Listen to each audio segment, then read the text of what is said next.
Chapter 1. I was in the outer office, standing by the files, doing some research on a blackmailer, when he came in, all 6 feet of him. He wore a plaid coat, carefully tailored, pleated slacks, and 2-tone sports shoes. He was built like a second-hand soda straw, and I heard him say he wanted to see the senior partner. He said it with the air of a man who always demands the best, and then settles for what he can get. The receptionist glanced at me hopefully, but I was deadpan. Bertha C.A., or was the senior partner? The senior partner, she asked, still keeping an eye on me. That's right. I believe it is Be Cool, he announced, glancing toward the names painted on the frosted glass of the doorway to the reception room. She nodded and plugged into Be Cool's phone. The name? She asked. He drew himself up importantly, whipped an alligator skin card case from his, took out a card, and presented it to her with a flourish. She puzzled over it for a moment as though having difficulty getting it interpreted. Mr. Billings? Mr. John Carver Billings. The Bertha Cool answered the phone just then, and the girl said, "A Mr. Billings?" "A Mr. John Carver Billings to see you." The second, he interposed, tapping the card. "Can't you read?" The second. "Oh, yes," she said. The second. That evidently threw Bertha Cool for a loss. Apparently she wanted an explanation. The second, the girl repeated into the phone. "It's on his card that way, and that's the way he says it. His name is John Canner Billings, and then there are 2 straight lines after the Billings." The man frowned impatiently. "Send my card in," he ordered. The receptionist automatically ran her thumbnail over the engraving on the card and said, "Yes, Mrs. Cool," into the telephone. Then she hung up and said to Billings, "Mrs. Cool will see you now." "You may go right, Mrs. Cool," the man said. "That's Be Cool." "Yes." "B for Bertha." He hesitated perceptibly, then straightened his plaid sport coat and walked in. The receptionist waited until the door had closed, then up at me and said, "He wants a man." "No," I told her, "he wants the senior partner." "When he asks for you, what shall I tell him?" I said, "You underestimate Bertha. She'll find out how much dough he has, and if it's a sizable chunk she'll ask me in for a conference. If it isn't a big wad and John Carver Billings the second intimates he thinks a woman isn't as good a detective as a man, you'll see Mr. John Carver Billings the second thrown out of here on his ear." She looked very demure. "You're so careful with your anatomical distinctions, Mr. Lamb," she said without smiling. I went back to my office. In about 10 minutes the phone rang. "Elsie Brand, my secretary," I answered, then glanced up and said, "Mrs. Cool wants to know if you can come into her office for a conference." "Sure," I said. And gave the receptionist a wink as walked past and opened the CLCM of Bertha's private office. 100K at the expression on Bertha's face, and I knew everything was fine. Bertha's little, greedy were glittering. Her lips were all smiles. "Donald," she said, "this is John Canner Billings." The second, he amended. The second, she, "And this is Mr. Donald. I am, my partner." We shook hands. I knew from experience that it took cold, hard cash to get Bertha to assume that ingratiating manner and that cooing, kittenish voice. "Mr. Billings," she said, "has a problem. He feels that perhaps a man should work on that problem, that it might be more conducive of results." John Carver Billings the second finished. "Exactly," Bertha agreed with a cash-inspired alacrity of good humor. "What's the problem?" asked.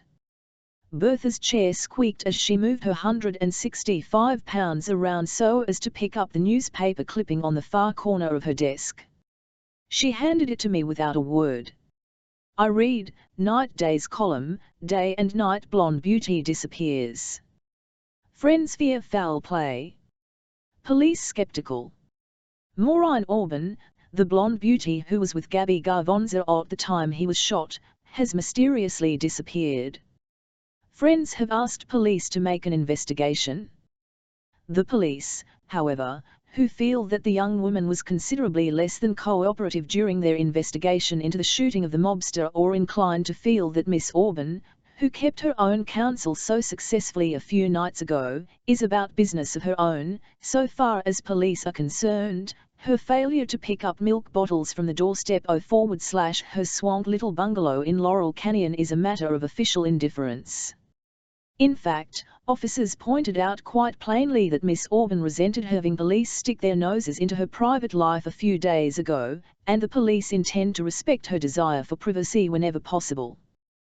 The story as given to police by friends is that 3 days ago Maureen Auburn, who was the life of the party at a well-known night, became peeved at her escort and walked out. Nor did she walk out alone. Her departure prefaced by a few dances with a new acquaintance whom she had met for the first time at the nightclub. The fact that she left the place with this newfound friend, rather than with members of her own party, is a circumstance which police consider to be without especial significance. Friends of the young woman, however, regard it as a matter of the greatest importance. Detectives are trying to state they do not consider this occurrence unique in the life of the mysterious young woman who was so singularly unobservant when Gabby on the receiving end or 2 leaden slugs. When milk bottles began to pile up on Miss Auburn's doorstep, the peeved and jilted escort, whose name is being withheld by the police, felt that something should be done. He went to the police, perhaps for the first time in his life. Prior to that time, as one of the officers expressed it, the police had gone to him.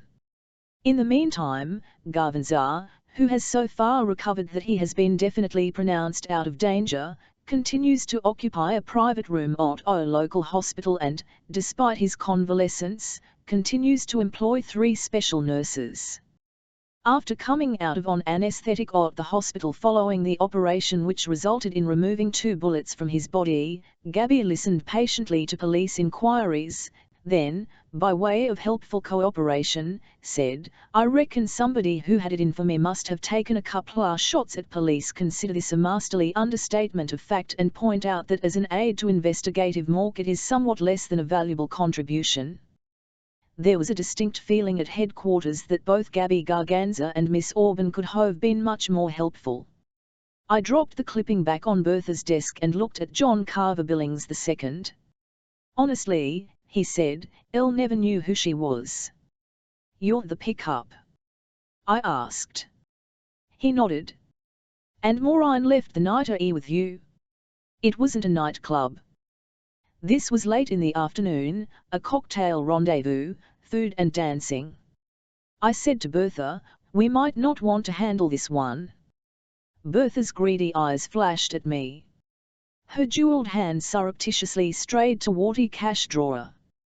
"Mr. Billings has paid us a retainer," she said. "And offer a $500 bonus," Billings went on. "I was coming to that," Bertha interposed. "A bonus for what?" "If you can find the girls I was with afterward." "After what?" "After the Auburn girl left me." "That same night?" "Of course." "You seem to have covered a lot of territory," I said. "It was this way," Bertha explained. Mr. Billings was to have been joined for cocktails by a young woman. This young woman stood him up. He had been attracted to Maureen Auburn, and, when he caught her eye, asked her to dance. One of the men who was with her told Billings to go roll his hoop.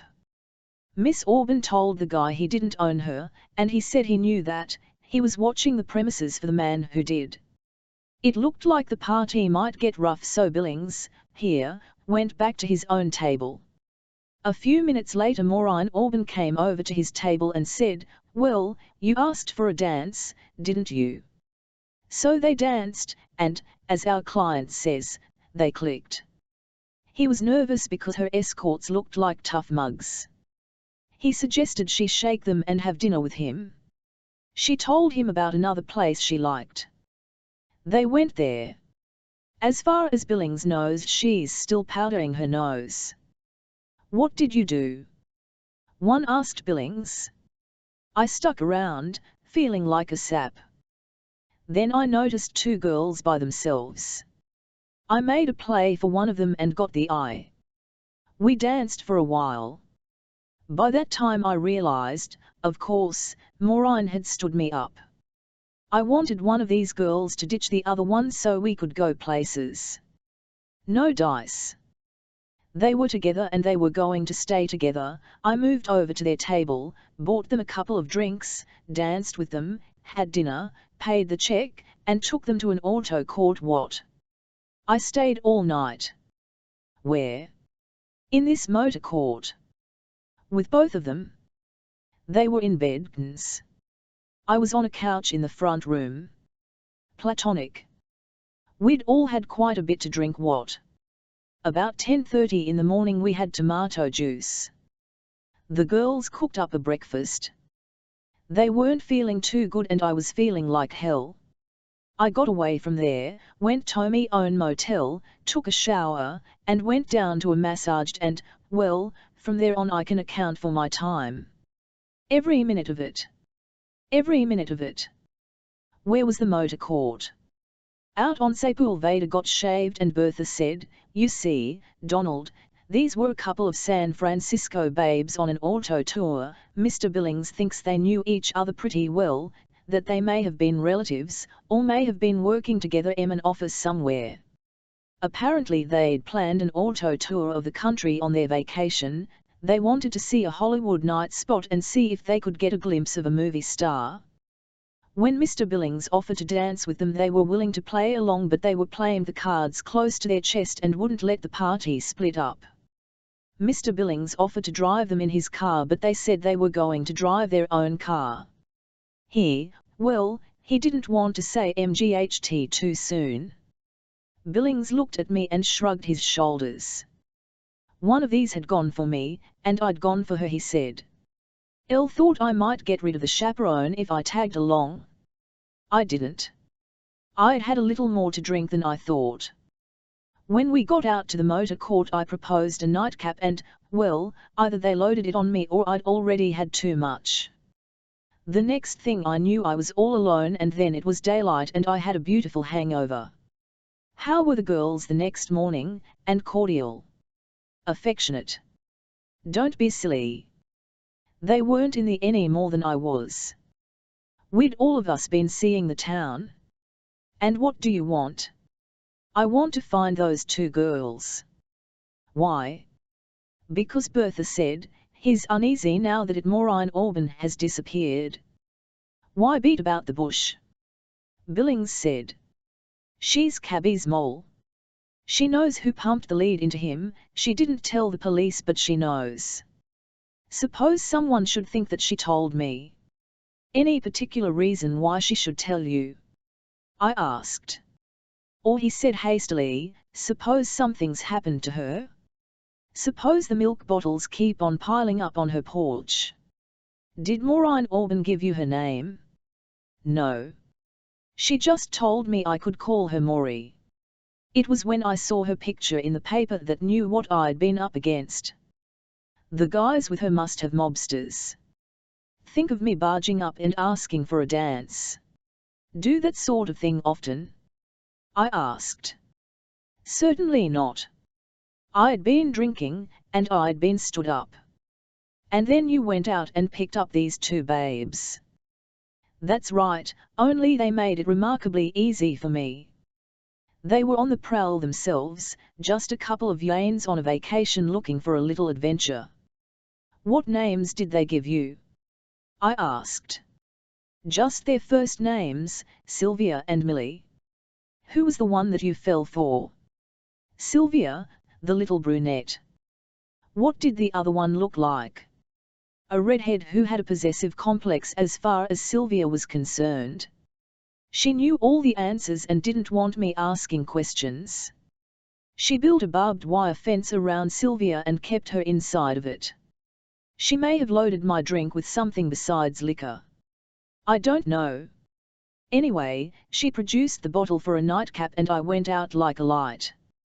"They consented to let you take them home?" "Yes. As a matter of fact, they hadn't checked in anywhere yet. They wanted a motor court. You went in there, Carey, that's right. Did they register when you got to this motor court? No. They asked me to register. That was the nicest way of asking me to pay the bill. In a motor court you pay in advance. Were you driving their car? No. Sylvia was driving the car. I was sitting in the front seat next to Millie. Millie was in the middle. And you told Sylvia where to drive? Yes. She wanted to know where to get a good motor court. I told her I'd try and get one for her. And you picked this court out on Sepulveda. We passed up a couple that had a sign no vacancy, but this one had a vacancy sign. You went in there? Yes, we drove in. Who went to the office? I did. And you, how did you register? I can't remember the name I thought of. Why didn't you use your own name?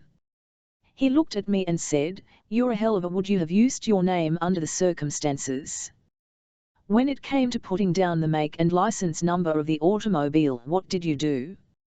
There, he said with a burst of feeling, is where I made the mistake. Instead of going out and getting the license number of their automobile, I just made up one out of my head. And the person who was running the motor court didn't go out to check it. Of course not. If you 100k reasonably respectable, they never go out to check the license number. Sometimes they just check the make of the automobile and that's all. What make of car was it? A Ford. And you it as a Ford? Yes. Why all the third degree? If you don't want the case, give me back my retainer and I'll be on my way. Bertha's eyes glittered. Don't be silly. My partner is simply trying to get the facts of the case so we can help you. It sounds to me as though he's cross-examining. He doesn't mean anything by it, Bertha said. Donald will locate these girls for you. He's good. He'd better be, Billings said sullenly. Is there anything else, I asked, that you can tell us that will help? Not a thing. The address of the motor court. Elle gave it to Mrs. What was the number of your cabin at the court? I can't remember the number, but it was the one on the right at the far corner. I think it was number 5. I said, okay. We'll see what we can do. Billings said, remember that if you find these women there's to be a $500 bonus. I said, this business doesn't conform to the rules of ethics that laid down for the operation of a private detective agency. Why not? Billings asked. It makes it too much like operating on a contingency fee. They don't like it. Who doesn't like it? The people who issue the licenses. All right, he said to Bertha, you find the girls and I'll donate $500 to your favorite charity. Are you nuts? Bertha asked. What do you mean? My favorite charity, Bertha told him, is me. Your partner says contingency fees are out. Bertha snorted. Well, no one's going to tell anyone about it, Billings said, unless you get loquacious. It's okay by me, Bertha said. I said, I'd prefer to have it on a basis that, you haven't found the girls yet, Billings interrupted. Now get this straight. I want an alibi for that night. The only way I can get it is to find these girls. I want affidavits. I've made my proposition. I've given you all of the information that I have. I'm not accustomed to having my word questioned. He glared at me, arose stiffly, and walked out. Bertha at me angrily. You damn near upset the apple cart. Provided there is any apple cart. She tapped the cash drawer. Tears $100 in there. That makes it an apple cart. I said, then we'd better stay for the rotten apples aren't any. I said, his store stinks. What do you mean? I said, 2 girls drive down from San Francisco, they want to over Hollywood, and see if they can find a movie star dining out somewhere. So what? That's exactly what TV women would do under the circumstances. I said. driven down from San Francisco. The first thing they'd do would be to take a bath, unpack their suitcases, hook up a portable iron, run it over their clothes, freshen up with makeup, and then go looking for movie stars. The idea that they'd have driven all the way down from San Francisco and, you don't know that they made it all in one day. All right, suppose they made it in 2 days. The idea that they'd have driven from San Luis Obispo or Bakersfield, or any other place, parked their car, and gone directly to a nightclub without stopping to make themselves as attractive as possible, stinks. Bertha blinked her eyes over that one. Perhaps they did all that but lied to Billings because they didn't want him to know where they were staying. I said, their suitcases must have been in the car, according to Billings's statement. Bertha sat there in her squeaking swivel chair, her fingers drumming loosely on the top of the desk, making the light scintillate from the diamonds with which she had loaded her fingers. For the love of Pete, she said, get out and get on the job. What the hell do you think this partnership is, anyway? A debating society or a detective agency? I was simply pointing out the obvious. Well, don't point it out to me, Bertha yelled. Go find those 2 women. The $500 bonus is the obvious in this case as far as I'm concerned. Did you, I asked, get a description? She tore a sheet of paper from a pad on her desk and literally threw it at me. Here are all the facts, she said. My God, why did I ever get a partner like you? Some son of a bitch with money comes in and you start antagonizing him. And a $500 bonus, too. I said, I don't suppose it ever occurred to you to ask him who John Carver Billings I might have been? Bertha screamed, what the hell do I care who he is, just so John Carver Billings II has money? $300 in cold, hard cash. No check, MMDU. Cash.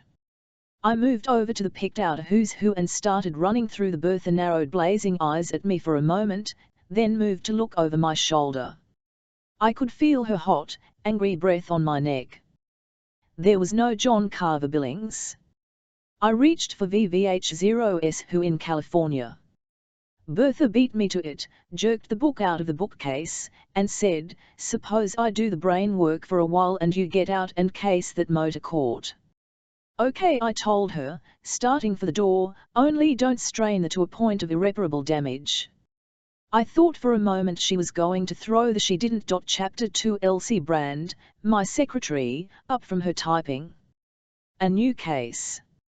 I nodded. How's Bertha?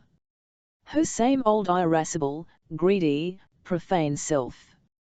How would you like to act the part of a falling woman? A fallen woman? I said a falling woman. Oh, I see. Present participle. What do I do? I said, you come with me while I register us in a motor court as husband and wife. And then what? She asked cautiously. Then, I said, we do detective work. Will I need any baggage? I'll stop by my apartment and pick up a suitcase. That should be all we need. Elsie walked over to the coat closet, got her hat, and pulled the cover down on her typewriter.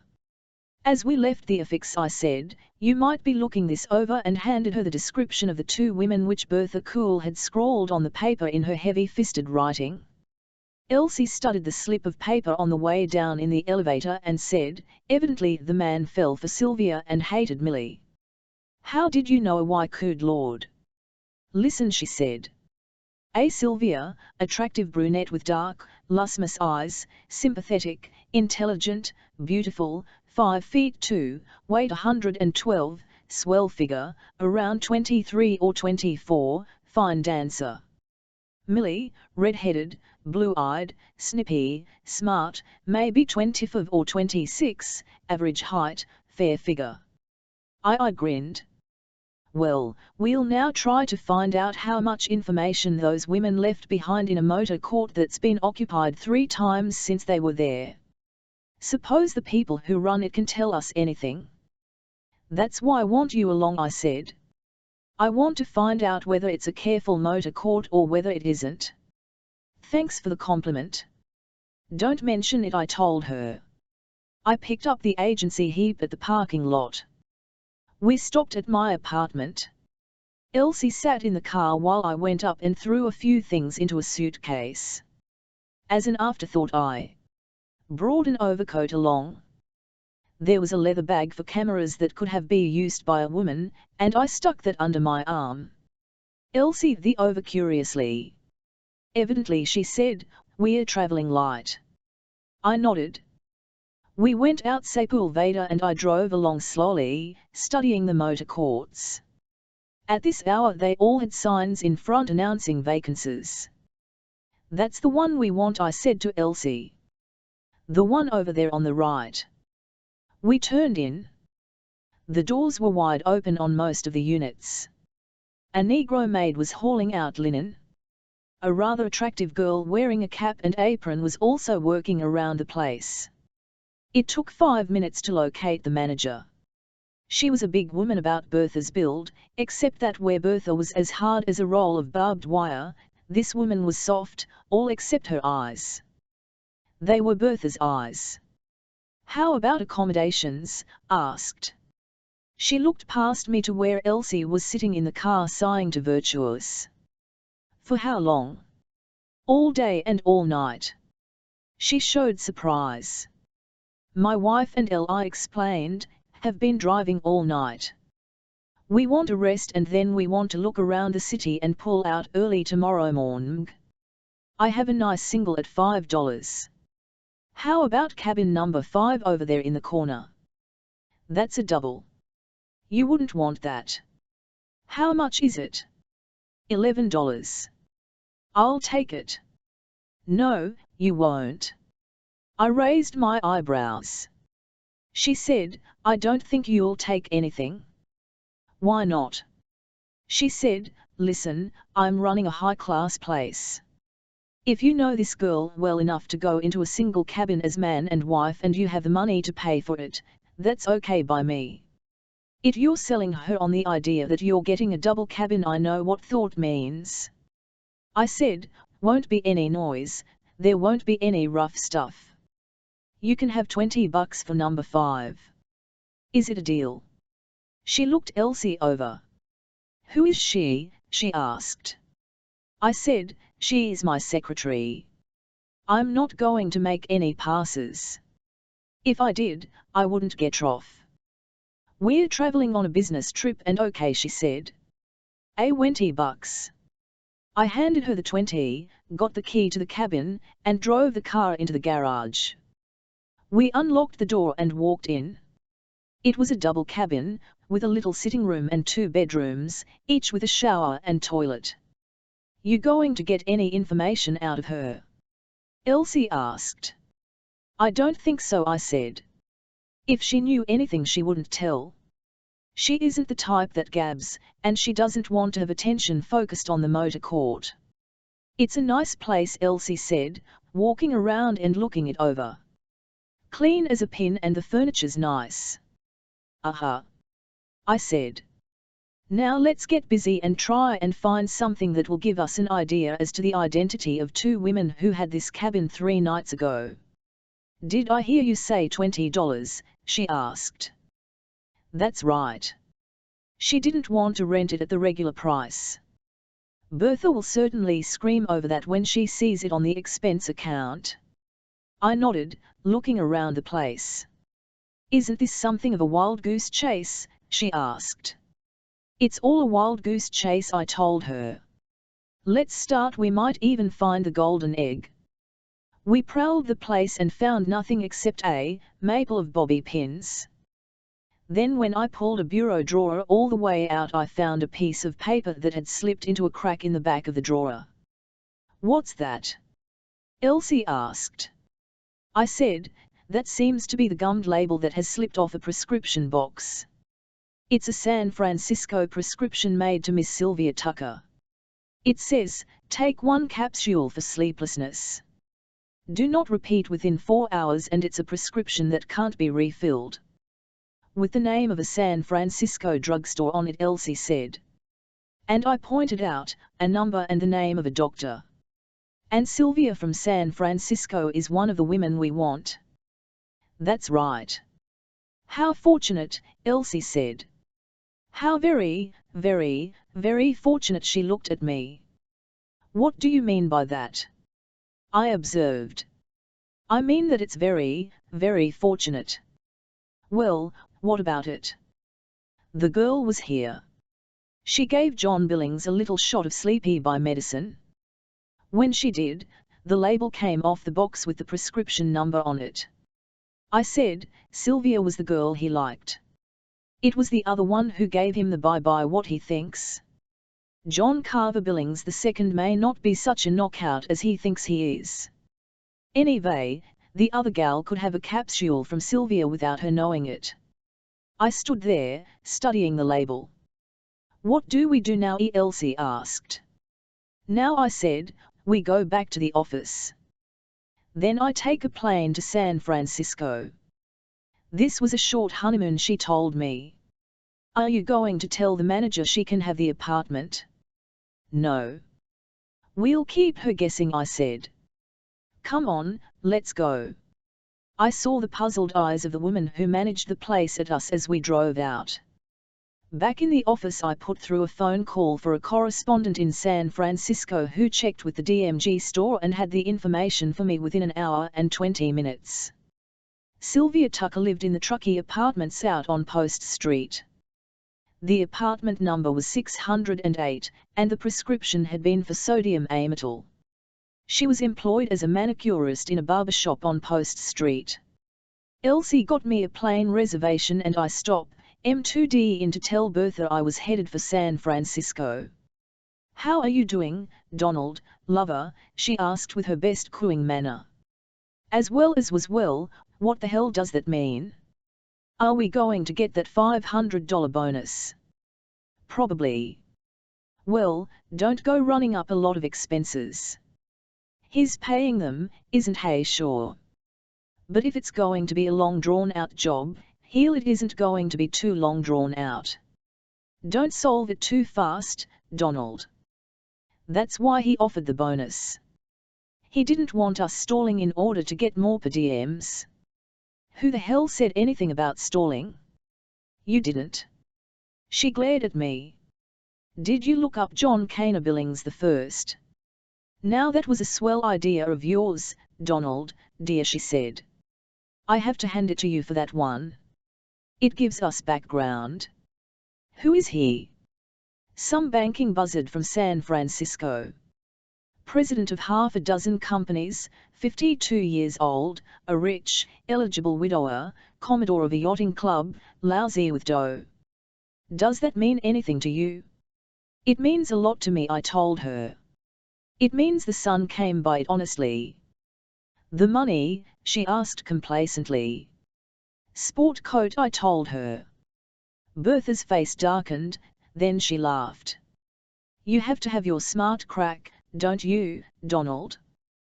But just remember, lover, that it takes money to make the wheels go round. And while the wheels are going round and round, I warned her, be careful you don't get a finger caught in the machinery. Fry me for an oyster, she blazed. You'd think I was some simple, naive amateur. You just keep your own nose clean, Donald Lamb, and I'll take care of mine. When Bertha reaches for anything, she gets what she reaches for. You're the one to be careful. You almost dropped a monkey wrench in those wheels that are now spinning around so nicely. And Bertha's complacency puckered into a reproving frown. They are spinning around like crazy, I admitted. Personally, I'd like to what the machine is manufacturing. You can roast me for a duck, she snapped, if you aren't the most gift horse in the mouth looking bastard I ever saw. I'll tell you what the little wheels are manufacturing, Donald. It's money. And Bertha once gloated over the page of Who's Who in California. I eased out of the office and left her to her thoughts. Chapter 3. It was late afternoon when I disembarked at the San Francisco airport. I got into the barber shop on Post Street just before it was closing. It didn't take more than 2 seconds to pick out Sylvia. There were 3 manicurists in the place, but Sylvia was the pick of the lot, and with the description I had of her it was like shooting fish in a barrel.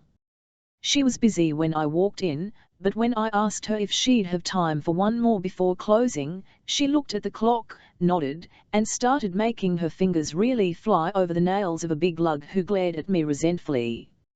I went over to the shoe shining stand and let the boy work on my shoes while I was eating. The head barber came over to me. "You waiting for a manicure? Right, a girl ready for you now. I want Sylvia.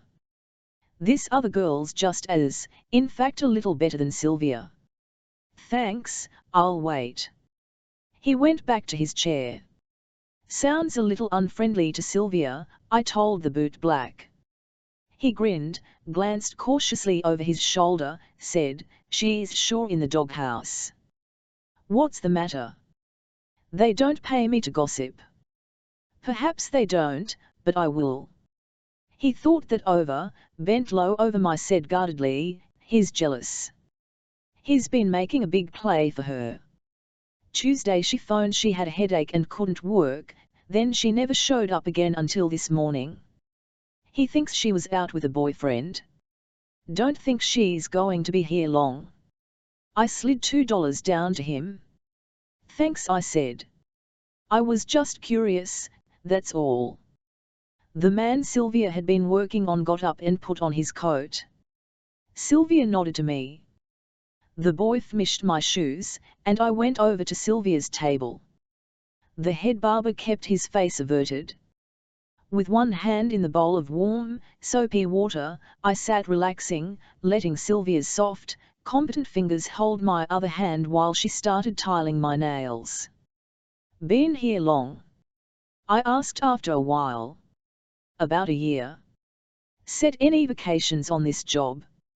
"Oh, yes. I just got back from a short vacation." "Swell. Where'd you go?" "Los Angeles." "Alone?"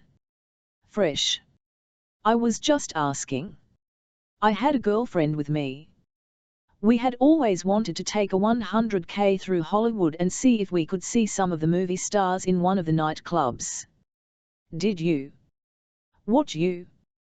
"We went, but we didn't end the movie stars, that's all. There's quite a few of them around and they have to eat, you know. Not when we were eating, they didn't." "How long were you there?" "A couple of days. I just got back last night." On the train?" "No. My girlfriend has a car." I said, "This is Friday. Where were you Tuesday night?" "That's the night we got into Hollywood." "Suppose you tell me what happened Tuesday night." "And suppose I don't," she said, her eyes suddenly flashing. I didn't say anything more. She worked over my hands. The silence became oppressive. "I'm over 21 and my own boss," she volunteered after a while. "I don't have to account for the things I do." "Or the things you don't do?" I asked. She looked at me sharply. "Where are you from?" "Los Angeles." "When did you get in?" "Just now." "How did you come here by plane?" "What time did you arrive?" "An hour ago." "You must have got off the plane and come here." "I did." "Why were you interested in what happened Tuesday night in Los Angeles?" "Just making conversation." "Oh," she said. I didn't say anything more. She slowed down her pace and started marking time. 2 or 3 times she looked at me curiously, started to say something, then caught herself and quit. After a while she said, "You up here on business?" "Sort of. I suppose you know lots of people up here." I shook my head. "It must lonesome to come to a strange town." Again nodded. She suddenly put down her things and said, "My heavens, there's one phone call I have to make. I almost forgot it." She dashed off to a phone booth, dialed a number, and talked for 3 or 4 minutes. Twice, she looked at me while she was talking, as though she were describing me over the phone. Then she came back, sat down, and said, "Gosh, I hope you'll pardon me. Sure, it's all right. I don't have anything to do. Just so you're not kept here too late." By that time the shop had closed up, the curtains had been pulled, and the barbers were getting ready to go home. "Oh, that's all right," she told me. "I'm not in a hurry any longer." That phone call, my dinner date, blew up bad, I told her. She worked in silence for a while longer, then said, "Damned if it wasn't. I had my heart all set on going out to dinner and there isn't a thing to eat in my apartment. Why not go out with me?" "Oh, I'd love to." Well, now, wait a minute. There's a lot about you I don't know." "The name," I said, "is Donald. Donald Lamb. I'm Sylvia Tucker." "Hello, Sylvia." "Hello, Donald. Are you nice?" "I try to be. I'm not a gold digger, but I like thick and juicy steaks and I know where to get them. They come high okay. I wouldn't want you to get any funny ideas." "I haven't.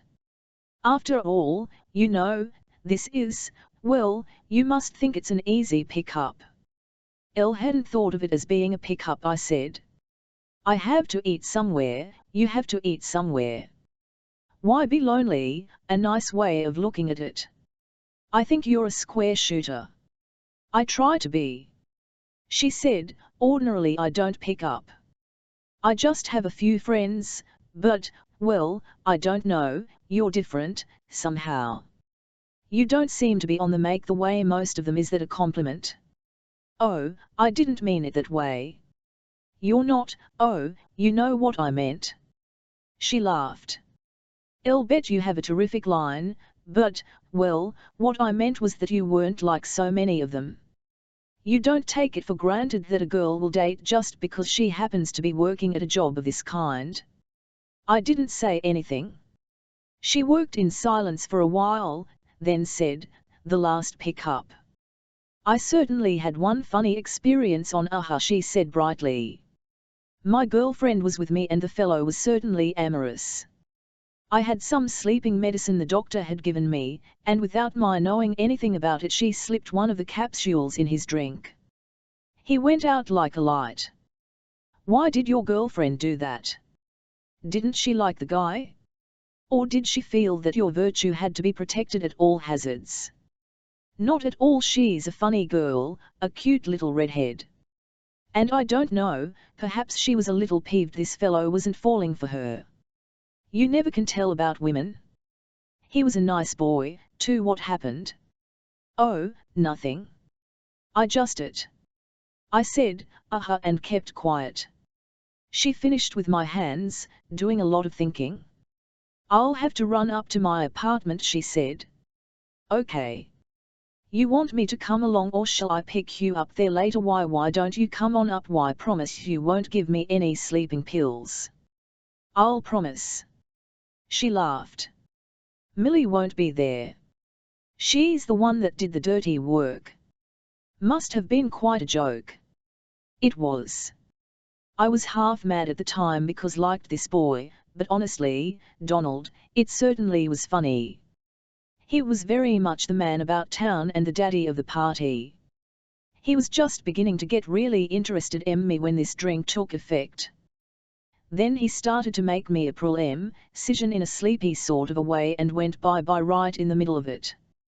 Millie and I put him to bed on the couch and he was dead to the world until morning when we wakened him for breakfast. You should have seen the expression on his face when he woke up and realized the night and the opportunity had both completely passed. She threw back her head and laughed. "I'll bet it was funny," I said. "Where did all this take place?" "In an auto court." Millie is never one to overlook a golden opportunity.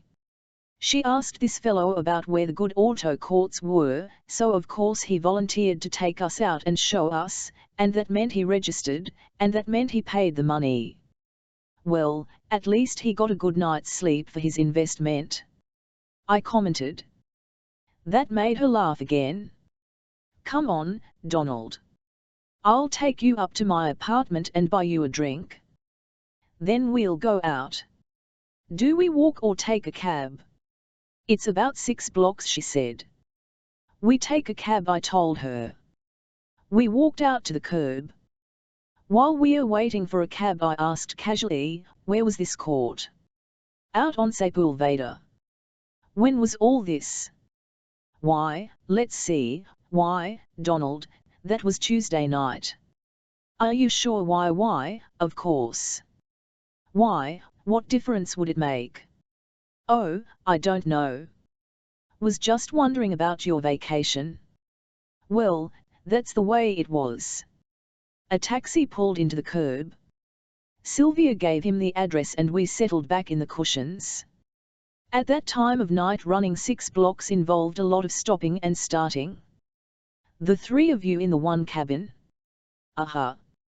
It was a nice double cabin. You had one Akun, Millie had the other, and you parked this boy on the couch. Why, that's right. Sort of a Davenport. Wouldn't that make up into a bed also? That's usually the way in those motor courts. Oh, I guess so, but we didn't bother. We just took his shoes off, and I donated a pillow from my bed. Any blankets? Don't be silly. We put his overjat over his feet and locked our doors. If he woke up and got cold, he could call a taxi and go home. Where, I asked, do we eat? She said, I'll know a nice restaurant. It's out a ways, but that's all right, I told her. Only I have a reservation on the 10 o'clock plane. Tonight, Donald, she asked, with keen disappointment in her voice. I nodded. She snuggled over close to me and her hand into mine. Oh, well, she said. You'll have plenty of time to eat and catch your plane. Chapter 4. Elsie Brand poked her head into my private office and said, Bertha has the client in her office. He's asking if there's anything new. Tell Bertha I'll be right in. She looked at me curiously. Do any good in San Francisco last night? Quite a bit. Nice trip. Fine. Sylvia. How was she? Up to specifications. Elsie Brand retired to her office and pulled the door shut. I waited for a few minutes, then went into Bertha Coole's office. John Carver Billings II seemed to be somewhat excited. He was sitting erect in the chair, smoking a cigarette. Bertha's eyes glittered as she looked at me. Are you getting anywhere? I said. The name of the girl who was in the motor court is Sylvia Tucker. She's employed as a manicurist in a post-street barbershop in San Francisco. She has an apartment about 6 blocks from where she works. She's a cute babe. She remembers the occasion perfectly and is about half sore at her girlfriend for slipping the sodium amytal in Billings's drink. Do you mean you've found her? You've got all that information? Billings exclaimed, jumping up out of the chair. Bertha beamed at me. Fry me for an oyster, she said affectionately. Well, now that's Billings said. You're sure this is the girl? I said. She told me all about going to Los Angeles on a vacation. How she and her friend, Millie, went out to try and track down some famous movie stars at a nightclub, how they met you and Millie got you to recommend a motor court, and then let you register so you'd be stuck with the bill. Sylvia had really fallen for you and was a little bit peeved when Millie put the sleeping medicine in your drink, terminating the romantic possibilities and destroying your wolfish tendencies for the balance of the night. She told you all that. All of it. John Carver Billings II jumped up and grabbed my hand, pumping my arm up and down. He clapped me on the back, turned to Bertha, and said, Now, that's the kind of work I like. That's real detective work. Bertha unscrewed the cap, and handed him her fountain pen. I don't get it, he said. What? Oh. He laughed, sat down, and made out a check for $500. Bertha as though she wanted to kiss both of us. I handed Kana a neatly typed report.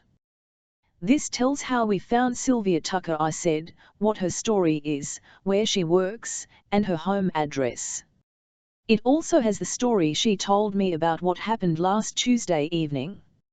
You can get her to make an affidavit if it's important. You didn't ask her about making an affidavit, did you? No, I just got the information. I didn't even let her know that I was trying to get that information. I just drew it out of her.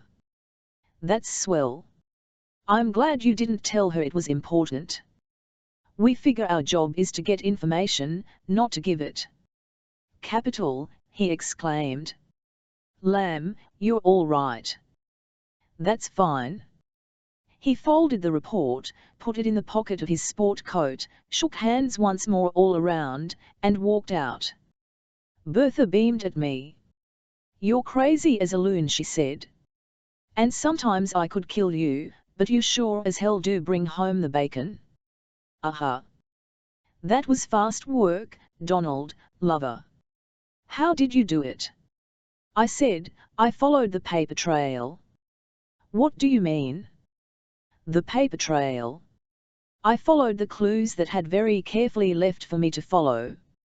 Bertha started to say something, then suddenly blinked her hard little glittering eyes and said, Say that again, Donald. I said, I followed the clues that had been carefully left for me to follow. What the hell do you mean by that? Just what said? Who left the clues? I shrugged my shoulders. Are you trying to get temperamental with me now, Renaud? Not at all, I said, but why not think it out for yourself? How come? I said, well, take the story of John Carver Billings II. You'll remember he told about picking up these two girls who had just arrived in Hollywood on their vacation. I said, that was Tuesday night. He came to see us yesterday. Today is Saturday.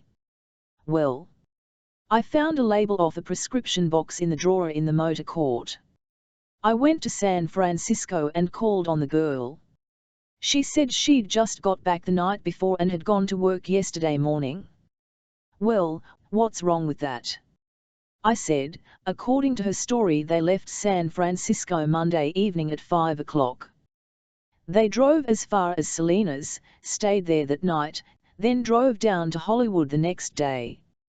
They went directly to a cocktail parlor, Billings picked them up. They went to the motor court. That was Tuesday night. They checked out Wednesday morning and went to another motor court. They were there Wednesday night. Then, early Thursday morning, they left to return to San Francisco. They got to San Francisco late Thursday night and the girls started working again yesterday. So what? Hell of a vacation, wasn't it? Bertha said, lots of people have to take short vacations. They can't get away for longer periods, sure, I said. Well, what's wrong with that? Bertha demanded. I said. Suppose you had 4 days that you could take as a vacation. And you wanted to go to Los Angeles, what would you do? I'd go to Los Angeles, Bertha said. Damn it, come to the point. I said, you'd arrange your vacation so it started on Monday or so it ended on Saturday, or both. You'd leave on Saturday morning, or Saturday noon, if you had to work Saturday morning. You'd have all Saturday afternoon and Sunday added to your vacation. You wouldn't work Monday, then leave Monday night and get back Thursday night so you could go to work Friday. Bertha thought that over. Slice me for an onion, she said, half to herself. Moreover, I said, as soon as this girl had me spotted as a detective who was trying to pump her about that panicular trip, I quit talking about it and pretended I wasn't going to do any more talking. For a minute she got in a panic, being afraid she wasn't going to collect the bonus that had been guaranteed to her for handing me that story. She must have thought I was a hell of a detective. She damn near had to ask me to take her out to dinner. She almost dragged me up to her apartment. She fell all over herself seeing that I got the proper information. Well, you got it. Bertha said. And we got the money. What is there for us to worry about? I'll hate to be played for a sucker. We got $300 out of that bird when he came in yesterday morning. We got $500 out of him this morning. That's $800 for a 2-day case.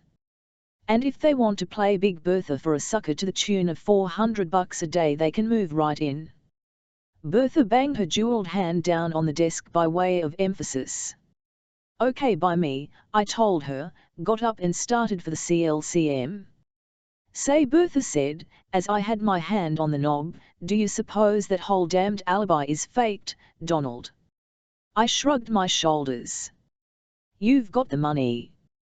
What more do you want? Bertha said, wait a minute, lover.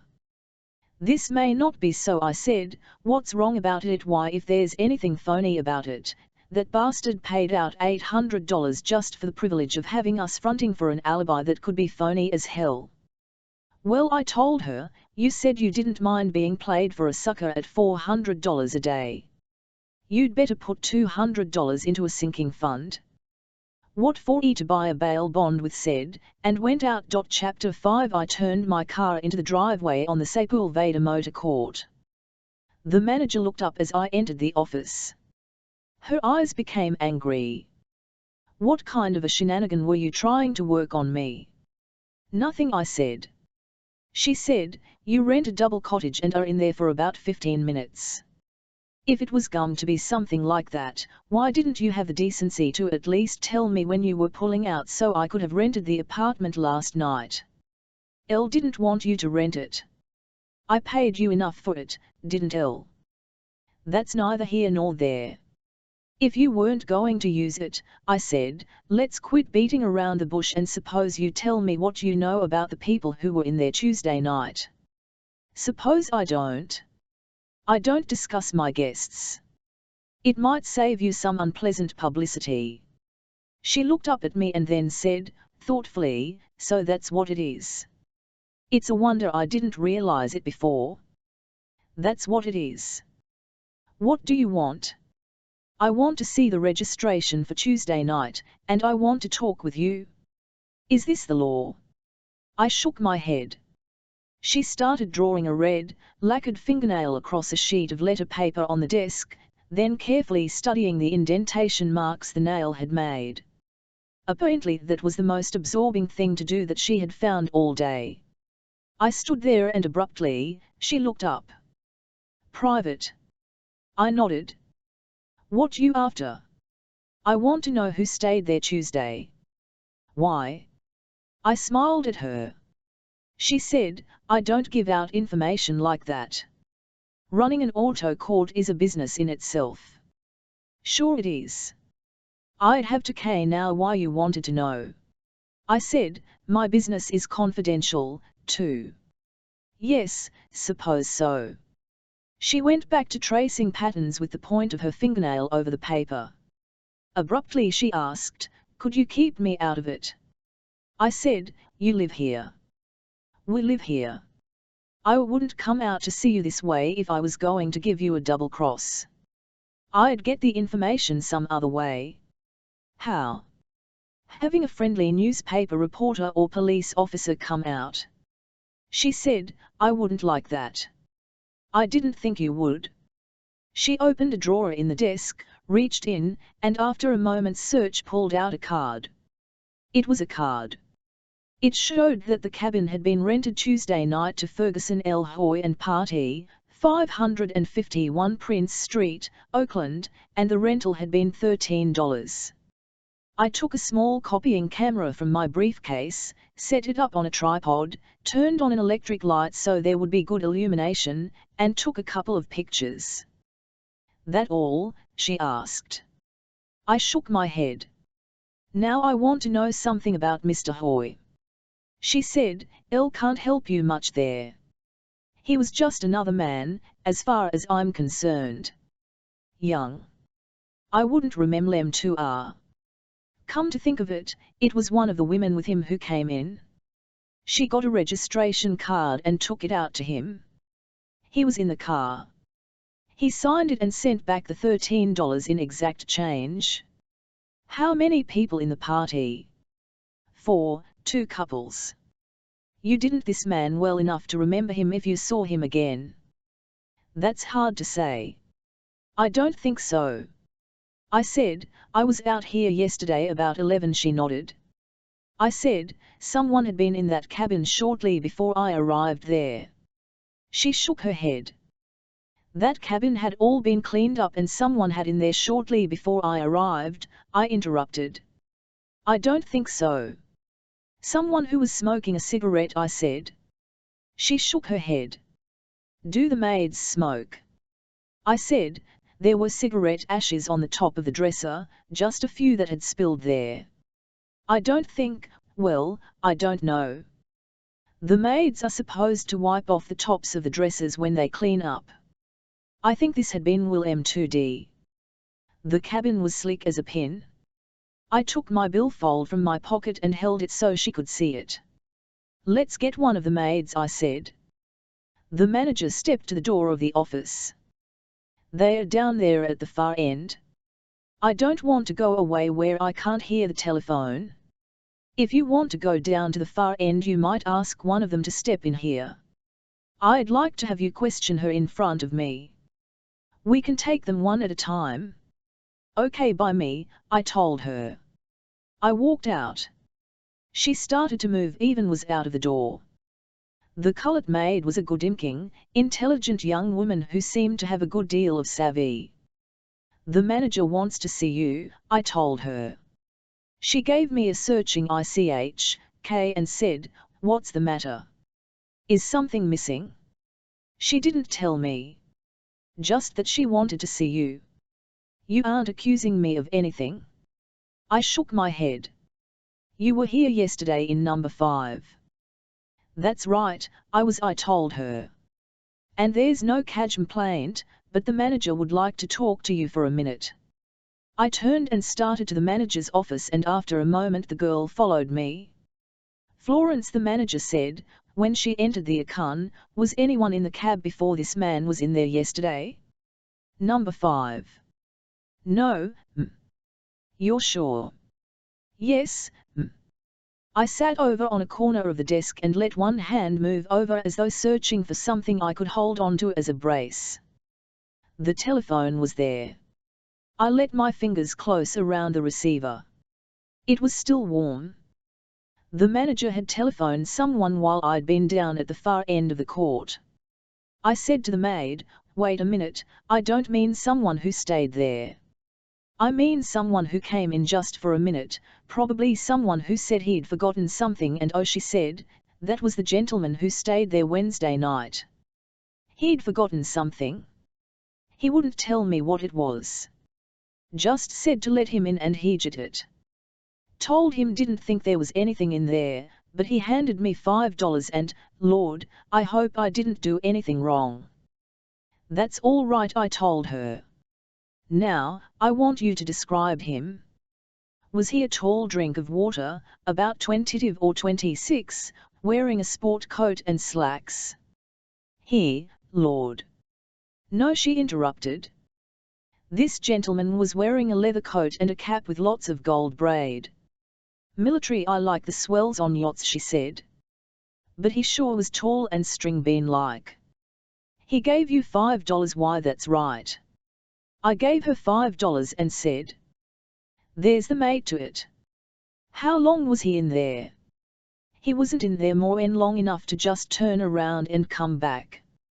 I heard a couple of drawers opening and closing, and then he was right out, all covered with grins. I asked him if he'd found what he'd lost, and he laughed and said after he got in there he remembered he'd put it in the pocket of his other suit and packed his suit in the suitcase. He said he was kind of absent-minded, and jumped in his car and drove off. Do you know he stayed there in that cabin Wednesday night? Of course not.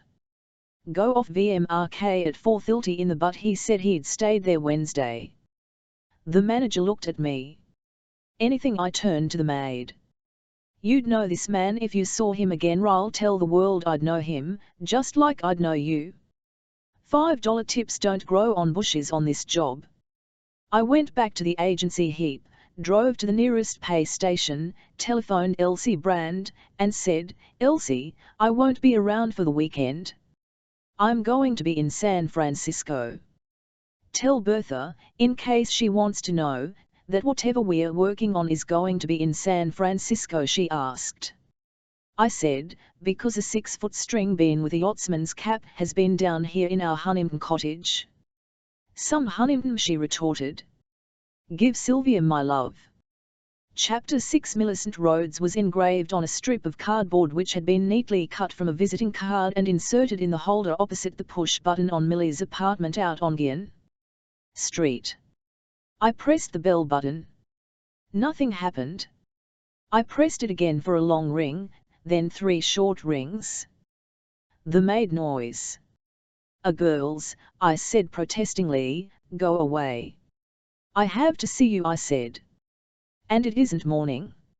It's afternoon." "Who are you?" "Why, a friend of Sylvia's, Donald I am." "It's Saturday morning."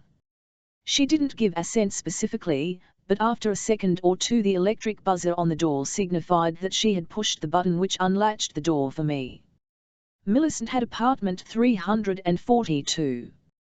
The elevator was at the far end of the hall, but, since the oblong of light showed the cage was waiting at the ground floor, walked back to it. It took the swaying, wheezy cage almost as long to get to the 3rd floor as it would have taken me to walk up the stairs. Millie Rhodes opened the door almost as soon as my finger touched the button. "I hope this is important," she said coldly. "It is." "All right, come in. This is Saturday, I don't have to work, so I take it easy. It's probably the one symbol of economic freedom I can afford." I looked at her in surprise. She was a good-looking, well-formed redhead, despite the fact that there was no makeup on her face or lips. She had evidently tumbled out of bed in response to my ring and had simply thrown a silk wrap around her to answer the door. It was quite apparent she was easy on the eyes despite the attire. "You're different from the description I had of you," I said. She made a little grimace. "Give a girl a break. Let me get some makeup on and some clothes, and I meant it the other way." "What other way?" "You're a lot more attractive than the description." "I guess I'll have to speak to Sylvia," she said grimly. "Not Sylvia," I told her. "Someone else. I gathered you were a demon chaperone." She looked at me with a puzzled frown for a moment, then said, "Don't get it. Find yourself a chair and sit down. You've caught me pretty much unawares, but any friend of Sylvia's is a friend of mine." "I waited as late as I could," I said. "I was hoping you'd be up and I wouldn't have to disturb you." "Skip it. It's done now. Anyhow, I'm not working this week. The Saturday sleep is just a deeply entrenched habit." She looked as though she needed a cigarette. I offered her one, and she took it eagerly. She tapped the end of it gently on the edge of a little table, leaned forward for my light, settled back on the edge of the bed, then, after a moment, ptxjpped her back up with pillows, kicked her feet up, and said, "Suppose I should have kept you waiting while I made the bed, put it up out of sight, and spread the chairs around, but I decided you could take me as I am." "Now, what about Sylvia?" I said. "Sylvia told me an interesting story. Sometimes she wanted it verified." "If Sylvia told it to you, it's verified." I said. "It involves a trip you took to a short vacation trip." She suddenly threw back her head and laughed. "Now you should have seen him trying to be passionate one minute and drowsy the next. I thought I'd laugh right in his face. Understand he finally out. Like a light. We parked him on the Davenport, him up, tucked him in, and sought our virtuous couches. I trust you made him comfortable." "Oh, sure." I said. "Sylvia said you took his shoes off." "Sylvia made the Davenport into a bed, and then you tucked him in." She hesitated a moment, then said, "Right. You put his shoes under the bed, hung his coat over the back of a chair, and left him with his pants on." "That's right. A warm night." Fairly warm. We covered him. You don't know his name? Heavens, no. Not his last name. We called him John. You said your name was Donald. That's right. Well, why talk so much about what happened down there in Los Angeles, Donald? What do you want why to talk about what happened in Los Angeles? Why? I'm a detective. A what why a detective? You don't look it. Private, I said. Say, maybe I'm talking too much. Not enough. How long have you known Sylvia? I don't remember hearing her speak of you. I met her yesterday afternoon, and went to dinner with her. That's the first time you met her. That's right. Say, what are you getting at, anyway? What are you after? Information. Well, she said, I'll guess you've got it, and your gain is my loss. How do you mean? My beauty sleep. For whom are you working? Why, the man who was with you. Don't be silly. He CLR_ST know who we AAE. He couldn't find us in 100 years. We checked out of the motor court the next morning so he couldn't. I was afraid he might get suspicious and resentful. No, I said. He hired me. I found you. How? Simple enough. You used sleeping capsules that GFTA had given Sylvia on a prescription. The gummed label fell off the box and was caught in the back of one of the bureau drawers. Say, she said, you might be right at that. It had slipped down behind one of the drawers in the bureau. She made a little gesture of disgust. I thought I was being a smart girl. I suppose I could have got into trouble over that deal.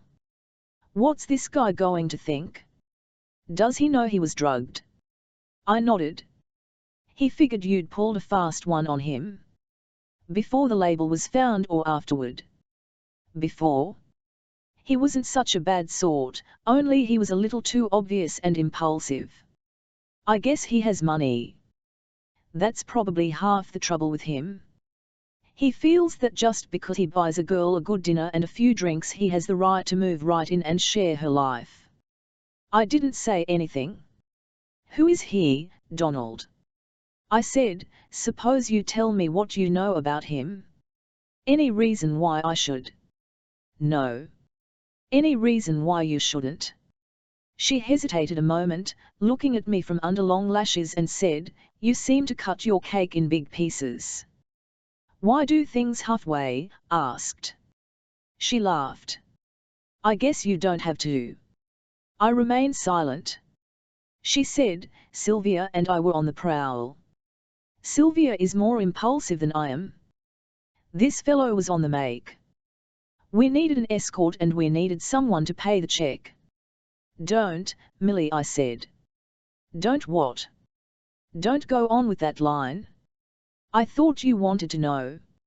I said, you're an intelligent girl and you're a good-looking girl. There's no percentage with that line. It won't work.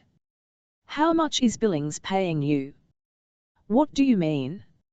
I said, overlooked a lot of little things. I just wanted to make certain that you knew him before I called them to your attention. What do you mean? I said, if you'd been really adept at the game you'd have insisted I talk with the two of you together. Letting me get you one at a time was a fatal weakness, and shows how amateurish you are. You're doing the talking now, she said, her greenish blue eyes hard. Wary, and watchful. According to Sylvia, he was placed on the couch fully clothed, with only a pillow behind his head. The Davenport wasn't made up into a bed, there were no blankets for him. Sylvia donated a pillow and that was all.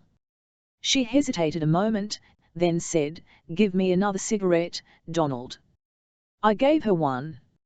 She said, I could try to juggle this one but I know it wouldn't do any good. Sylvia phoned me you'd swallowed it hook, line, and sinker. You were young, gullible, and a pushover for a girl who had good-looking legs. I told her. She laughed. Come on, she said, after a short silence. How did you get wise? You mean how much do know I'm feeling my way, she said. There were certain things about the stove that gave it every appearance of being synthetic, I told her. How long have you known John Billings? I just met him. He's one of Sylvia's friends. You don't know all of her friends? Not the ones that have money, she said, and laughed. Sylvia plays some things close to her chest. How much did he pay you? $250. That is, Sylvia passed it over. She said that was my share of the take. Exactly what did she say you were to do in return? She said I could get $250 if I was willing to have my picture in a newspaper. She said I'd have to play the part of a fallen woman, but she thought I could be fallen in name only. What did you tell her? You're here, aren't you? Well, that's the answer. And then you met Billings? Just over cocktails. He passed over the money and took a look at me so he'd know me when he saw me, and I took a look at him so I could identify him, and we had a drink or two, then he and Sylvia went out. Who fixed up the story? Why Sylvia? Why does he want an alibi? Do you know? You mean that you didn't ask? There were 5 nice, crisp $50 banknotes. I wouldn't have asked a question of anyone, let alone the whole 5. How much did he pay Sylvia? Do you know? He and Sylvia are, oh, she held up her hand with the first and second fingers crossed. I said, I'm sorry disturbed you. Don't mention it. It was all part of the $250. I rather expected you last night, but Sylvia telephoned you had to go back to Los Angeles. I nodded. You must be wearing out airplanes. I'm moving around. Now what do I do? Keep quiet. Do I ring Sylvia and tell her that you were wise all along, that you trapped me, and then what would Sylvia do? Oh, she said, Sylvia would blame it all on me. She'd swear she'd pulled the wool over your eyes and Eve tie them was fine until you came to talk with me, and then I let the cat out of the bag. That's all right, you couldn't expect Sylvia to take any responsibility, not with it being one of her boyfriends. How many does she have? 2 or 3. How many do you have? None of your business. A lot of things are going to be my business. How many do you have? She looked at me and said, none. Not in the way that you mean. I said, that's the answer that I expected. It happens to be true. I think it is, I told her and got up from the chair. Happened to pick on you to back up her story. Because we're friends. Any other reason? And I was available. Meaning what? Can you tell me why, Sylvia, that I happened to be taking a week of my vacation? That meant no one could check on me and find I'd been at work when I said I'd been in Los Angeles. I guess Sylvia would rather have had one of her other friends. We're not too close. But the vacation business got me the $250. Nice business, isn't it? Once you can get it. Tell me, Donald, am I in bad? Not with me. With anyone. Not yet. But I shouldn't stick with the story, I wouldn't. Where are you going now? To work. Can't I fix you a cup of coffee? I shook my head. And you're not going to tell Sylvia I spilled the beans? What do I tell her? Tell her I up and asked you questions? And that's all? That's all. She said, you're letting me off pretty easy, aren't you, Donald? I'm teeing too. She said, thanks. I'll remember it. I closed the door, walked down the 2 flights of steps, and went to headquarters. I picked a man who looked as though he might be able to do me some good, got acquainted, showed him my credentials, said, I want information. It's information that's a matter of public record, but I want to get it fast. I'm going to need a little help. I'm willing to pay for it. I took out a $10 bill. What's the information? I want to get a list of hit-and-run driving accidents on last Tuesday night. Just hit-and-run. I'd like the whole crime list, but hit-and-run particularly. Can you give me the location? Just anywhere around this part of the country. He said, why the hit-and-run? You got a hunch? I'm my head. I haven't a thing that will be of any help to you. I don't even know it's hit and run, but judging from the type of man I'm dealing with, I think it might be hit and run. That looks like the most obvious explanation. Explanation for what? Explanation for why I gave you $10 to dig up the information for me. He said, sit right here, buddy. I'll be back. I sat there and cussed myself for having associated with Bertha so long. I was picking up her ways. $50 would have done the job. $10 wasn't enough. However, I'd heard Bertha scream so much about expenses that I'd unconsciously begun to start economizing. I decided in the future to play things my way. A cop who is willing to take anything on the side is apt to regard $10 the same way a bellboy looks at a 10-cent tip. My man was back, however, in about 10 minutes with the information I wanted. 2 cases are the only ones you'd be interested in, buddy. A man was hit at post and poke by a car driven by a young fellow who was probably drunk.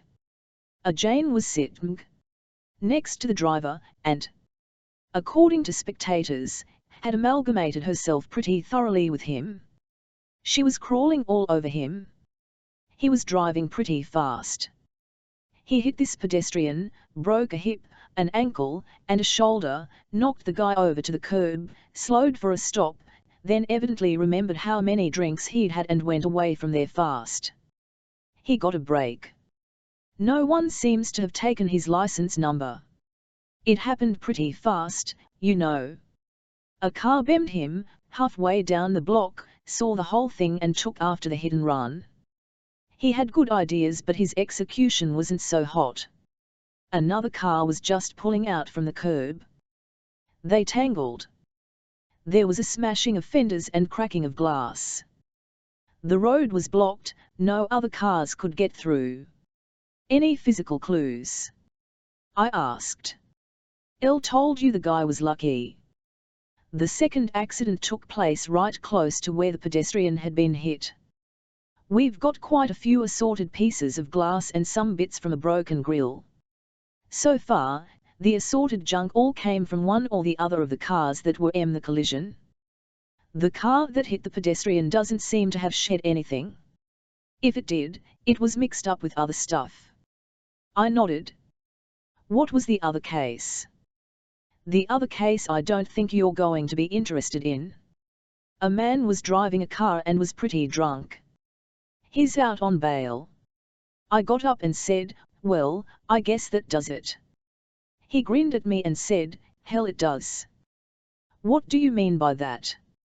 You've got a date with the man who's working on the case. When? I said, I don't know a thing. I'm here to get information. 1, he said, you tell it to the lieutenant. And furthermore, I went on, if I had any information I wouldn't give it to the lieutenant or anybody else. I'm protecting a client. That's what you think? I said, when I protect a client I go all the way. You've gone all the way now, buddy. You've gone from Los Angeles to San Francisco. Try and protect a Los Angeles client up here and see where it gets you. I said, TTY, and beat information out of me and where it gets you. We won't beat it out of you, he said, grinning. We just shake it out of you. He put a hand on my shoulder, a hand that was big as a ham, with strong fingers that slid down my arm until they took a grip on my elbow. Right this way, he said. Chapter 7. Lieutenant Sheldon was a tall, slender individual who didn't look like a cop at all. He was wearing plain clothes and he sat behind a desk, assuming the attitude of a father confessor. He stood up, shook hands, and said, I'm very glad to meet you, Donald. Anything we can do for you up here we'll be only too glad to do. Thanks. We like to help the visiting firemen in every way we can. I'm sure I appreciate it. In return we a reasonable amount of cooperation. Sure. You're interested in hit-and-run cases on Tuesday night? Not exclusively. I was interested in the whole crime blotter, but I was giving special attention to hit-and-run. No, I know, he said. You wanted the whole thing. I've had it all typed out for you, lamb. Here it is. He handed me a 3-page list of crimes that included 1 case of molestation, 3 stick-ups, 5 burglaries, 3 driving while intoxicated.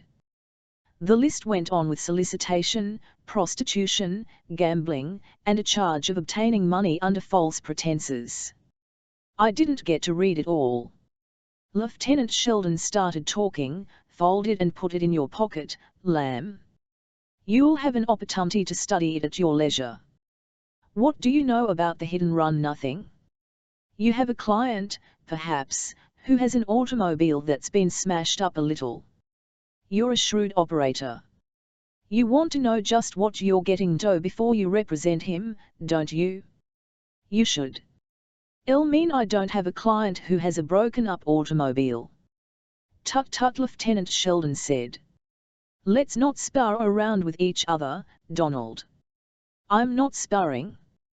His eyes twinkled. And don't try to get hard-boiled. It doesn't buy you anything, up here. I'm satisfied it wouldn't. That's fine, he said. So now we understand each other perfectly. I nodded. If I knew anything that would help on that hit-and-run charge, fellows know. Of course you would, Lieutenant Sheldon said. I know you would. In the we'd be very grateful for any cooperation, and in the second we'd be I'd let you first place, very much put out if we didn't get the cooperation. I nodded. Now, the way I see it, Sheldon went on, is that you're from Los Angeles.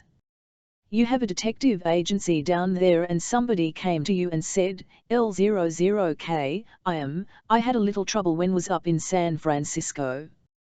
I had a few drinks and I had this girl along with me and she was getting affectionate and demonstrative, and there was a crowded street corner and I heard somebody yell. I don't think I hit anybody, but I'd just like to have you find out. And if I did hit anybody, you try to square it for me, will you? I shook my head. It isn't like that at all. I know, Sheldon said. I'm just telling you the way I thought it might be. I didn't say anything. So you come up here and start looking around to and find out about what happened. Now that's all right as far as you're concerned, but as far as the department is concerned, we'd like to have the credit of cleaning up the case and solving it. You understand that, don't you? I nodded. Sheldon's eyes got hard.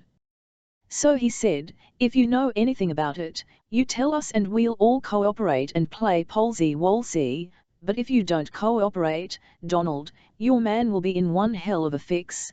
There won't be anything he can square. He'll have the book thrown at him, and whenever you come to San Francisco you'll wish you'd stayed home. Again I nodded. So Sheldon went on, now that we've become what have you got to tell nothing, yet. Now, we don't like that, Donald, don't like the yet and don't like the nothing. I didn't say anything.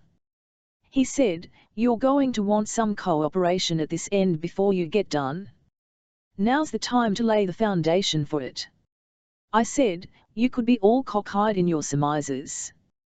Of course I could, Donald. You don't need to tell me that.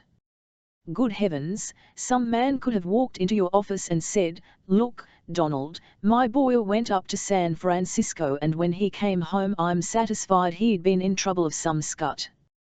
Now, he's a boy but he does have a tendency to hoist a couple and then go out and get behind a steering wheel. Now, suppose you just slide up to San Francisco and see if there's any hit-and-run charge up there that hasn't been accounted for.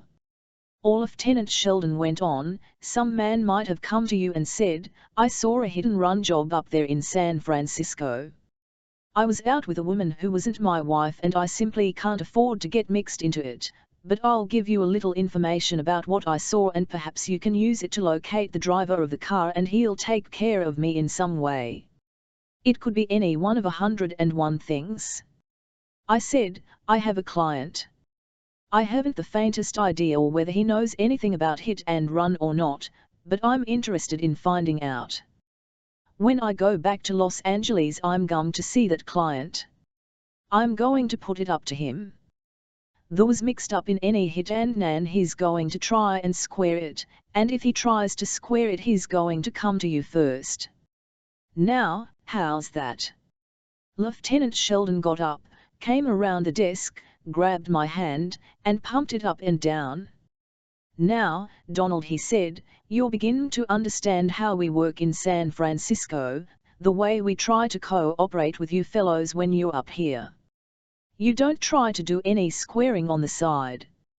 You pick up the telephone and you call for Lieutenant Sheldon, person to J.M. Tuason. You get it? I get it, I said. You tell me what you have, and you tell me what you want to do. Then the police, acting on your tip, get busy and solve the case by clever detective work. After we've solved the case you start trying to work your fix and we'll do everything we can up here. We'll tell you all we know and show you the ropes. If you can square it, more power to you. I nodded. But remember, Donald, he said, wagging a forefinger at me as though he'd been a school teacher and I was a naughty pupil, don't try to slip anything over on us. If you know anything, you'd better tell us now. If you know something you aren't telling and we find it out, it's going to be too bad, just too bad. I understand. Not only for your client, but it's going to be too bad for your agency.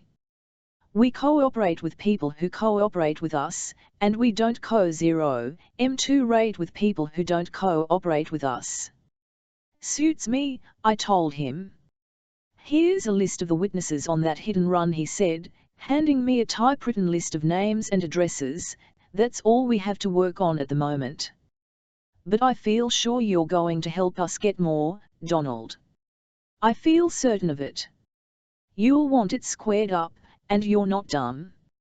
Now if there's anything you want while you're up here, any information we can get for you, don't hesitate for a minute. Just tell us what you want, Donald, and we'll get it for you. I thanked him and walked out. I took a taxi to the Palace Hotel, paid off, ducked through to the side entrance, picked up another cab. A car was tailing me. I couldn't shake it off without tipping off the cab driver and making the driver of the car behind know I had him spotted. I told the cabbie to drive along Bush Street. When I saw a rather pretentious apartment up near the top of the hill, I told the driver to stop and wait for me. I ran up the stairs, walked into the desk, and handed the man on duty my card. I'm up here working on a case, I told him. His eyes were exceedingly uncordial. Do you have a tenant who drives a dark blue Buick sedan? I wouldn't know. It's quite possible we have several. I foot-owned and said, his is the address I have and it should be here. A dark blue I'm sure couldn't tell you. Could you find out for me? I'm afraid not. We don't spy on our tenants. I don't want you to spy on anyone. I just want a little information. I could get a list of tenants and look up the registrations. Then why don't you do that, Mr. Lamb? Because I can save time this way. Time, he said, is money. I said, in this case there isn't much money, you should have lots of time.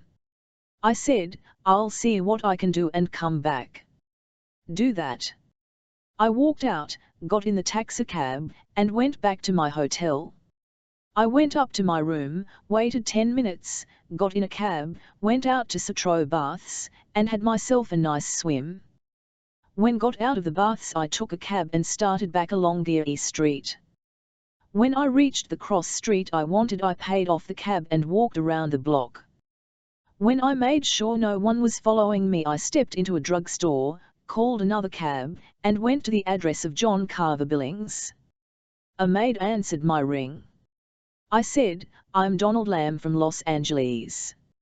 I want to see John Carver Billings II, and you can tell him it's urgent and important. Just a moment, she said. She ate my card, then took the precaution of closing the CLCM while she vanished inside the house. 2 minutes later she was back and said, "Come in." I went through a reception hall into a big drawing room, and John Carver Billings II came forward to meet me. He was not at all pleased to see me. "Why, hello, Lamb. What the hell are you doing up here?" "Working. I thought your agency did a very fine job for me," he said, "but that's all done, finished. Pow, as they say in Hawaii." He didn't ask me to sit down. I said, "I have another matter I'm working on. If there's anything in which I can assist you, I'll be glad to do what I can." His voice was like cold linoleum on bare feet. I said, "I'm investigating a hit-and-run case up here. The police are interested in it." "You mean the police hired a private detective from Los Angeles to—" "I didn't say that. Said the police were interested. In a hit-and-run case they should be. A fellow down on the corner of Post and Polk Streets," I said, "hit a man and broke him up a bit, then kept right on going. Someone tried to follow him and ran into a car that was just pulling out from the curb. I had enabled the guy to make a getaway, temporarily." "What you trying to do?" "Find the fellow." "I think I know who he is," I said, looking him right in the eye. "I'm trying to find some way of fixing it up for him now." "Well, I can't say I wish you any luck. These hit-and-run drivers are a menace." "Was there anything else, Lamb?" I said, "Yes. Let's have a little talk. I'm rather busy now. I'm in conference with my father and," I said, "if you were sick and walked into a doctor's office and asked him to give you a prescription for penicillin, he gave you one with no questions asked and let you walk out, what would you think?" "I'd think he was a hell of a doctor." "Is that what you want me to say?" "That's what I want you to say." "All right. LVE said it." I said, "That's what you did. You walked into a detective agency, described the medicine you wanted, and then walked out. I gave you a then-specific assignment, if that's what you mean. There wasn't any medicine and I wasn't sick. You may not have thought and temperature." "Just what are you driving at, Lamey?" I said. "You fixed up a fake alibi. Then you went out and planted it. You wanted us to uncover it for you. In that way you could act very innocent and say that you'd paid money to get a detective agency to find the people who—" "I don't think I like your attitude. Weakness of such a scheme," went on, "is that you don't dare to approach a perfect stranger. You have to get you're friendly with, and then your friendship for that person can be proven. Furthermore, in Tyler, to make Sylvia a fallen woman in name only, as well as to bolster your alibi, you insisted on having two people, so Sylvia got her friend Millie. Do you have any idea what you're talking about? Because I don't." And I went on, "After you'd made certain we were going to handle the case and everything was all fixed, you went dashing out to that motor court, put on a leather jacket and gold-braided cap, and went in where you could plant the evidence for me to. I don't know just how it happened that you picked that particular motor court. You may have stayed there before and thought there was a little something phony about it, or you may have just picked one at random. Now," I went on, "if knew what you were trying to cover up on Tuesday night, might that's what we're for. To help you if we can." He said, slowly, in cold anger, "I'd been warned about private detectives. I'd been told they tried to blackmail clients if they could get anything on those clients. See, now the warning was one that I should have heeded. I shall instruct my bank the first thing Monday morning to dishonor that check which was given to your agency. I am sending your agency a wire that payment on the check has been stopped. I don't appreciate your meddling in my private affairs, I don't appreciate your attempt at blackmail, and I don't like you." I played the last card. Your dad, I said, might resent it if his son received a lot of publicity as being the driver of the hit-and-run car. There is always the chance that we can square these things and, just a minute, he said. Wait right there, Lamb. Have something for you. That last remark really gave me an idea. Wait right there, don't go away. He turned and left the room. I walked over to a comfortable chair and sat down. Steps sounded, a door opened, and Billings was back in the room with an older man. This is my father, he said. I have no secrets from him. Dad, this is Donald Lamb. He's a private detective from Los Angeles. I hired his firm to find out the people who were with me Tuesday night in a motor court in Los Angeles. He did an excellent job of getting the people located. Have his report here in writing showing that he located and talked with at least one of them, and that everything is exactly as I reported it to him. L gave his agency a check for a $500 bonus in accordance with an understanding I made with them. I am not at all certain it was ethical for me to do that. I think perhaps that constituted a contingency fee and may be a breach of ethics on the part of the agency. Now he shows up and tries to blackmail me. He accuses me of having tried to fake an alibi and is intimating that I was mixed up in a hit-and-run charge Tuesday night, some accident which I believe occurred near Post and Polk. What shall I do? John Carver Billings I looked at me as though might have been something that had just crawled under a crack in the door, and he wanted to get a good look at me before he stepped on me. Throw the son of a bitch out, he said. Your son wasn't in that motor court Tuesday night. He's been trying to fix up a fake alibi. He's made a clumsy job of it, and if there should be any investigation, the very fact that he had tried to tix up that fake alibi would fasten the brand of guilt on him, and at the same time alienate the sympathy of the court and the public. I'm simply trying to help the guy. The elder Billings continued to regard me with cold, patronizing scorn. Are you quite finished, Mr.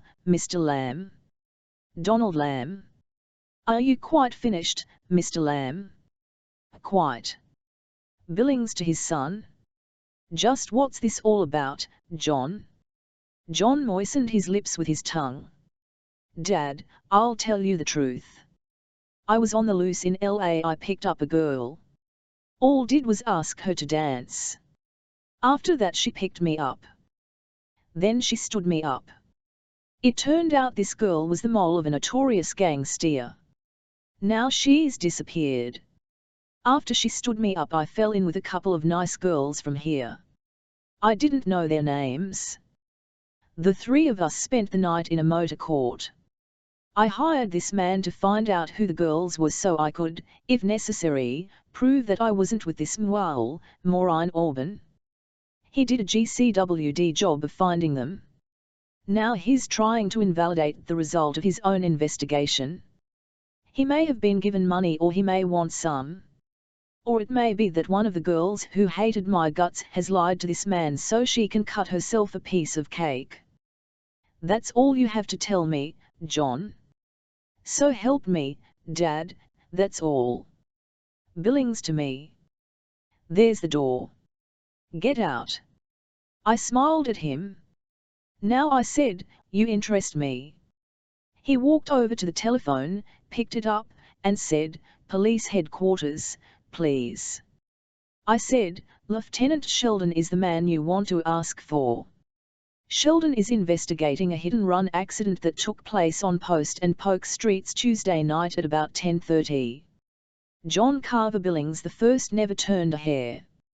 He said into the telephone, yes. Is this police headquarters? I want to speak with Lieutenant Sheldon. It could have been a bluff. There might have been a switch that kept the phone from being connected. I couldn't tell. I waited. A moment later the receiver made a squawking noise, and Billings said, This is John Carver Billings, Lieutenant. I am being annoyed by a private detective who apparently is trying to blackmail my son. He has given me your name. What's that? Yes, a private detective from Los Angeles. The name is Donald Lamb. The firm name is Cool and Lamb, Dad, his son prompted. I believe he is of the firm of Cool and Lamb of Los Angeles, the old man went on. He apparently is trying to tinder fall guy to take the place of some client who quite apparently was mixed up in a hit-and-run case last Tuesday night. Yes, that's it. That's what he said. At Polk and Post Streets at about 10:30.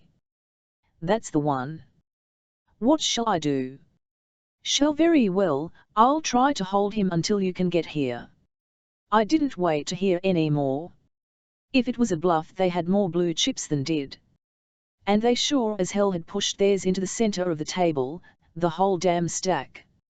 I turned around and walked out. No one made any effort to stop me. Chapter 8. 2 taxicabs later I found myself on the south side of Market. It wasn't a dive, it was a dump. It was good enough for what I wanted. It had to be. At a little store on 3rd Street I picked up a shin, some socks, and underwear. A drugstore sold me shaving things. Then in the dingy, stuffy inside room I sat down at a rickety little table and started checking over what had happened. John Carver Billings II had needed an alibi, and his need had been so urgent that he had spent a great deal of money, time, and effort in a clumsy attempt to fabricate something that would stand up. The most logical thing was the hit-and-run charge, but that hadn't seemed to faze him when I put it up to him. Therefore he was either a better poker player than I figured, or I was on the wrong track. I went down to a phone booth and phoned Elsie Brand at her apartment. Luckily I found her in. "How's Sylvia?" she asked. "Sylvia's fine," I told her. "She wanted to be to you her very much," she said icily. "Elsie, I think I'm on the wrong trail up here." "How come?"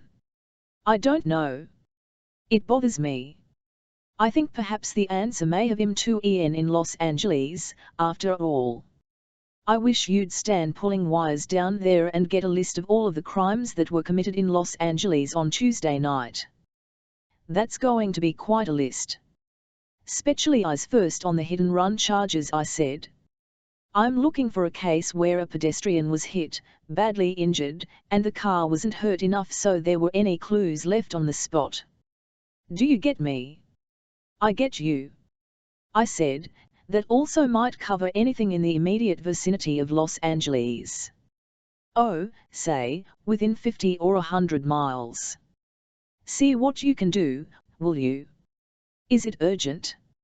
"It's urgent," she said. "You don't care a thing about a girl's weekend, do you?" "You'll have lots of weekends after I get back," I told her. "And a lot of good they'll do me," she retorted. "What was that last?" "I simply said to give my love to Sylvia," she observed, and then asked, "Where can call you?" "You can't." "I'll call you." "When?" "Sometime tomorrow morning." "Sunday morning?" "That's right." "You're getting more and more like Bertha every day," she told me. "Okay," I said. "I'll give you more time and more sleep. Let's make it at the office Monday morning. I'll call collect, I'm running short on cash." "Make it Sunday if you want, Donald." "Anything I can do?" "No, you won't be able to get the information by then." "How do you know?" "A police detective is buying my dinner tonight." "You do get around?" "Just local stuff. I don't need to go to another city." I laughed. "Make it Monday, Elsie. That'll be soon enough." Honest. "AB now," she said softly, and hung up. I went out to Post and Polk and looked around. It was a nice intersection for an accident. Someone coming along Post Street and seeing a go signal at Van Ness would start speeding to and make the signal if he thought he had a clear run for it at Polk Street. A kid was selling newspapers on the corner. There was quite a bit of traffic. I took from my pocket the list of witnesses that Lieutenant Sheldon had given me and wondered if it was complete.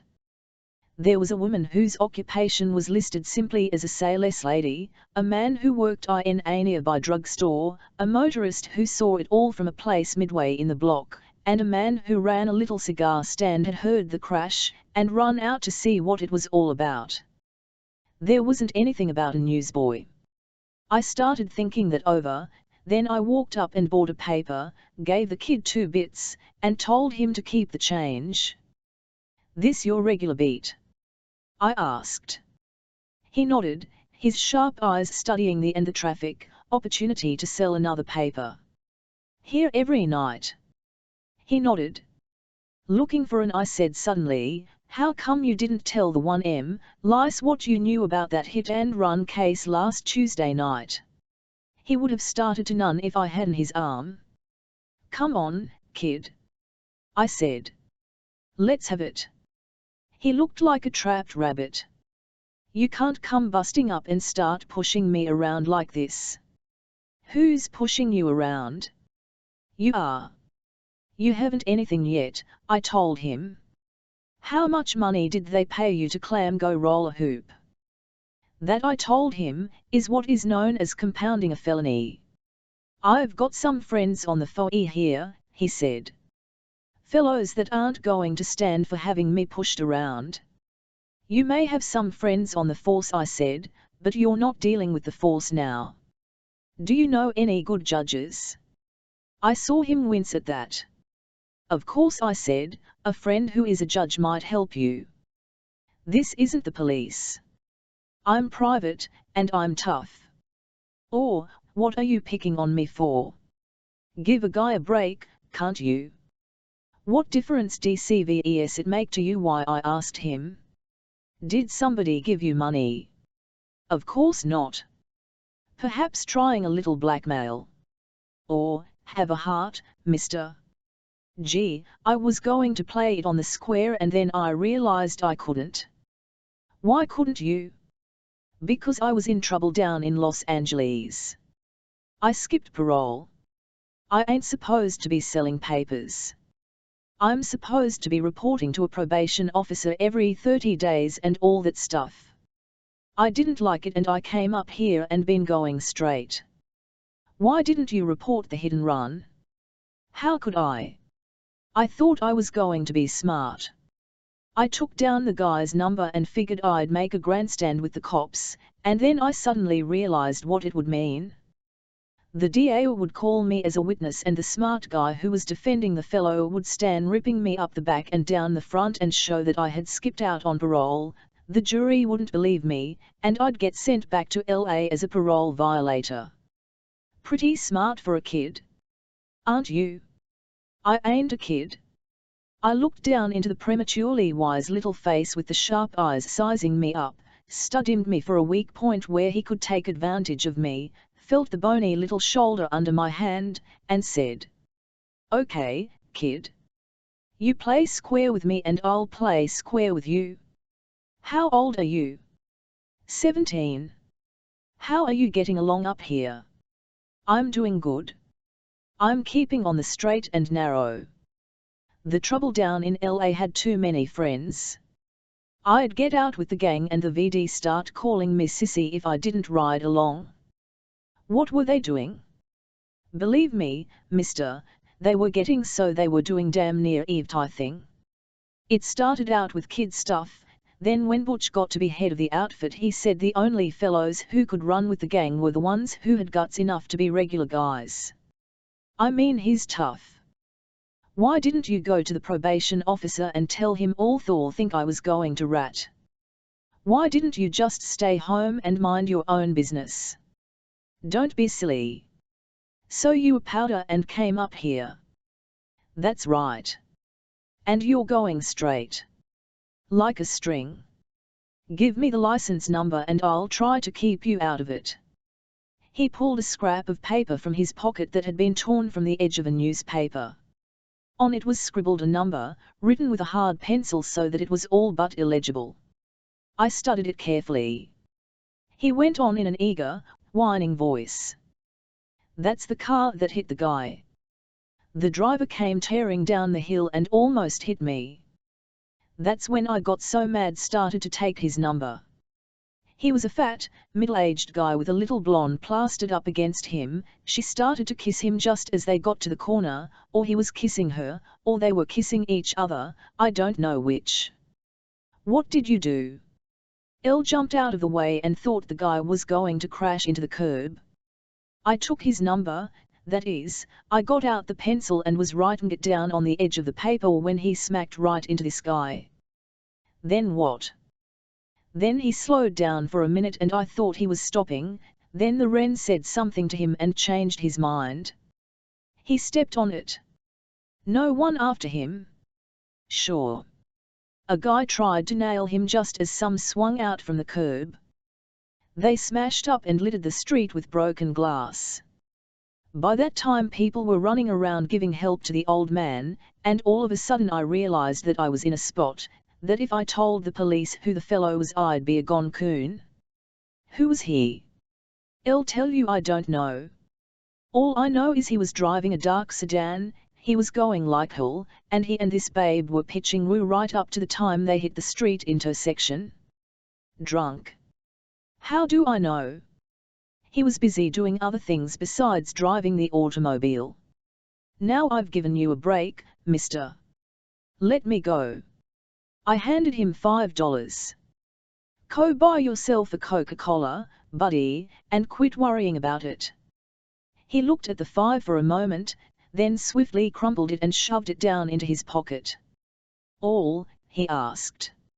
I said, would you know this gent if you saw him again, the one who was driving the cafe? He looked at me with eyes that were suddenly hard and shrewd. No, he said. Couldn't recognize him if you saw him in a lineup. I left the newsboy and looked up the registration of the number he had given me. It was Harvey B. Ludlow and he lived in an apartment way out on the beach. The car was a Cadillac sedan. Chapter 9 I slept until noon Sunday, in my south of Market dump. Breakfast at a nearby restaurant consisted of stale eggs fried in near-rancid grease, muddy coffee, and cold, soggy toast.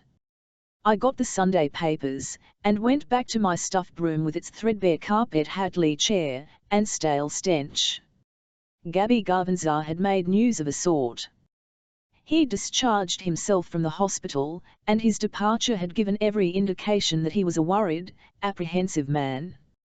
He had, in fact, simply vanished into thin air. His nurses and physician insisted they knew nothing about it. Garvanzar was recuperating nicely and had been able to travel under his own power.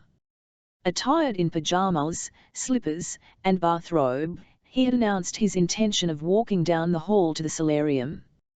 When his special nurse went to the solarium a few minutes later, she drew a blank. A frantic search of the hospital yielded no clues and no cabby carve answer. Theories ranged from the fact that the gambler had taken a run-out powder to abduction by the enemies who had tried to rub him out. The mobster had left behind clothes which had been taken to him by Maureen Auburn on the day following the shooting.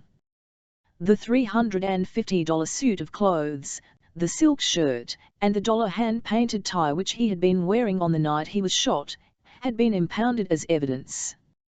The bullet holes in the blood-stained garments were expected to yield perhaps some clue on spectrographic analysis as to the composition of the slugs which had penetrated Garvanzar's body. The day after the shooting, Maureen Auburn had brought a suitcase containing another $350 tailor-made suit, a pair of made-to-order shoes, another $25 hand-painted necktie, and an assortment of silk shirts, socks, and handkerchiefs. All of these had been left behind. When he vanished, the gambler had wearing only bathrobe, pajamas, and slippers. The hospital staff insisted that a man so clothed could not possibly leave the hospital by any of the exits, and pointed out that it would be virtually impossible for him to get a cab while clad in that attire. Police retorted that whether or not it had been possible, Gabby had disappeared, and that he hadn't needed a cab. There was some criticism of the police for not posting a guard, but the police countered that criticism with the fact that Gabby Garvanzar had been the target. He had not done any shooting and had, in fact, unarmed at the time he was shot. Police had other and more important duties than to assign a bodyguard for a notorious gambler who seemed to be having troubles with competition that wished to muscle in on what the press referred to as a lucrative racket, despite the fact that the police insisted the town was closed up tight and there was no gambling worthy of the name. I took my knife, cut the clipping out of the newspaper, and folded it in my wallet. Since I was, for the moment, at a standstill, and since I dared not circulate around freely, mgnt a long, tiresome day reading, thinking, and keeping under cover. Monday I went out to get a morning paper. The story was on the front page. The body of Maureen Auburn had been found buried in a shallow grave near Laguna Beach, the famous and reserved city south of Los Angeles. A shallow grave had been dug in the sand above high tide line, but air had seeped through the loose sand, the odor of decomposition had become noticeable, and the body had been uncovered. From its location, authorities felt the grave had been hastily dug at night, and that the young woman was already dead when a car drove down a side street, stopped near a cliff, and the body was dumped over the cliff to the sand below. The murderer then had hastily scooped out a grave in the soft sand and made his escape. From an examination of the body, the coroner believed she had been dead about a week. She had been shot twice in the back, a cold-blooded, efficient job. Either bullet would have resulted in almost instant death. Both of the fatal bullets had been recovered. Angeles police, who had been inclined to wash their hands of the attractive mole after her distinct refusal to cooperate in giving the police information concerning the shooting of Gabby Carvanza, now had no comment to make. The sheriff of Orange County was breathing smoke, fire, and threats to gangsters. In view of these developments, search was being redoubled for a young man with whom it was known Maureen Auburn had disappeared on the night that police now felt certain was the night of her death. Police had a good description and were making a careful check. I went to a phone booth and rang up Elsie Brand at the office, putting through the call collect. I heard the operator at the other end of the line say, "Mrs. Cool said she would take any collect calls from Donald Lamb." A moment later I heard Bertha's hysterical voice screaming over the wire. "You damn little moron, what do you think you're doing? Who the hell do you think is masterminding this business? What's the matter now?" I asked. "What's the matter?" she yelled. "We're in a jam. You've tried to blackmail a client. They are going to revoke our license. The client has stopped payment on the $500 bonus check. What's the matter? What's the matter? You go sticking your neck out there in San Francisco. The San Francisco police have a pickup on you, the agency is in bad, the $500 has gone down the drain, and you're calling collect. What the hell do you think's the matter?" "I want to get some information from Elsie Brand," I said. "Pay for the call, then Bertha here won't be any more collect calls on the phone at this end." She slammed up the receiver so that it must have all but pulled the phone out by the I hung up the telephone, sat there in the booth, and counted my available cash. I didn't have enough to squander any money on telephoning Elsie Brand. I went to the telegraph office and sent her a collect telegram. "Wire me information prepaid, will call Western Union Branch FIRSR and mark it." Bertha probably wouldn't think to stop collect telegrams. I went back to my hole-in-the-wall hotel and kicked my heels, marking time while waiting for information. The noon editions of the San Francisco newspapers blossomed out with useful information. The killing of Maureen Auburn suddenly assumed importance because it had a swell local angle. Headlines across the front page said, "Son of wealthy banker volunteers information in gangster killing." I read that John Carver Billings II had voluntarily to police that he had been the one who had asked Maureen Auburn to dance at an afternoon rendezvous spot, that he had been the one whose fascination had charmed the attractive mole into leaving her companions. The young man's amatory triumph, however, had been swiftly eclipsed by humiliation when the mole had gone to powder her nose and had failed to reappear. Young Billings reported that he had thereafter become acquainted with two San Francisco girls, and had spent the rest of the evening with them, He had not known their names until he had located them through the efforts of a Los Angeles detective agency which had uncovered the identity of the two young women. Billings had given police the names of these two women, and, since they were reputable young ladies employed in San Francisco business establishments, and inasmuch as it seemed their contact with Billings had consisted merely in making a round of night spots and using him to show them the town police were withholding their names. It was known, however, that they had been interviewed and had confirmed Billings's story in every detail. The newspaper carried an excellent picture of John Carver Billings, a good, clear photograph taken by a newspaper photographer. I went around to the newspaper office and hunted up the art department. A couple of 2-bit cigars got me a fine glossy print of the picture, a real likeness of John Carver Billings II. I strolled back to the telegraph office. There was no wire from Elsie. I took a streetcar to Millie Rhodes's apartment. I found her home. "Oh, hello," she said. "Come on in." Her eyes were sparkling with excitement. She was wearing an outfit which evidently had just been removed from a box bearing the label of one of San Francisco's most expensive no-work. I asked. "Not," she said, smiling enigmatically. "I thought your vacation was up and you were due back to work." "Elle changed my plans." "And the job?"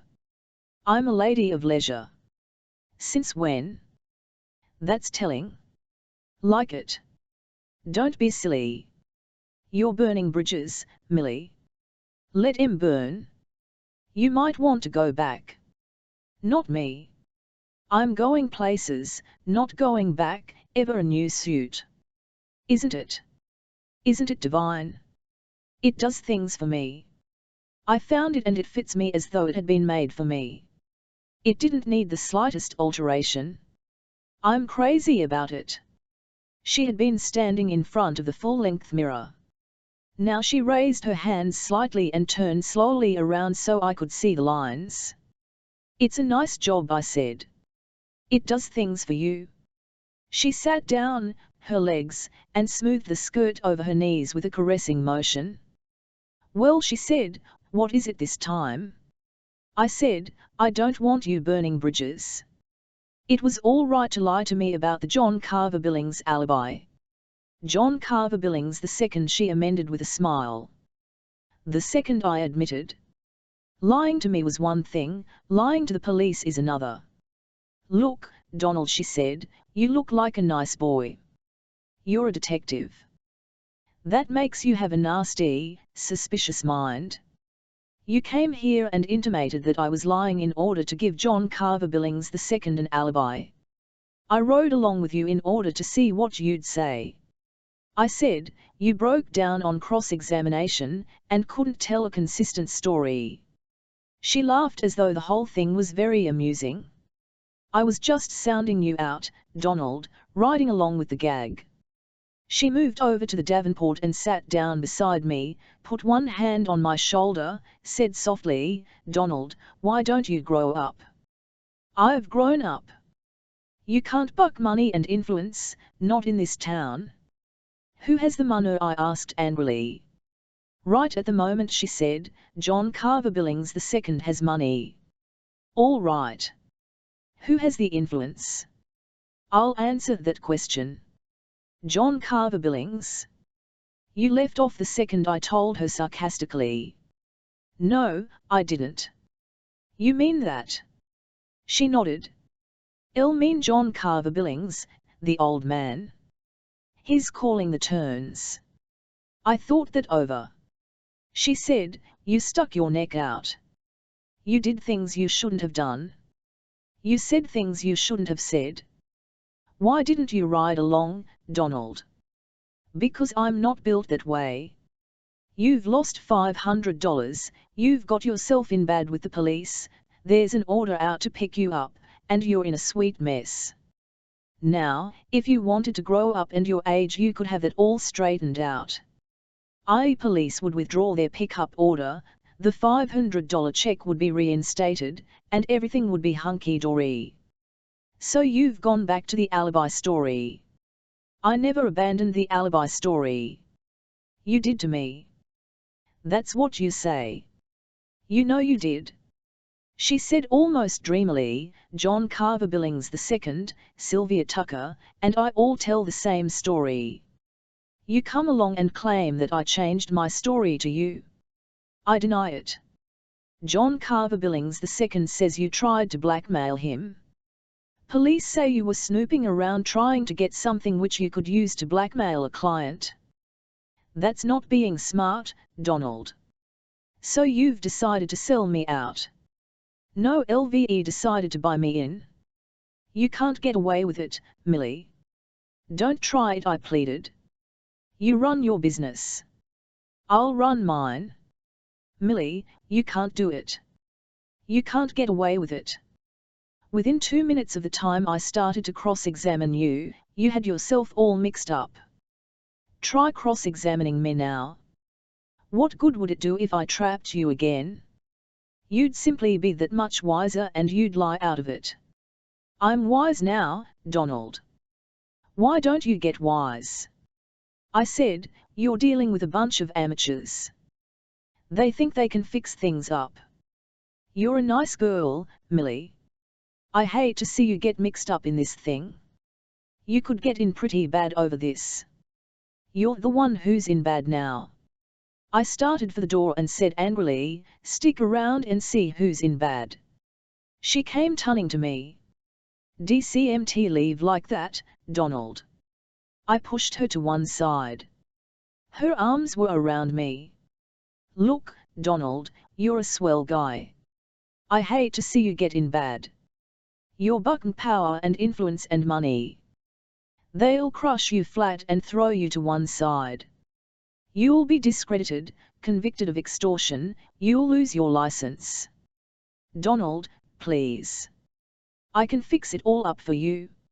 I told them they'd have to square things for you or I wouldn't go along. They promised. I said. Millie, let's look at it from the standpoint of cold-blooded logic. It cost John Carver Billings II almost $1,000 to manufacture that alibi, and that isn't taking into consideration what they paid you. I have an idea Sylvia was soft-throated and they didn't pay her much. They paid you $250 the first time. When they came back this second time they really decorated the mahogany. You started buying clothes and suitcases. You're going to make an affidavit and then you're going traveling, perhaps a trip to Europe. All right, she said hotly, they sent for me. They paid me money, big money, and they gave me the protection of influence, big influence. I'm not going to Europe. I'm going to South America. Do you know what that means? Sure I know what it means, I said. You're making an affidavit and then you're getting on a boat, where, for a rumor at least, you'll be out of the jurisdiction of the court. They can only question you by interrogations forwarded through the American consulate. It isn't that, she said. You're looking at it from the other person's viewpoint. I am looking at it from my viewpoint. Do you know what it means when a girl comes to the city and gets on her own? She doesn't have any difficulty meeting a lot of boys, playboys. That's all they want to do. At the start you think you'd like a little playing yourself. You're on the loose. For the first time in your life you're grown up, with all that it means. You're an individual, completely free and unhampered. You have an apartment, you are your own boss, you're making your own living. You don't have to ask anybody for anything. Or, that's what you think. You feel there's lots of time to settle down whenever you get ready. You have a job and you're getting a regular paycheck. You can buy clothes and you can do what you want when you want. It's a fine sensation for a while and then the sugar coating wears off and you begin to taste the bitter that's underneath. You're not independent. You're a cog in the economic and social machine. You can get just so high and no higher. If you want to play you can get acquainted with a lot of playboys. If you want anything else you're stymied. After a while you begin to think about security. You begin to think about a home, about children, about being respectable. You want to have someone man whom you can love and respect, to whom you can devote your life. You want to have kids and watch them grow up. You want to have a husband and a home. You don't meet anybody who wants to be a husband or to make a home. You're tagged as a playgirl. You've been having fun and there's a tag on you. The homely little mock keeper marries the bashful guy in the filing department. You don't get proposals. You get the head waiters all know you and make a fuss over you. You're tagged. The married men at the office all make passes at you in their spare time. The boss slaps your fanny, tells you an off-color joke or two, and thinks he's being devilish. You meet a lot of guys who look all right on the surface and who swear they are bachelors on the loose. After the fifth drink they pull a wallet out of their pocket and show you pictures of the wife and kids. I'm going on a boat, Donald. No one's going to know anything about me or about my background. Have good clothes. I'll be chic and interesting. I'll sit in a deck chair and have all day to look over the passengers. I'll spot the ones who are eligible. And throw your hooks into the first one you can get. I asked. I'm not that anxious, she said, and I'm not that low, but if I find someone who interests me and find that I'm interesting him, I'll have an opportunity to talk with him, to find out what kind of a chap he is, what he wants out of life. I'll really get acquainted. The way it is now, somebody introduces me to a good-looking fellow. He wants to take me to dinner. I rush home and take a shower, put on a party dress and war paint. We go out to dinner. He shows what he wants and what he expects inside of the first 10 minutes. From then on it's the same old routine, and it turns out he's a buyer from Los Angeles who has a wife and 2 kids. He's crazy about his family, but he thinks he's a wolf, and I'm supposed to ride along. I'd like to spend an afternoon with a man sometime. I'd like to visit and get acquainted with new people. I'd like to go ashore in Rio de Janeiro and prowl through the shops with some interesting man who wasn't thinking in terms of making your acquaintance, getting a pass to first base, stealing second, and crossing the home plate, all within 2 hours. I said, you've been reading the steamship ads, somebody's handed you a bunch of folders with pictures of a girl and a fellow outlined against a path of moonlight in tropical waters, with pictures of happy couples dancing to the rhythm of romantic music. You don't, Donald, she said, laughing. You're taking all the joy out of it. There was a catch in her laugh. I to 100k at her. Her eyes were with tears. I said, you came here, Millie. You got in with a carefree bunch. Your friends are that type. All right, so you're tagged. But why not go to a new place, get a job, make new friends? How you talk, she interrupted. I'd have to give up everything LVE worked for. I'd start out on a starvation salary and I'd die of loneliness. I need action, Donald. I want to get out and simulate. Want to see? I crave action and variety. I want to see good shows, listen to good music, dance at the best night spots. I want luxury. You can't have all that unless you have the connections, or money.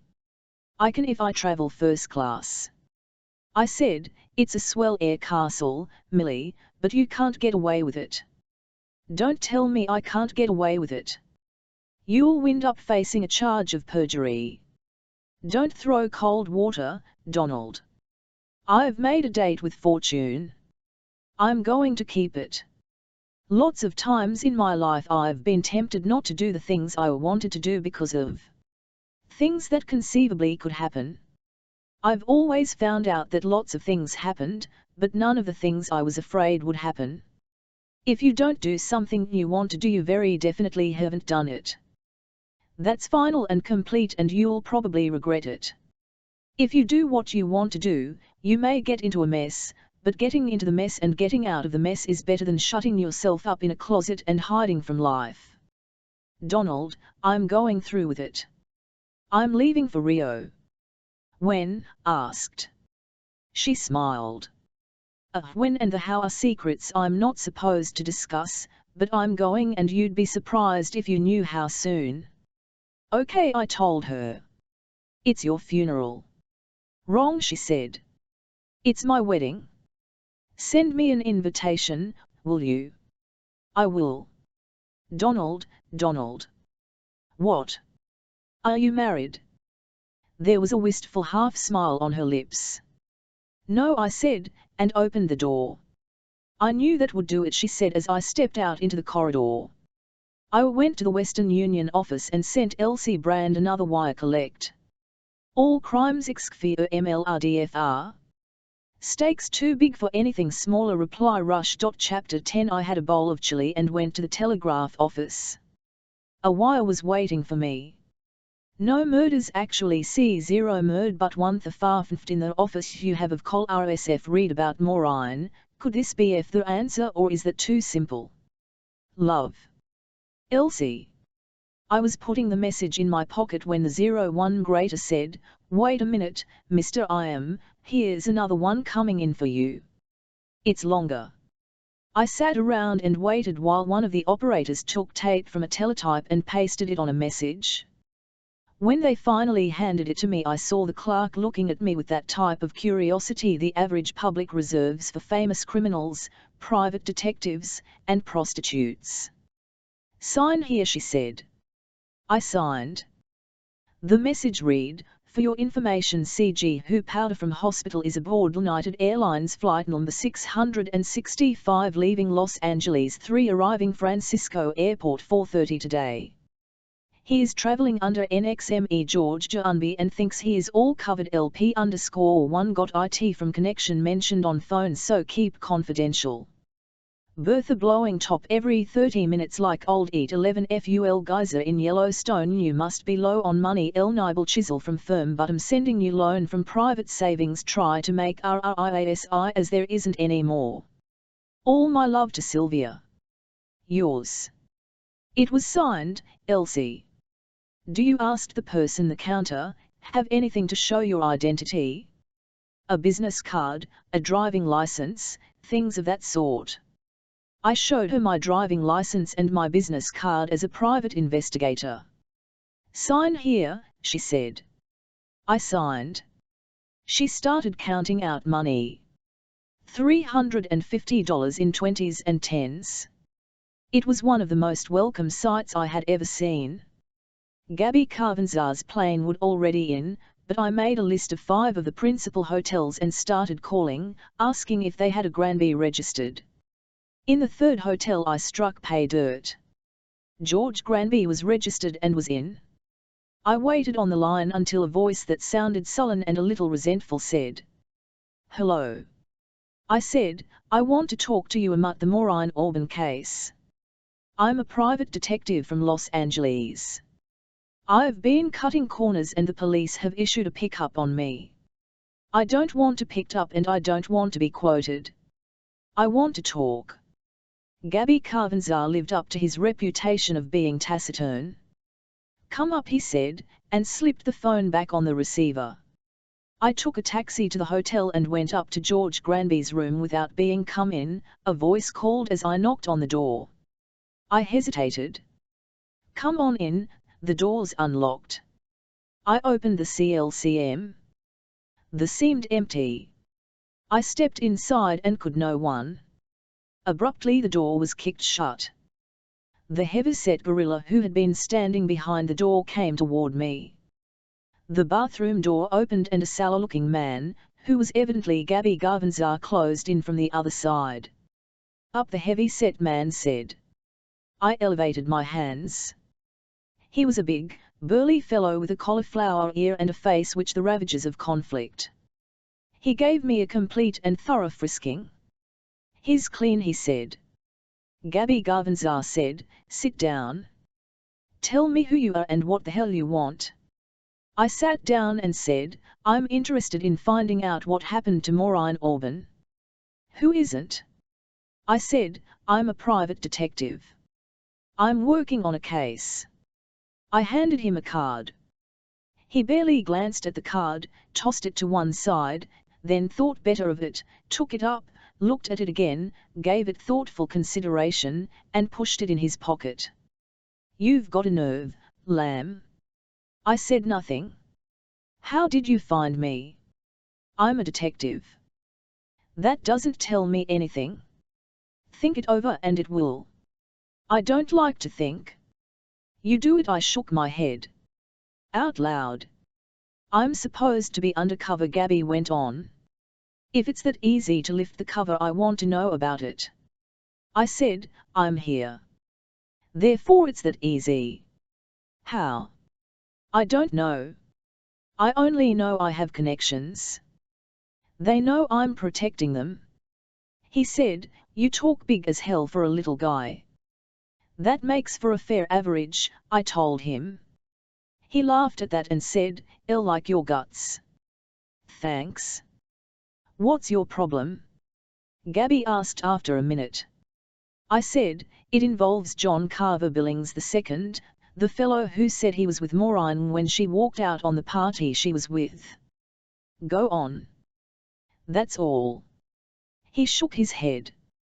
I said, "I'm interested in finding out where John Carver Billings was that night." "What's stopping you?" "Nothing." "Go ahead and find out, then."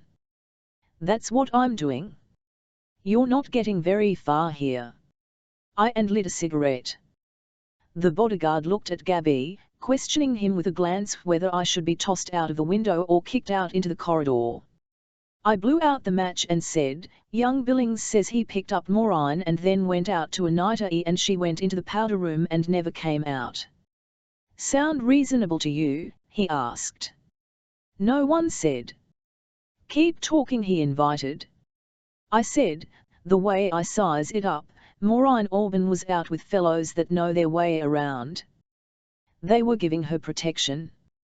Young Billings tells a nice story about drifting in and picking her up and taking her away from the party she was with, just as though she'd been some secretary out with a couple of filing clerks and accountants from the office. I don't think it would have happened that way."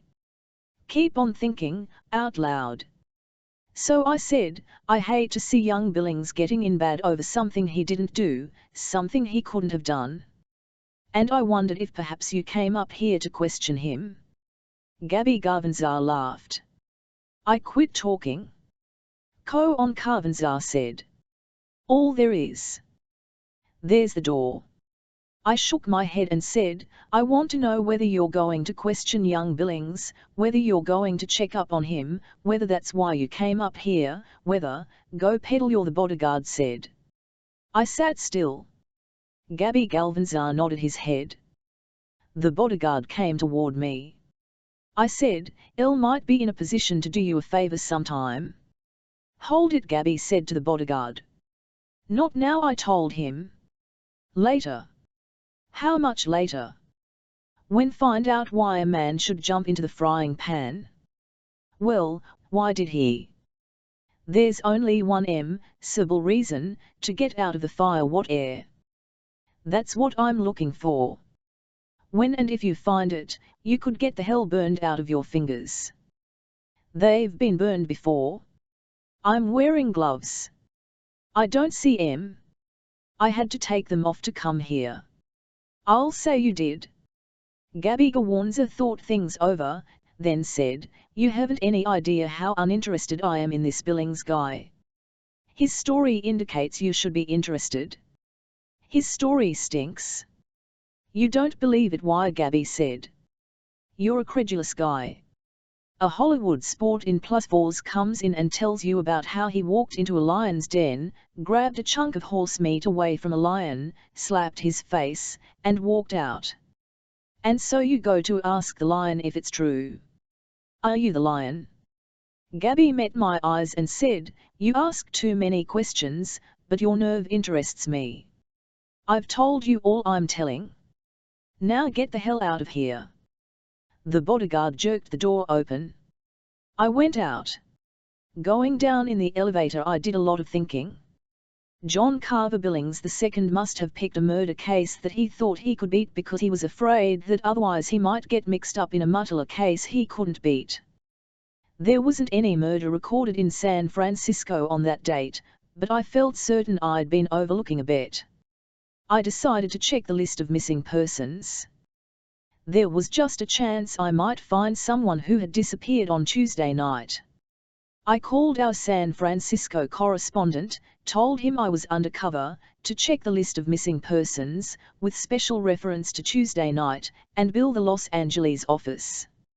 I told him I'd call later for the information. Chapter 11 The evening newspapers saved me the trouble of asking my correspondent for a report. I read those papers and had the answer, or thought I did. It was the only answer I could find. One George Bishop, a wealthy mining man, had left San Francisco Tuesday night to go to his mine in Northern California. He had never arrived. Early today, the papers reported, his Cadillac automobile had been found where it had been driven off the mat above Petaluma. There were blood spatters on the left-hand side of the front seat, and definite blood spatters on the inside of the windshield. From the indications on the ground, officers decided the automobile had been there for at least 5 days, perhaps longer. Putting 2 and 2 together, it looked as though Bishop had been waylaid late Tuesday night, probably by hitchhikers whom he had picked up and who had killed and robbed their benefactor.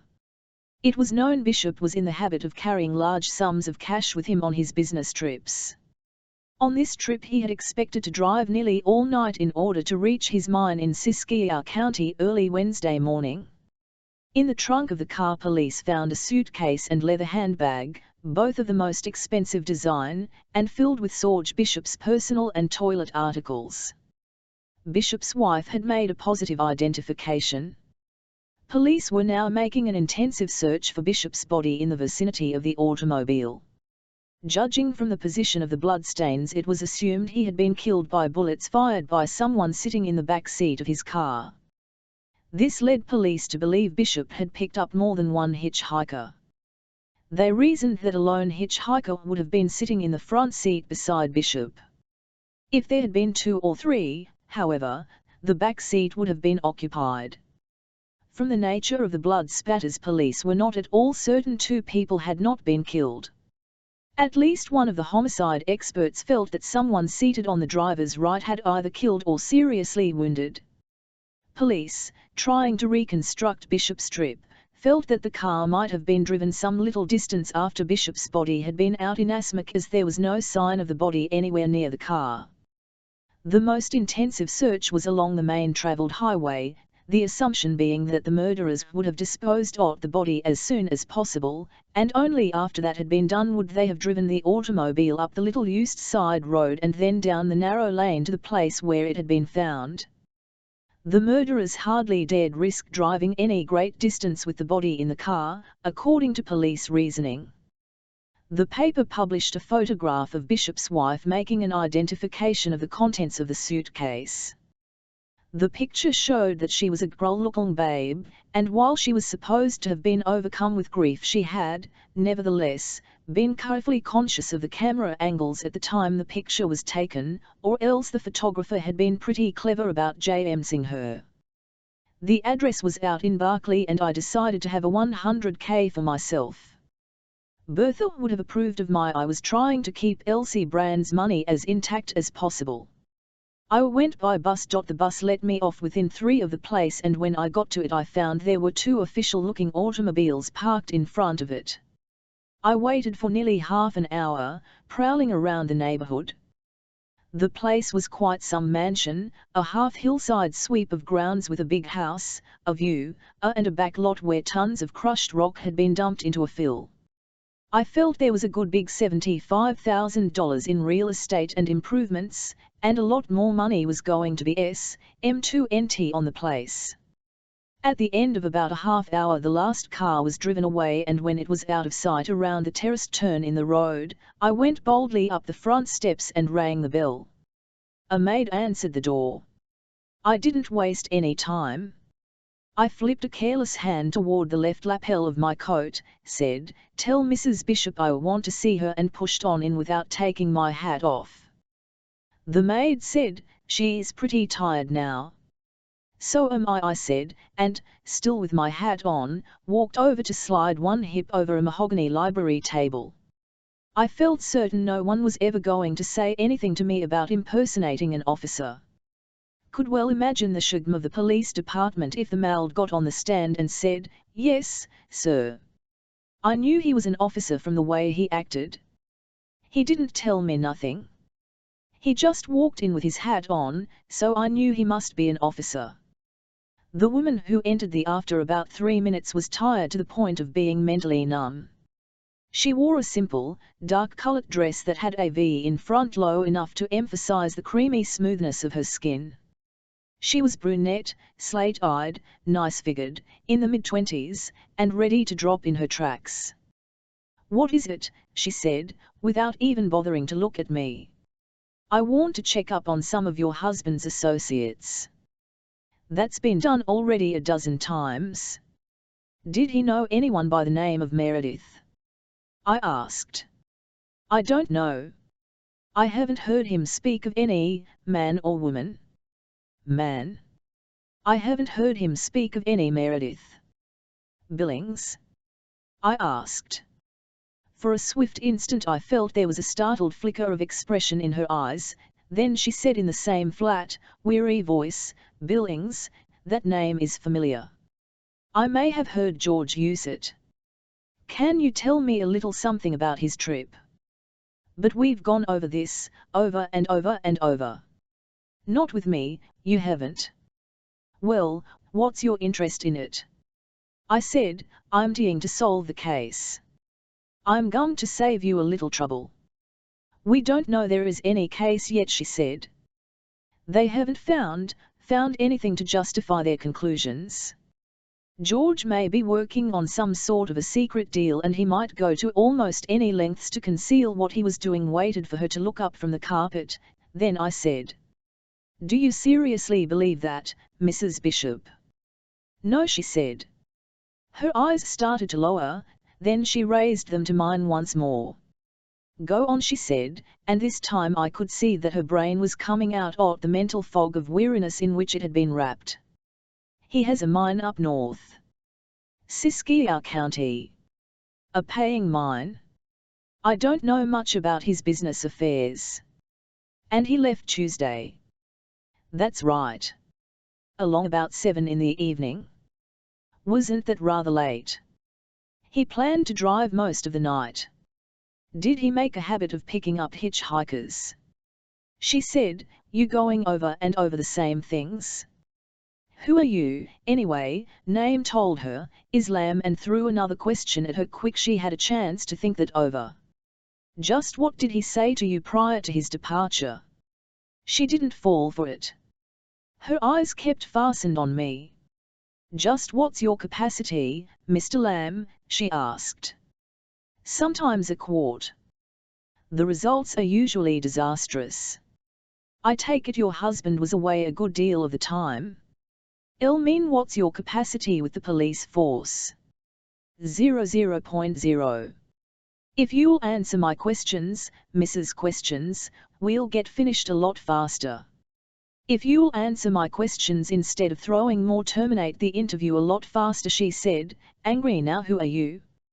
I saw then she was going after it until she had an answer. "Dodge around the bushes." I said, "I'm Donald Lamb. I'm a bishop." Instead of asking questions at me, we may and very much alert. Just I didn't want to appear to private detective from Los Angeles. "I'm working on a case that I think may have some angles to it that will be of some assistance." "Assistance to whom?" "I thought so." And I said, "Perhaps to you." "In what way?"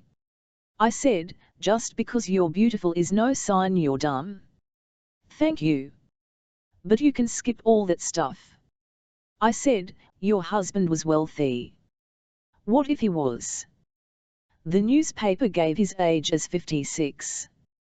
"That's right. You're evidently a second wife." "I'll put up with just about so much of this," she said, "and then I'll have you thrown out." "There was probably insurance," I went on. "If you're dumb enough to think that the police haven't suspected you of having a young lover, and planning to get rid of your middle-aged husband so you could inherit his money and go places with the guy you really like, you're ivory from the ears up." I suppose, Mr. Lamb, that the ultimate purpose of all this is to frighten me into retaining you at a handsome salary. Wrong again. What is the purpose? I'm working on another case. I think the solution to it may have a great deal to do with your husband and what may have happened to him. Are you interested? She said, no, but didn't make any move to leave the room. I said, if you're guilty of anything at all, don't stick around and answer my questions. There's a phone over there. If you have anything on your conscience, go call a good lawyer, tell your story to him and to no one else. And if I'm not guilty of anything? If you're not guilty of anything at all, if there's nothing you're afraid to have the police end out, talk with me and I may be able to help you. If I'm not guilty of anything, I don't need any help. That shows what an optimist you are. Sometime when you haven't anything else to do, get Professor Borchard's book Convicting the Innocent, and read the 65 cases of authenticated wrongful convictions that are set forth in that book. And, believe me, that's just scratching the surface. I don't have time to read. You will. What do you mean by that? I said, unless you show a little savvy, you may be spending the long afternoon hours in a cell. That's a cheap attempt to frighten me. It is, I admitted. Why are you doing it if you don't want money? I want information. Yet you tell me that I shouldn't give out information, that I should see a lawyer. If you're guilty. What else do you want to know, Mr. Lamb? Garvanzar, I said. Ever hear your husband mention that name? This time there could be no mistaking the little start that she gave, then her face was a 1M, curl face once more. Garvanzar, she said slowly. I've heard that name somewhere. Your husband ever talk with you about a Garvanzar? No, I don't think he did. We discussed business very infrequently. I am not certain whether he knew a Mr. Garvanzar or not. I said, when I mentioned Meredith, you wanted to know whether it was a man or a woman? On the Garvanzar question you popped right out with a denial without asking whether it was Mr. Garvanzar or Miss Garvanzar or Mrs. Garvanzar. Or the little Garvanzar baby, she said sarcastically. Exactly. I'm very much afraid you and I aren't going to get along at all, Mr. Lamb. I don't see any reason why not. I think we're doing fine. I don't. As soon as you get over the act of righteous indignation that you're using to cover up your slip when I mentioned Garvanzar's name, I think we're going to be real chummy. The slate-colored eyes studied me for 4 or 5 seconds, which felt like as many minutes. Then she said, yes, Mr. Lamb. He knew Cabby Garvanzar. I don't know how well. I've heard him speak of Mr. Garvanzar, and when he read in the papers that Cabby Garvanzar had been shot down in Los Angeles, he was very much worried. Know that. He tried to keep me from seeing it, but I know that he was. Now I've answered your question. Where do we go from there? Now, I said, you're beginning to talk. Garvanzar never called on him at the house here. I have heard him mention Mr. Name. And I know that he knew Cabby Garvanzar. Offhand, don't know exactly when Garvanzar was shot. Let me see, that was on the Thursday before my husband disappeared. He was reading the and all of a sudden he gave a startled exclamation, a half-strangled cry. It was at breakfast.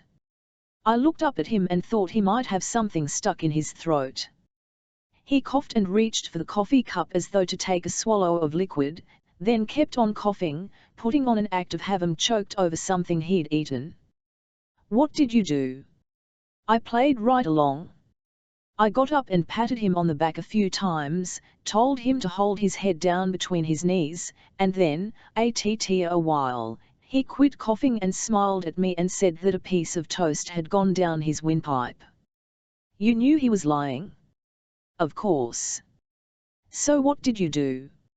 After he'd left for the office, I folded the newspaper over in just the position it had been in when he'd been reading, and looked for the item that had alarmed him. It must have been the one about a Los Angeles mobster, cabbie car Anza, bem shot. I couldn't for the life of me figure out why that would have made any difference to George, but I remembered it. The paper said Garvanza would recover. I knew something was really mthering him all Sunday night and all Monday. When he told me he was going to the mine Tuesday, I felt certain that in some way it had something to do with the thing that had been on his mind. You understand, Mr. I haven't any evidence for all this. It's simply womanly intuition, and I don't for the life of me know why I'm letting my hair down and telling you all this. Probably, I said, because I called the turn and you do have a young lover. Therefore, you'd like very much to get the case cleared up before the police start messing around. She said, I don't know what it is about you, but you can say things and get away with them that would cause me to start slapping your face if it weren't for the way you say them. Sometimes, I don't know, you seem to be smooth. All right, you haven't answered the question. No, Mr. Lamb. You're wrong. I haven't any lover, and I don't give a damn how much the police mess into my present. How about your past? Again her eyes held mine steadily. That, she said, I wouldn't like. Vulnerable. I'm not answering questions on that. I've given you all the information I have because I think you might be on the right track. While the police haven't started suspecting me as yet, they will before very long, and I'd like to avoid that phase of the case. My husband took out insurance in my favor about 6 weeks ago. You haven't told the police that. They haven't asked me. I said, tell me about this mine up in Siskiyou County. It's owned by one of my husband's corporations. He had several different companies. Just where is this mine? Somewhere up in the Syad Valley. That's a wild country in the back part of Siskiyou County. What happens at the mine? She smiled. Her voice was that of a patient parent. People work the mine. The ore is dumped into conveyors and carried down to the railroad. It's put aboard flat cars and shipped to the smelting company. That's another one of your husband's corporations. Why, he controls it, yes. And then what, he gets checks from the smelting company for the amount of mineral that's in the big checks? Oh, I think so. My husband makes big money. Who handles your husband's accounts? Does he have an office? No, my husband has no office in the conventional sense of the word. He's a mining man. His office is under his hat. His accounts are kept by an income tax man, a Mr. Hanley Channing. You'll find him listed in the phone book. Know anything else that could be of help? She said, there's one thing. My husband is terribly. In what way? He is a great believer in luck. Most mining men are. But my husband has this one fixed superstition. No matter how many mines he opens and closes, one of them, usually the best one, must be named the Green Door and so carried on the books. I thought that over. There was a gambling joint in San Francisco known as the Green Door. I wondered if she knew of that, and I wondered if her husband did. Perhaps he'd been lucky in the gambling house one night and felt the name would bring him luck in connection with his mining companies.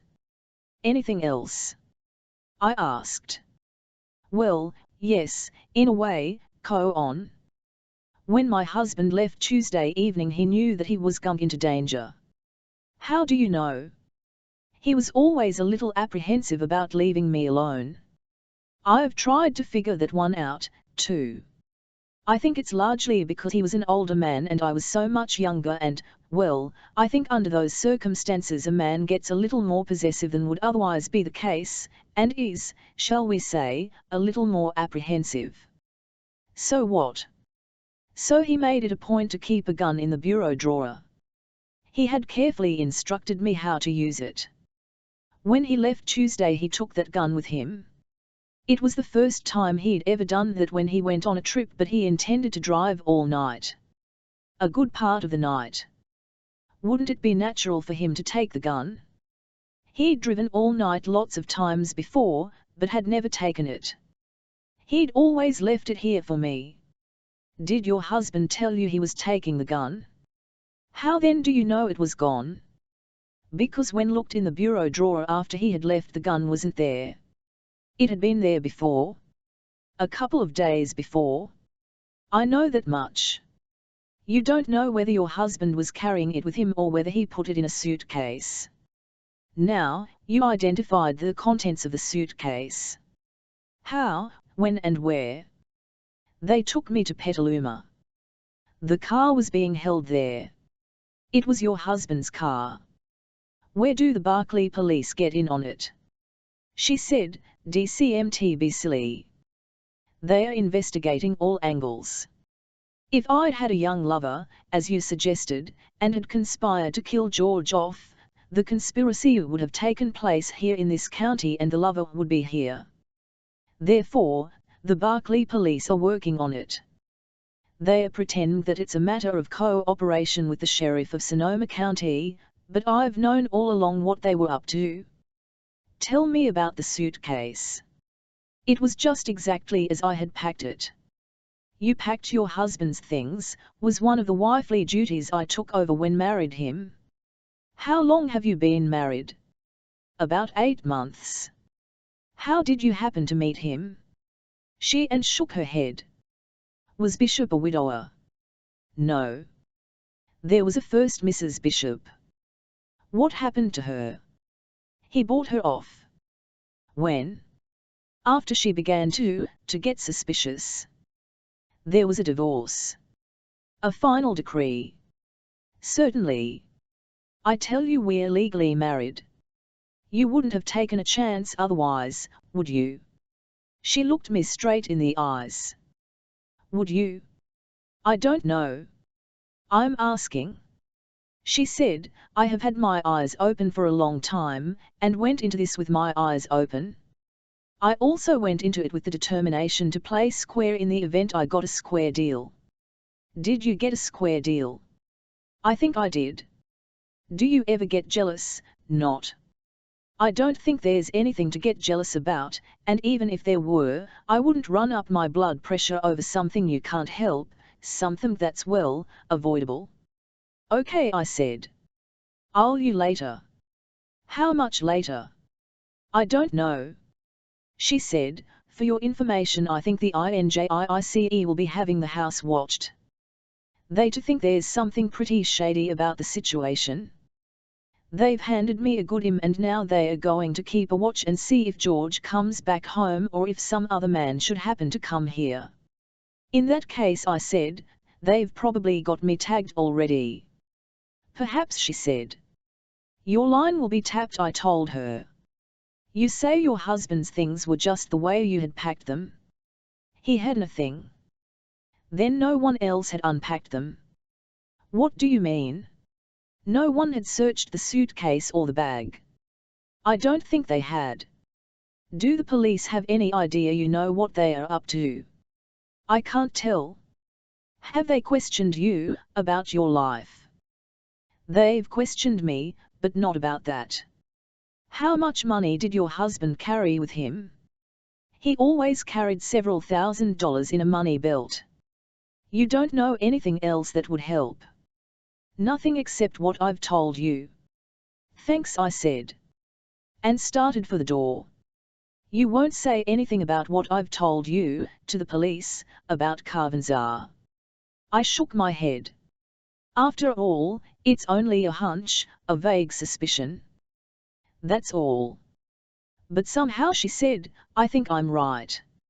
So do I told her, and walked out. Chapter 12. It must have taken John Carver Billings II 2 days of concentrated thought to think up the alibi he had hired us to discover. It took the police less than 2 hours to bust that alibi wide. The last radio news of the evening announced that Los Angeles police, somewhat skeptical of young Billings's alibi in the Mom Auburn murder case, had asked San Francisco police to check. San Francisco police had checked.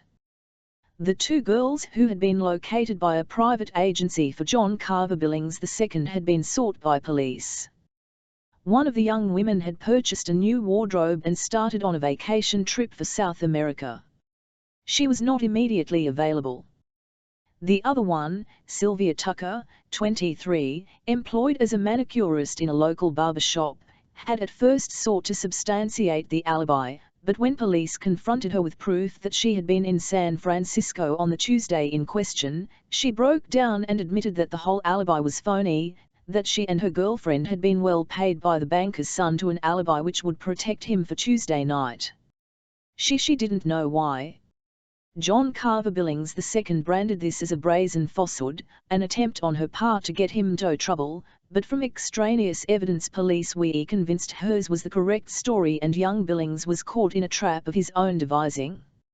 John Cora Billings II, son of a well-known San Francisco financial figure, had therefore become the #1 suspect in the Maureen Auburn murder case. I was in my pajamas preparatory to getting into bed in the stifling closeness of the cheap hotel bedroom, but after hearing the news broadcast I dressed, called a taxicab, and had it cruise past the Billings residence. Lights were blazing. There were cars in front of the place. They were both police cars and newspaper cars. As I watched the place, from time to time I saw the lighted windows flare into brief oblongs of dazzling white light, newspaper reel M1 tourists shooting pictures with synchronized flash guns. I paid off the cab, took up a station in the shadows, and waited for an interminable interval until all the cars had left. I didn't know whether there was a police shadow on the place or not. I had to take a chance. I prowled the back alley, got in through a garage, and tried the back door. It was locked. The blade of my penknife told me the key was in the lock. There was a gauge-sized crack under the back door. I had noticed a closet for preserved fruits on the back porch. I opened it and explored the shelves. They were lined with brown paper. I took out the jars of preserved fruit, took the stiff brown paper lining from one of the shelves, slid this brown paper through the crack under the door, then punched out the key with the blade of my knife. The key fell down on the paper. Gently slid the paper out from under the door, bringing the key with it. I unlocked the back door, carefully replaced the key in the lock on the inside, replaced brown paper on the shelf, put the preserves back into place, and quietly walked through the deserted kitchen toward the lighted part of the house. There were no lights in the huge dining room, but beyond it in a library there were subdued lights and deep, comfortable chairs. A door was open into a den behind the library. 2 men were in there. I could hear low voices. I stood for a moment and listened. Evidently John Carver Billings II and his dad were holding a low-voiced conference. I couldn't hear what they were saying and didn't try. A sudden impulse made me strive for the highly dramatic. I sank down into one of the deep, high-backed reading chairs that was turned partially away from the center of the and waited. After a few minutes young Billings and his dad came back into the room. I heard young Billings say something to his dad which I couldn't get. The father's reply was a monosyllable, then I caught the last voxels of Billings's closing sentence, "That damn, double-crossing detective." I said without moving, "I told you you were like a patient going to a doctor's office and ordering penicillin." I couldn't see them but from the sudden silence I knew they were standing rigidly motionless. Then I heard the father say, "Who was that? What kind of a trick is this?" "You're in a jam," I told him. "Let's see if we can't do something about it." They located my then.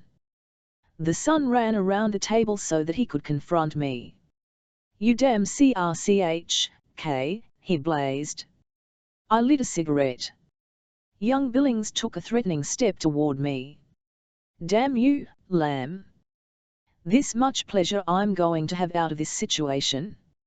"I'm going." "Wait, John," his father said with a voice of quiet authority.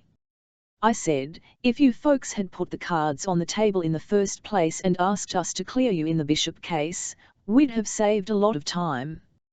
Young Billings, who had making with chest and fists, wilted like a punctured tire. "What the devil do you mean about the Bishop case?" "The father," I said. "Bishop disappeared. Your son has been trying to get an alibi. The way won 100K at it, the answer has to be George Bishop. Now what do you want to tell me about it? Nothing, young Billings said, recovering something of his poise. How did you get in here? How? Through the back door, a lie. The back door was locked. Not when I walked in, I told him. Take a look, John the father said in a low, authoritative voice. If it's unlocked, for heaven's sake lock it. We don't want any more people dropping in on us. The son hesitated a moment, said, I know it's locked, Dad. Make sure, the older man said crisply. The son went out through the dining room and the butler's pantry to the kitchen. I said, he's in a lot of trouble. Perhaps I could help him, if there's still time. He to say something to me, then thought better of it and waited. After a moment, the son came back. Well? The key's in the door, all right, Dad. I guess I must have neglected to turn it, but certainly thought I locked that door after the servants left. I think we'd better have a talk, John, the father said. If Lamb hadn't talked to the police, we'd have been all right, John said. We, John, the older man snapped crisply. John ceased talking, as though his father's voice had been a whiplash. There were several seconds of silence. I puffed away on the cigarette. Despite anything I could do, my hand was trembling. I hoped no one noticed it. It was sink or swim now. If they called the police, I was all finished. This time it would be blackmail. They'd throw the book at me. I think you and I had better have a little talk. John the father and led the way back to the den, leaving me sitting there. I fought back a temptation to walk out. Now that the chips were in the center of the table, I to wonder if held the right cards. If they decided to call the police, I was licked. If they didn't, I was going to have to start work on a case that had been so terribly, so hopelessly messed up that it was 1,000 to 1 shot. The comfortable overstuffed chair felt like the hot seat in the death house. Beads of perspiration kept forming on my forehead and hands. I was angry at myself because I couldn't control my nerves, but the perspiration kept coming just the same. John Carver Billings the first came back and sat down in the chair opposite me. He said, Lamb, I think we are about ready to confide in you, provided one point can first be clarified. What is that? We would want some assurance that the activity of the in questioning the alibi of my son was not inspired by any action from your agency. Grow up, I said bitterly. Your son went to considerable expense to try to establish an alibi. It was an alibi that was as flimsy as tissue paper. It wouldn't stand up. I knew it wouldn't stand up. He should have known it wouldn't stand up. I tried to find out why he wanted to establish that alibi and then give him some of decent protection rather than to rely on a fabrication which was all but self-evident. As a result, LVE had $500 of our compensation taken from us. The police are searching for me as a blackmailer. My license as a detective may be revoked. My partner has become so frightened she's dissolved the partnership and instructed the bank to honor no more checks on the partnership account signed by me. That's what comes of my trying to give your boy something worthwhile instead of merely taking his money and calling it a day. Now, does that answer your question? John Carver Billings nodded his head in slow acquiescence. Thank you, Mr. Lamb, that answers my question. I said. You folks have wasted 3 or 4 days of time and probably several $1,000s in cash. You've tried to extricate yourselves by methods that have backfired and let you in hot water. Now suppose we talk turkey. What do you know about Bishop? Billings asked. Not very much. I know most of what I know from reading the papers. There was nothing in the papers about us. Not in the papers, I said, but you went to a lot of trouble to establish an alibi for last Tuesday night. The police know it. I know it. The question is, why? At first I thought the answer was a hit and run. Now I think it has to more serious than that. There weren't any murders committed Tuesday night that the police knew about, so I started looking around to see if there might not have been one committed the police didn't know a mutt.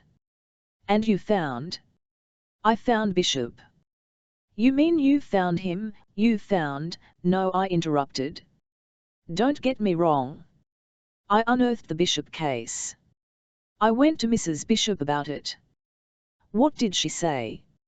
I questioned her as to whether there was a young lover in the picture, and whether she had deliberately planned her husband's murder. I felt that might have been where your son entered the picture. He couldn't afford scandal and he wanted the woman. What did she say? The elder Billings asked. Just about what you'd expect. Perhaps what I'd expect and what you'd expect are two different things. Make it this way, then. Just about the answer that doesn't mean a great deal to me, he said. And it didn't to me. He paused to look me over pretty carefully, then said, so now you're going to be cagey, eh? I said, TTY putting yourself in my position? He thought that over. Let me question your son about Mrs. Bishop and see what he says. You're way off on the wrong track, Lamb, he said. At the moment, silence was my best so I sat silent. Billings cleared his throat. What I'm going to tell you, Lamb, strictest confidence. I merely took a drag at the cigarette. Must be held in the entire situation has become exceedingly embarrassing to me, John Carver Billings said. That, I told him, is a masterpiece of understatement. Exactly what happened Tuesday night. I have no first-hand knowledge of that. I got the information from my son. What information? We have a yacht, he said, a rather pretentious, 6-foot cabin cruiser. We call it the Billing Boy and it is moored at one of the exclusive yacht clubs here in the bay. Go on. Tuesday, my son persuaded Sylvia Tucker, a young woman who has been a passing fancy, an attractive manicurist, to ring up the place where she works and say she had a headache and couldn't come to work. Then she went out in the boat with my son. They were together all day Tuesday until about 4 o'clock in the afternoon when they returned from their outing, and my son took her to her apartment. Then my boy had a few drinks and left her there. He knew that I didn't approve either of Sylvia or of the idea of trips of this sort, and I think he rather dreaded meeting me. So he stopped in several places for drinks with which to nerve himself, then argued himself into believing that he could cover things up so I need never know he had used the yacht. With that in mind he went down to the yacht planning on changing his clothes and fixing things so it would seem he had M2NT the biggest part of the day working on the boat. Now, in order to definitely understand what followed, Mr. Iam, it's going to be necessary to explain something of the nature of the yacht club. Go ahead and explain it. The club is so situated that we could very easily be plagued with sightseers and, of course, we don't want to have the general public climbing around over boats. They do not understand, or do not appreciate, the care that should be given a boat. Nails in the heels of shoes, for instance, would work irreparable injury upon the highly varnished decks of an expensive yacht. I said, you're trying to tell me that the yacht club is carefully closed off so that the public is excluded. Exactly. What else? There is a high fence running on the land side, a fence topped with wire, and so arranged that it would be virtually impossible for anyone to climb over the fence. The top 3 strands of barbed wire are on posts at an angle to the meshed wire so that they make an overhang. No one could climb the fence and get in over the top. I nodded. Go ahead. There is but one gate. There is always a watchman on duty to check the persons who come in and the persons who go out. That is intended both as a safeguard and so the caretaker will know who is actually present at the club at any particular time in case telephone calls should be received. In other words, whenever you go into the yacht club the attendant marks down the fact that you are there. the time of arrival and the time of departure in a book which is kept for that purpose, just as one registers in an office building after hours. Isn't that rather embarrassing at times? Why, perhaps with a club that had more of a rowdy it might be, but this is a very conservative club. Members who are inclined to throw wild parties on their yachts find it expedient to join some other club which has more lax standards. All right, go ahead. What happened? Why now, to get back to this Tuesday evening.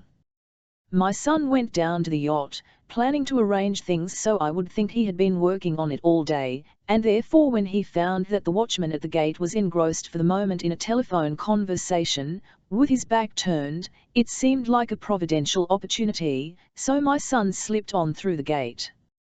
There is an electric connection, so an electric buzzer sounds whenever one starts down the ramp to the MCMing float. For some reason this was not working at the moment. My son went down to the yacht. No one saw him. No one knows he was there. No one can ever prove he was there. You must at all times remember that, Mr. Lamb. All right, then what? When my son boarded the yacht, unlocked the door, and entered the main cabin he found himself in a very grave predicament. What sort of predicament? MCLY of George Tustin Bishop was lying on the floor. He had shot, and apparently the killing had taken place within an hour or so of the time my son boarded the yacht. I digested that information. The sweating started again. My palms were once more moist. I was in it now, all right. A nice murder, and I was tied up with the Billings boy, fake alibi and all. My son reached a decision. Billings went on. It was not a commendable decision, but, nevertheless, having reached it, it was irrevocable and we must deal with it as an accepted fact. My silence showed him how I felt about that. In order to understand the circumstances, Billings went on, hastily, apologetically, you must realize that my son felt that I might have been in the matter. In what way? There had been some trouble with Bishop. What was the nature of that trouble? It was a financial matter. You owed him money. Good heavens, no, Mr. Lamb. I owe money to no man. What was the nature of the trouble, then? Bishop was a promoter, a mining promoter. He owed you money. Yes, but that was not the issue, that is, he owed the bank money. Not individually, but as a majority stockholder of the Skyhook Mining and Development Syndicate. Go ahead. I'm afraid all of the details would take too much time. Go ahead. Tell me. We have time now. Later on, we may not have it. Well, it's a long story. Give me the highlights. Bishop was a character. He was a very heavy individual depositor in the bank of which I am president. In addition to that, he had huge interests in various mining development companies, the nature of which we do not clearly understand. In fact, as we to investigate his mining activities, they become more and more mysterious. What about the money he owed? Well, as I mentioned, he has perhaps a dozen various companies in which he holds apparently the controlling interest, but where stock is offered to the public. With the permission of the Corporation Commission of course. He gets to sell the stock. They are listed as highly speculative stocks and there are ample safeguards to see that the promoters do not make the money at the expense of the public. However, now that the bank has started an investigation, we find that there is a certain peculiar overall pattern in connection with these corporations. What? They are formed, money is borrowed at the bank for development. A certain amount of development work is done, and then the mine has a tendency to become inactive and, what about the loans? The loans are paid off promptly when they become due. What about the stockholders? That is the peculiar thing, Mr. Lamb. It is something I cannot understand. Go ahead. A certain amount of stock is sold to the public, not a great amount. Most of that stock is held in escrow. Then apparently, and you understand I didn't know this until the last 48 hours when our investigators reported, the stock is bought up by someone who pays the stockholders just about what they paid for the stock. Suppose the stockholders don't want to sell Y stock that is not sold back. Wait a minute, you say back. What do you mean by that? We have every reason to believe that the who buys the is the representative of George Tustin Bishop. All right. What about the people who don't want to sell? They are to hold their stock for another 6 months or a year, and then an offer is resumed. Eventually they either sell the stock or it becomes valueless. The mine languishes with no further development work being done.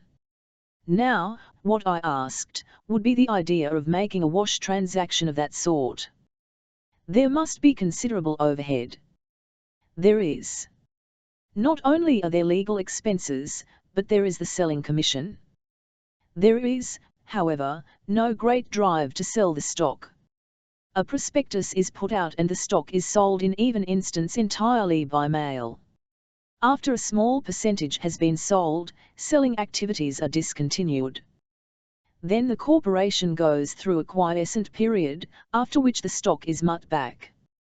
It doesn't make sense, I said. Exactly. All right, tell me about this Skyhook Mining and Development Syndicate. Now, there we have a peculiar situation. The organization of that corporation apparently followed the usual pattern. Permission was given to sell the stock at par value, allowing a 15 Jm 2 cent commission for the salesman, but with the understanding that all of the balance of the money must go into the treasury of the corporation, and that there could be no disbursements until certain prerequisites in the nature of development work had been done.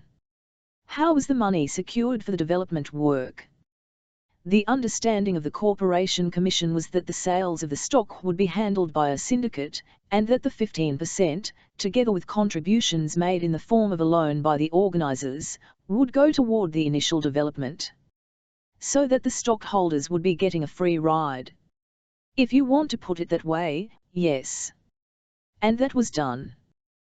That was done.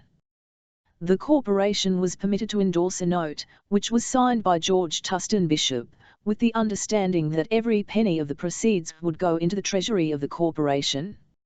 How much was the note? $25,000. Then what? Then a peculiar thing happened. Something about the name appealed to the investing public. I understand the solicitation was by mail, but the public reacted very favorably. The records indicate that some 50% of the treasury stock was sold to the public under the conditions laid down by the Commissioner of Corporations.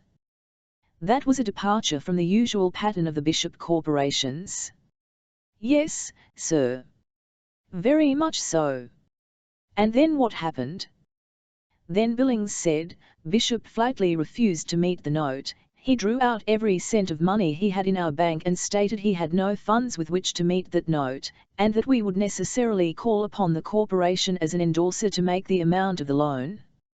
What had happened to the money in the treasury of the corporation? It had been spent for development work. Now, then, Mr. I dislike very much to go into this because it is something that would ruin us if it became public. What? The bank made a very extensive investigation through certain channels which are open to a bank, which would not be open to the general public, and concerning which I do not want to make any statements. All right, what was the result of the investigations? Ore was being shipped from the Skyhook mine and sent in flat cars to the George T. Bishop Smelting Corporation. What happened? Then comes the incredible part of the whole thing, Billings said. Ore was being smashed up into fine particles and used to grade roads, for earth fills, and used as ballast. Ore was shipped down out of the mountains, smashed up, and then transported by freight to wind up as mere crushed rock. Exactly. I said, there must be a mistake somewhere. There is no mistake. We have found that the same procedure was followed in virtually every one of the mines where any development work was done. Ore was shipped down to the smelting and refining company, and by the smelting and refining company was converted into road ballast. In other words, Bishop was a swindler. I'm not making that as a flat accusation, certainly there is something going on that is definitely far from the normal development of a business venture. What would the smelting company pay for this ore which it converted into road ballast? Various amounts, Billings said, until the mining corporation had received enough to repay the loan which it had made. Then the MMMG company became inactive, there were no further shipments of ore, the loan was paid, and the company was virtually dissolved, with nearly all of the stockholders exercising the option which had been given them by the Commissioner of Corporations to withdraw the amount of money which had been put in for their stock and had been held in escrow for a period of a year. You went to the Commissioner of Corporations, of course. No, sir. I did not. Why? Because the bank was involved in the transaction to a certain extent. Perhaps we should have exercised a closer scrutiny over the affairs of these corporations, but because Mr. Bishop customarily kept a very large balance in our bank, and because his various accounts were quite active, we took him at face value. But when you found out, then what? We asked for an explanation from Mr. Bishop. Did you let him know what you had found out? We found out a lot of this after, well, too late. But Bishop knew we were making the investigation. You had found out some of this before Tuesday. Yes. By last Tuesday we knew enough to put us very much on guard, to make us rather suspicious. And you had asked Bishop to meet with you and explain matters. You had asked him to meet with you when? Billings coughed. When? On Tuesday night. Where? At my house. All right. Now let's go back to the boat. Your son found Bishop's body on the boat. What did he do? He realized that fortuitously no one knew he was aboard the yacht. What time was all this? It was well after dark. So what did he do? He undressed. You see, we each of us have a stateroom on the yacht and each stateroom has a closet containing a lot of clothes. Therefore my son was able to divest himself of his entire wearing apparel without creating any attention. Then what? He put on a pair of bathing trunks, put the key to the automobile in the of his bathing trunks, locked up the yacht, slipped over the side, and swam out into the channel. Then, swimming quietly, he rounded the premises of the yacht club and managed to gain one of the bathrooms where he came ashore, apparently a man who had merely been out for an evening swim. He walked boldly past the few people who were, for the most part, sitting in parked automobiles looking out over the water, and went to the place where he had left his car. He used the key to turn on the ignition. He came home, took a shower, dried out his wet bathing suit, and put on his clothes. Then what? I had out at a busmas conference and unfortunately he had to wait for me to come home. It was almost 11 o'clock when I arrived. So what did you do? My son told me what had happened. I warned him that he had made a very poor decision, that he should have notified the police immediately. I presume then that you called the police. Not the police. I decided to let the caretaker at the yacht club discover the body. So what did you do? I called the caretaker and asked him to go aboard my yacht and get a briefcase which was in the main cabin and send it to me by taxicab. What happened? I presumed, of course, that when he went to the main cabin he would find the body and report to the police. He didn't do so. There wasn't there. How do you know? The night watchman sent me the briefcase by taxicab, just as I had instructed him. That caused me grave concern. I questioned my son very carefully to see if there was any chance he had been aboard another yacht, or if he had imagined any of the things he had found. Then the next morning I personally went down and boarded the yacht and made an inspection. What did you find? There was no indication that there had ever been in the cabin of the yacht. No one was there. Things were just as I had left them. How did the night watchman get aboard the yacht? He has a key. It is not mandatory that owners leave extra keys in the safe at the yacht club, but the management prefers to have them do so. Then, in case of fire, or in case of any urgent necessity, the caretakers can get aboard the yachts and move them. Then what happened? My son was worried because we didn't know just what had happened. He decided it would be a Google plan for him to have an alibi for Tuesday night. You had one? Oh, yes. I was in conference with a business associate. One of the directors of the bank. Give me his name and address. Surely, Mr. Lamb. You don't doubt I'm not doubting. I'm investigating. What's his name and address? Waldo W. Jefferson. He's one of the directors of the bank. He has offices in the bank building. How about guests that go aboard yachts? I asked. Are they registered? No, just the owner registers, but the number of guests is noted. That is, the registration will show that the owner boarded the yacht, that he had 2 guests, 3 guests, 4 guests, or whatever the case might have been. I said, all right, let's go down to the yacht. You can register me as a guest. But I have already gone through the yacht carefully, Mr. Lamb. There's no evidence there, that perhaps no evidence that you can see, but if the body of a dead man was once aboard your yacht and the police have any reason to suspect that such was the case, you're apt to find there's a lot of evidence they'll uncover which you never knew existed. An expression of smug satisfaction flitted across his face. There is nothing, Mr. Lamb. Perhaps. Just what do you expect to find, Mr. Lamb? What do you want to look for? I said, "Il once attended one of Francis G. Lee's seminars on homicide investigation. Il dare say you have proper professional qualifications, Mr. Lamb. I fail to why we should discuss them at this time, however." I went on as though there had no interruption. They called for a Lantier to take off his coat and roll up his sleeves. They had a test tube of human blood. They put blood smears on his hands and arms. There have been no blood smears on my hands or arms, he said with dignity. And then I said, they told him to go wash the blood off, to use soap and water, to scrub, to do everything he could to get rid of the blood stains. Well, it washed right off, didn't it? Sure what? Nothing, I said. What do you mean, nothing? They went on with the class. You mean they simply had him put the BLMJD on and then wash it off?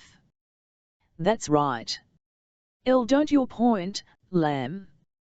Then the next day they asked him if he'd taken a bath, and he said he had. They asked him if he'd scrubbed his hands and arms particularly well, devoting an unusual amount of attention to them, and he admitted that he had, that he felt they might be going to play some trick on him, so he'd made of it what? Nothing. Lamb. What are you getting at? The next day they did the same thing, I said. He'd taken another bath. And scrubbed his hands and arms. Well, Lamb, I don't see what you're getting at. You're creating a divergence and then I said, they rolled up his sleeves, put on a reagent, and every place where the blood had touched his arms there was a dark blue stain. John Carver Billings sat as perfectly quiet as a mouse on a pantry shelf when a door opens. I could see him digesting that information and he didn't like it. Abruptly he straightened in his chair, said in that calm, precise, close-clipped banker's voice of his, "Very well, Mr. Lamb, we will now go to the yacht." Chapter 13. Floating palaces of teakwood and mahogany, glistening with varnish, dotted with polished brass, rocked quietly at their moorings, waiting patiently for the weekends when their owners would take them out for a few hours' recreation on the waters of the bay, or, perhaps in the case of the more venturesome, out into the whitecaps beyond the heads and through to the long rollers of the surging ocean. Some of them were so large they would require a crew to operate them, others were of a modern construction with controls so ingeniously arranged that one man could, in case of necessity, handle the boat. It was as Billings had told me. The yacht club was virtually inaccessible to any but members. The high, steel-meshed fence was surmounted with an inclined barrier of heavy barbed wire, and at the gate there was a balanced platform. When we stepped on that a buzzer sounded, and the night gateman who was on duty gave Billings a respectful "Evening, sir," and handed him a book. Billings wrote his name, and, in a separate column next to the name, added the information, "One guest." The watchman checked the time.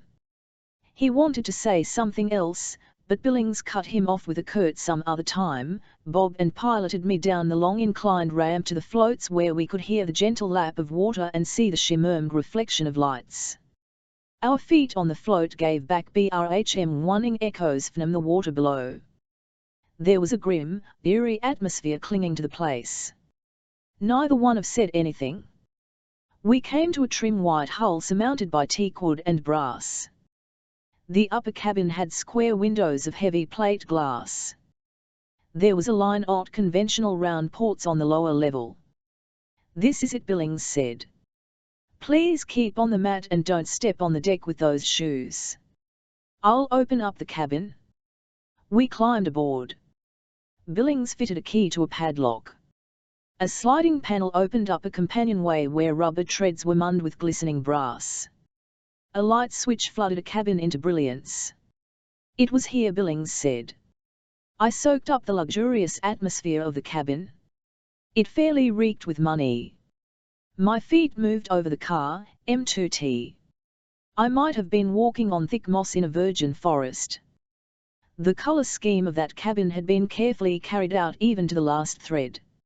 Expensive draperies masked the interior of the cabin from the curious outer world. Chairs, a fine radio, every creature comfort that could possibly be packed into the confines of a yacht's cabin. "Where was the body?" I asked. "As nearly as can gather from what my son told me, it was lying here. You see, there isn't the faintest stain in the carpet." I got down on my hands and knees. "You don't need to do that," he said. "Here isn't the faintest stain in the carpet." I kept crawling around. I saw that Billings was getting irritated. "Not even the faintest stain in the carpet," I agreed with him at length. "You could have taken my word for that," he said. "Isn't any stain in the carpet," I went on, "because the carpet is brand new and has only recently been installed. What the devil are you talking about?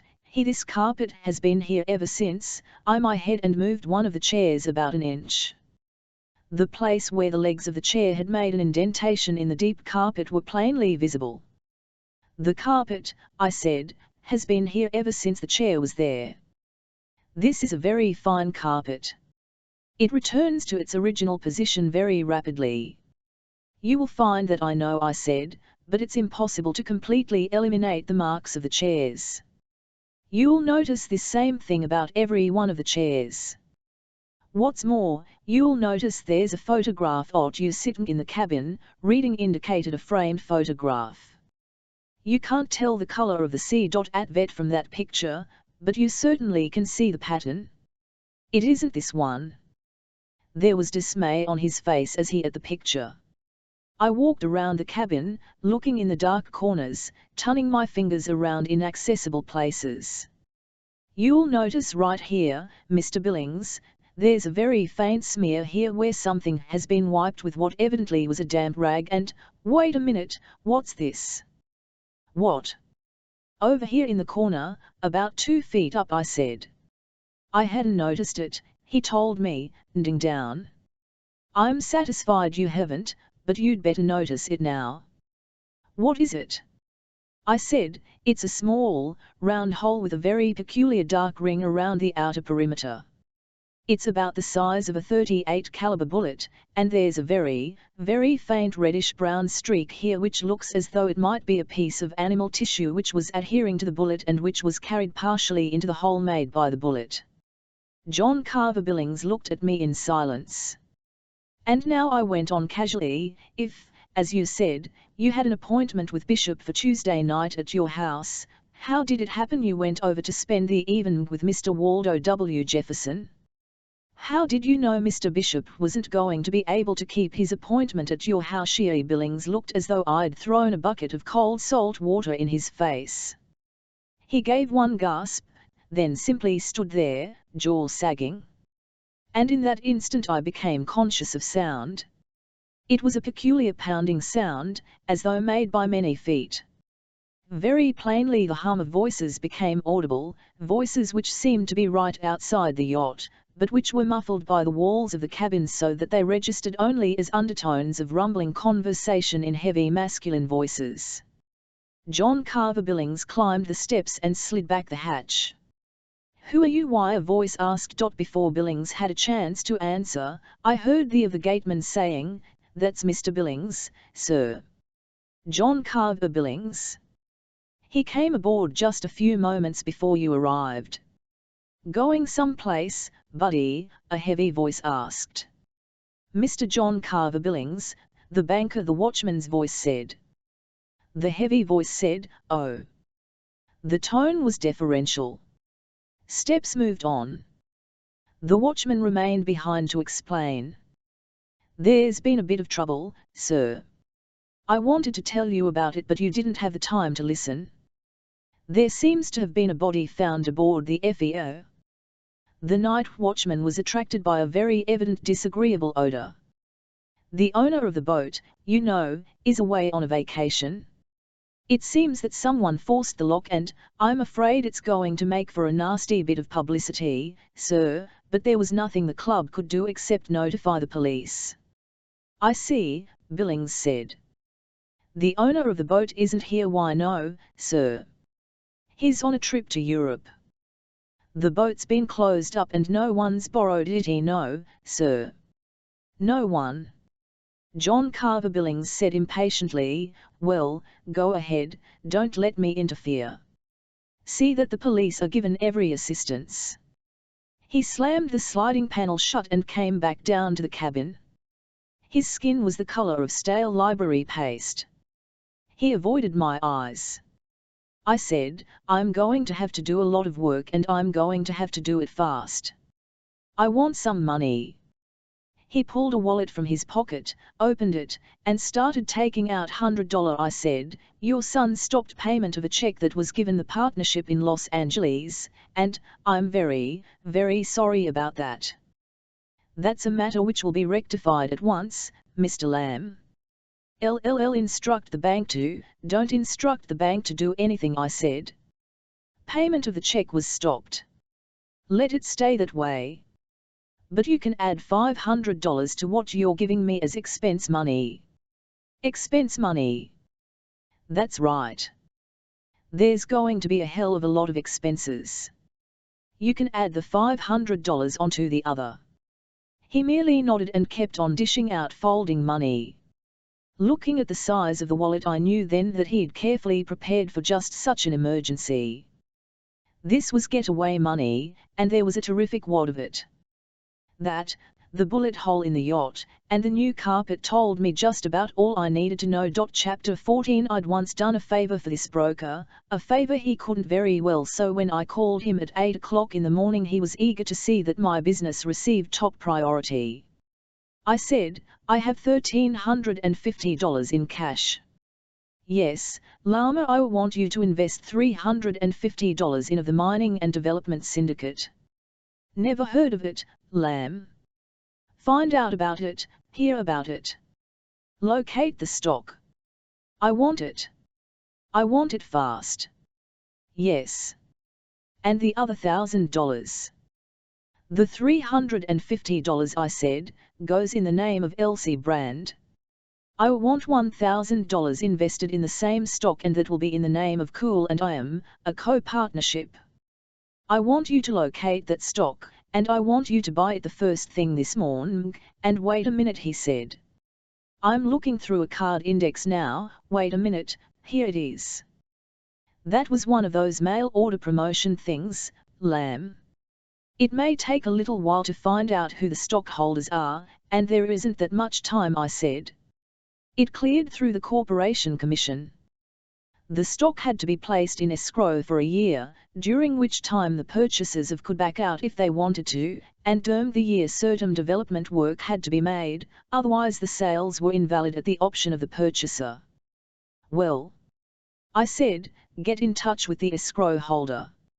Say that you're in a position to offer his clients a reasonable profit, and that you're looking for information. Don't tell him who for or what. Tell him you can get that information either the easy way or the hard way.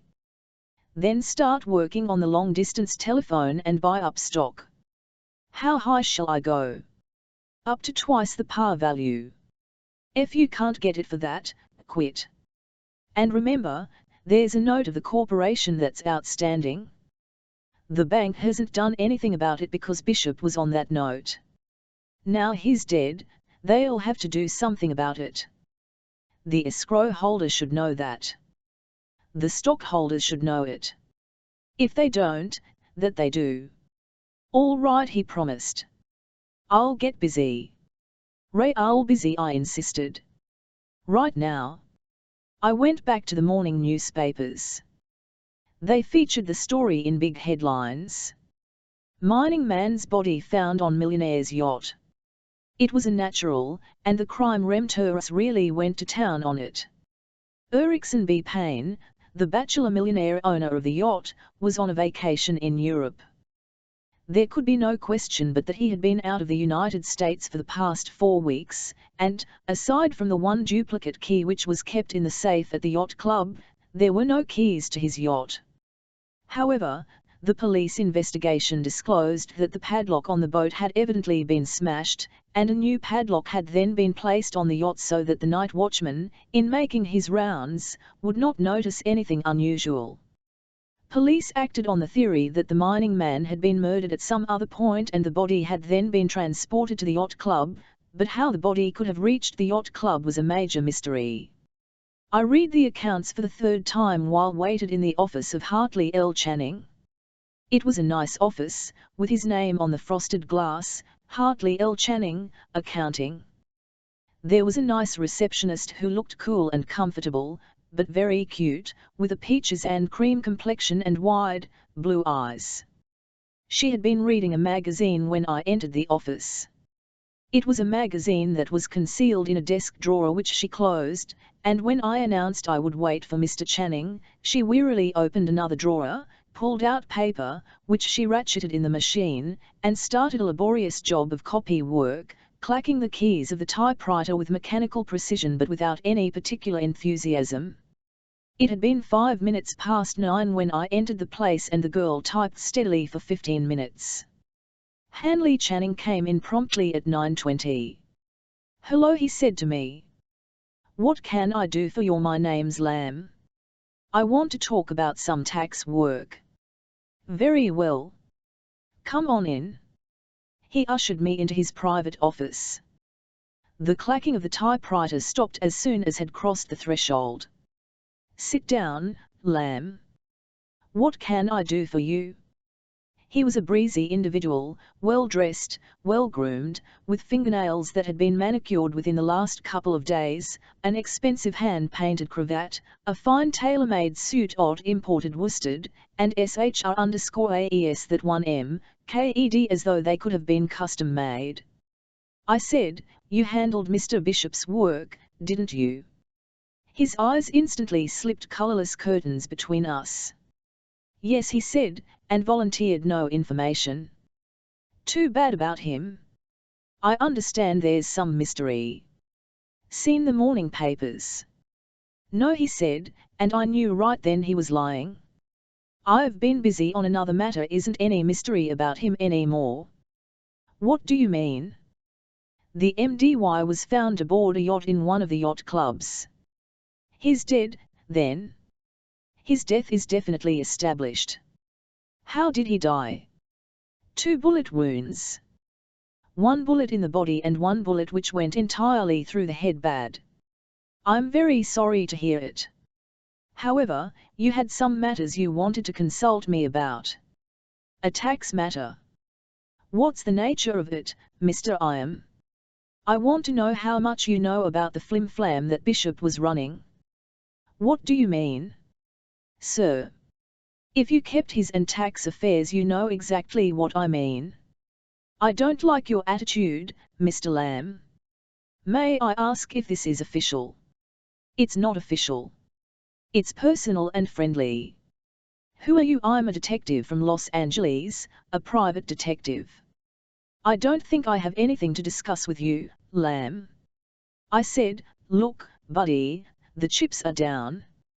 Now let's quit fooling around with this thing. You're mixed up in it.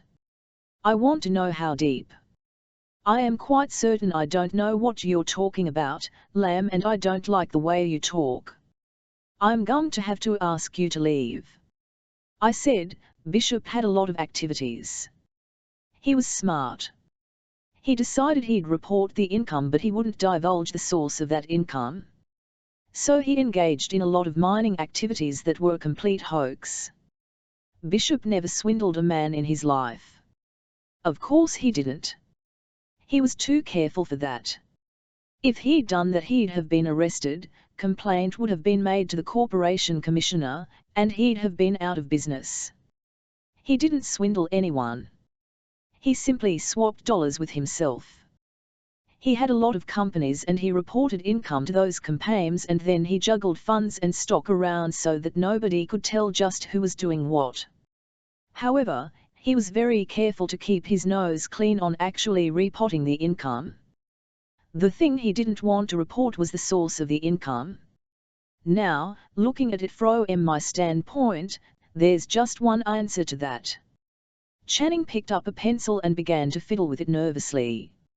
I am quite certain that I don't care to discuss Mr. Bishop's affairs with anyone who isn't directly interested, or fully authorized. I said, you're going to discuss them with me and then you're going to discuss them with the police. You may not know it, buddy, but you're in a jam. You've intimated that several times, Lamb. And I've told you that I don't like it. I keep iking it less all the time. He pushed back his chair and got to his feet.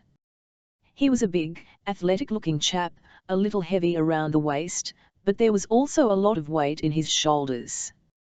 Get out, he said, and stay out. I said, Bishop was planning a fast move. He wouldn't have planned it without consulting with you, and as I size you up, you wouldn't have gone along on a business of this sort on a salary basis. I think you have a finger in the pie. All right, he said, here's the end of the line for you. You're going to get hurt now. He came round the desk. I sat perfectly still. Set going, he said, and grabbed me by the coat collar with his left hand. He jabbed a thumb under my chin. He'd been around, that boy. He knew the exact nerve centers where a jabbing thumb would bring a man up out of a chair. I got up out of the chair fast. He spun me around toward the door. You've asked for this, he said. Now you're going to take your medicine like a little. He swung me out at arm's length and reached for the knob of the entrance door. The knob made noise, and immediately on the other side of the door I heard the keys start rattling once on the typewriter. I said, you may have an alibi on Bishop's murder. You may not. But that doesn't mean you have one on Maureen Auburn, and Gabby Garvanzara isn't going to be easy. When I tell him, the hand dropped away from the doorknob as though the arm had wilted. For a long moment he stood there, absolutely motionless, watching me with cold, blue eyes that held no more emotion than the keys on an adding machine. Then he let go of me, walked completely around the desk, settled himself, picked up the pencil again, and said, sit down, Mr. Lamb. I said, if you want to save yourself a lot of trouble, stand talking. You can tell Gabby that I don't know a thing about Maureen, and that's the honest truth. I said, it isn't healthy to get in Gabby's way. I'm not in his way. He shot out his cuff nervously, picked up the pencil, twisted it in his fingers, then reached for his handkerchief, blew his nose, wiped his forehead, put his handkerchief back in his pocket, and cleared his throat. I said, start talking. I'll know nothing about Maureen. Can you make a judge believe that? Hell with a judge. What does he have to do with it? I smiled at him, a gloating smile of cold triumph. If you get in Gabby's way and he can frame you for a murder, he's going to do it, and let the state take care of you, and you know that as well as I do. The guy's coat retained its tailor-made lines, but the inside of the coat had shrunk and slumped. The coat looked 2 sizes too large. Now, 100K, he said, you're working for Gabby Garvanzar and, I didn't tell you for whom I was working, I interrupted. I saw his eyes widen. There was an expression of incipient relief. But I said, I now have some information Gabby Garvanzar is going to want. And, want to know about Bishop. Now start talking. That did it. The crack about Gabby framing a murder on him had taken all the starch out of his spine, and he was too terror-stricken to think clearly, to even try to figure out my real interest. He had hypnotized himself into static terror. He said, all I know about is the bookkeeping. We fixed it so that every bit of income Bishop had came from those mining companies. And the mining companies? I asked. Among their various activities, he said. They operated the Green Door. There was nothing in their charters that said they couldn't. No reason why a company can't operate anything it wants. Now, can tell you this much. When Gabby Garvanzar wanted to move into San Francisco, some of the fellows decided they would make it tough for him, but that wasn't Bishop's idea. Bishop and I wanted to play ball with him all along. If he could furnish the protection, we were willing to pay for that protection. We didn't care where the money went to or who got it. All we wanted was the commodity. We were willing to buy it from the one who could give us the best service. Now, that's the truth, Mr. Lamb. I never did buck Gabby and neither did Bishop. I said, how well did you know Maureen? You know how well I knew her, at least Gabby does. I introduced Maureen to him. I knew her well. Bishop knew her damn well. And what about Mrs. Bishop? Irene keeps out of the business. I said, I want her background. Don't you know? He tried to get control of himself and almost made it. If you're in with Gabby Garvanzar, there's a lot you don't know. And a lot I do. I have some very interesting information for Gabby. Now tell me about Irene. For some reason the guy was scared half to death of Gabby. My walking in and asking him about Maureen had jarred him right down to the shoelaces. He said, Irene was in burlesque. She was a striptease artist. Bishop went out on a party with her one night and they clicked. He fell for her like a ton of bricks and she played her carlies smart as hell. Was it a legal wedding? Legal? You're damn right it was legal.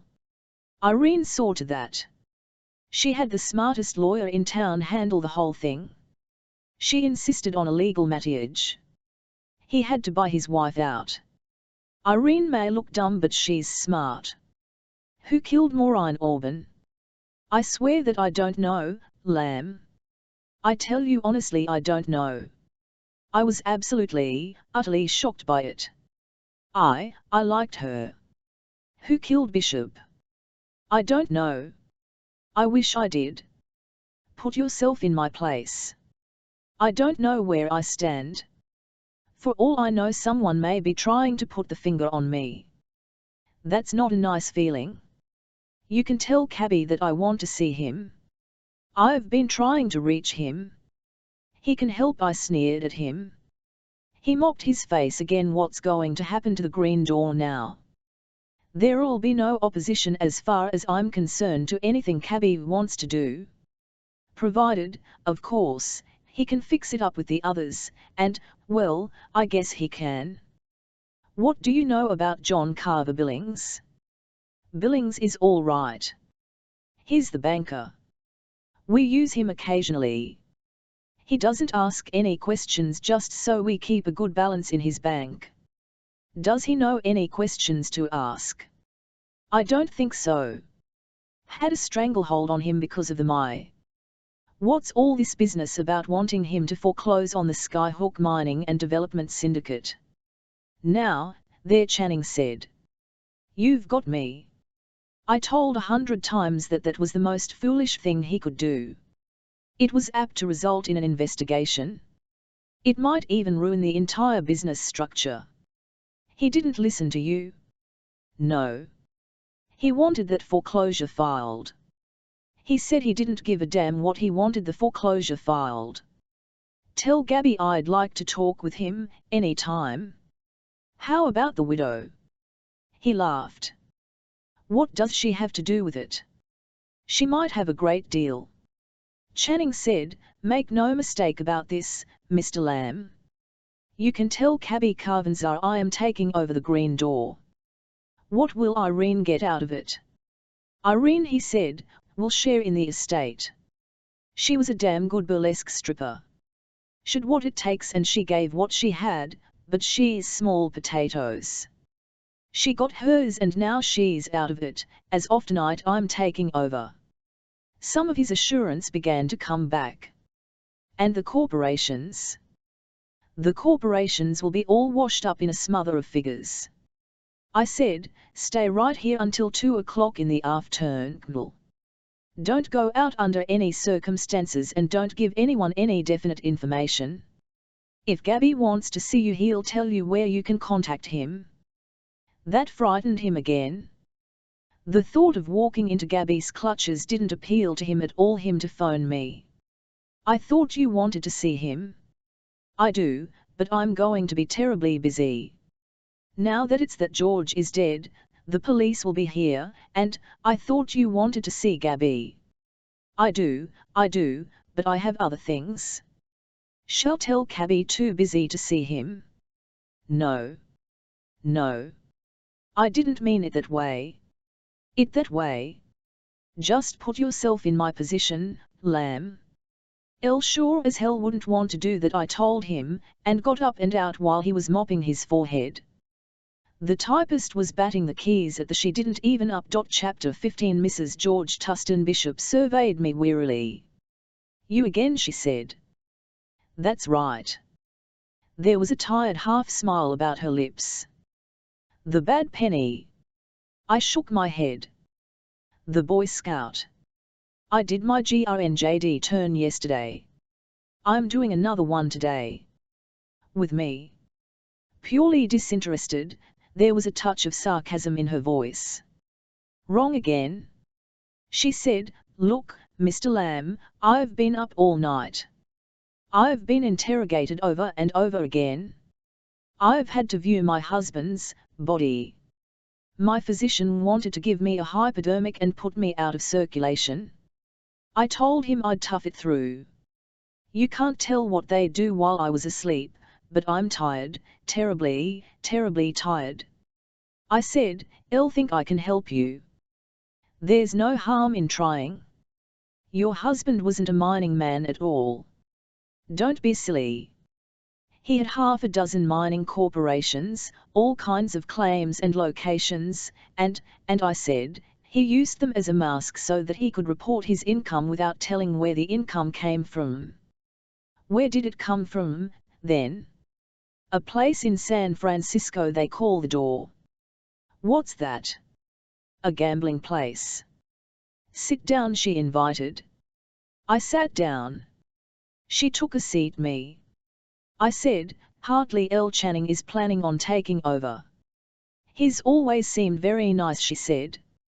Look, Irene, I told her, you've been around. You were a stripteaser and burlesque queen. You should know what the score is by this time. You've been losing a little sleep yourself, I see. I've been getting around. Who gave you the dirt? You'd be surprised. Perhaps I wouldn't. Anyhow, I said, we have other things to talk about. How do you stand financially? But you move right in, don't you? That's right. And why should I tell you how I'm fixed financially? Because I'm probably the only one who's going to shoot square with you, if I can do myself some GCWD by doing it, but one thing, Irene, I wouldn't double-cross you. No, she said musingly, I don't think you would. What's your first name? Donald. All right, Donald. When you stand up in front of a bunch of morons and take your clothes off 4 and 5 times a night, you get awfully damn tired of it. Came along and fell for me like a ton of bricks. At first I didn't think there was anything to it on a permanent basis, and then I realized that he really wanted to play for keeps. So I played it that way. His wife tried to take him to the cleaners, and I could see that he was terribly afraid of being hooked for alimony. I told him that I wanted to give him some real assurance, wasn't playing that sort of a game. I suggested a premarital agreement. He liked the idea. Then what? Then he had his attorney draw up an agreement. What was in it? A complete property settlement. He gave me a substantial consideration so that I how much? $10,000 as my sole and separate property. And what did you agree in return? That it covered temporary alimony, attorney's fees, permanent alimony, a complete property settlement. But in the event of his death, everything. Gee, I don't know, she said. I never it over from that viewpoint, but as I remember it, he had a right to dispose of his property by will any way that he wanted. Did he leave a will? I don't know. Where would it be if he left it? In the hands of his attorney. Did he have anyone else to leave his property to? She shrugged her shoulders. Did he keep on carrying it after it became legal? Yes, sort of that. You must be clever. Don't make any mistake about me, Donald, I am. Perhaps not the way you think, but I know my way around. I can take my clothes off so it brings them right up out of the chairs and packs them in the aisles. And, believe me, there's an art to it. If you don't believe it, just watch some green kid stand up and strip and then watch a real, good, artistic stripper do the same thing. Now, I said, we'll get back to the first question. How are you fixed financially? She said, he took out an insurance policy, and I hung on to my $10,000. How much of it? Pretty nearly all of it. Your clothes and things are George bought them. George encouraged me to save the $10,000. He me to have it intact as nearly as possible. I said, by the time the smoke clears away you'll probably find that your husband's business affairs were all tangled up in a knot, that the only thing he really had was the green door, that the green door furnished the money to pay for everything. Did you ever hear of a gambling business going through probate? You probably never will. So what? I said, your husband was very careful to arrange things so that his personal connection with the green door couldn't be proven. He had his affairs in the hands of an accountant who thinks in terms of the first person singular. Your husband probably had some money salted away in a safety deposit box. Perhaps Hartley Channing knows where it is. You may find a safety deposit box full of cash and you may not, but in view of your past a lot of questions are going to be asked, a whole lot of questions, and that insurance is going to be embarrassing. I know, she said wearily. That's why I don't want to go to sleep for a while. I want to get the answers to some of those questions. I said, you have a hillside lot here. She nodded. You've been filling in a swale over there with crushed rock. Yes. George wanted to make a tennis court there and he wanted to use a lot of crushed rock so we'd have good drainage underneath.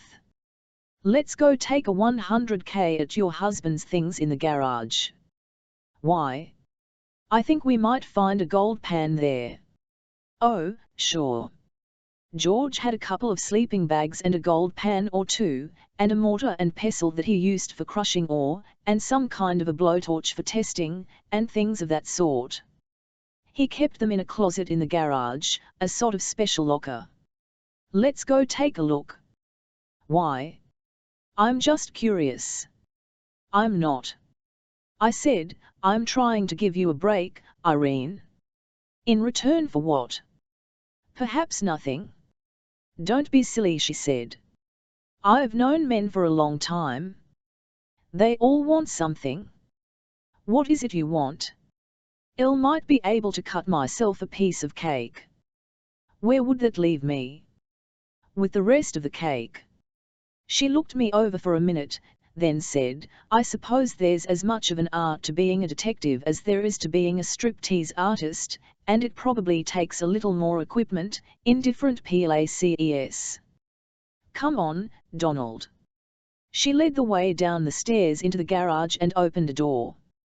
There was quite an assortment of junk inside. I selected a mortar and pestle and a gold pan. I said, "It's going to attract attention if I am seen out there with you. Take this bucket and go out to where they've been dumping the crushed rock, pick up a few samples of the crushed rock here and there. Just try to get a pretty good cross-section of the type of rock that's been dumped in there. Get all the different colors you can find. If there are any tints in the rock, I want to get a sample of each color." She looked at me for a moment without saying anything, then took the pail and walked out across the yard, skirted the swimming pool, went over to the back of the lot where trucks had been driving in and dumping crushed rock, and started picking up fragments here and there.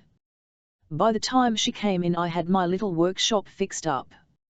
I started pounding up bits of rock in the mortar, pounding with the pestle until I had them reduced to a fine powder. "Can you tell me what the idea of this is?"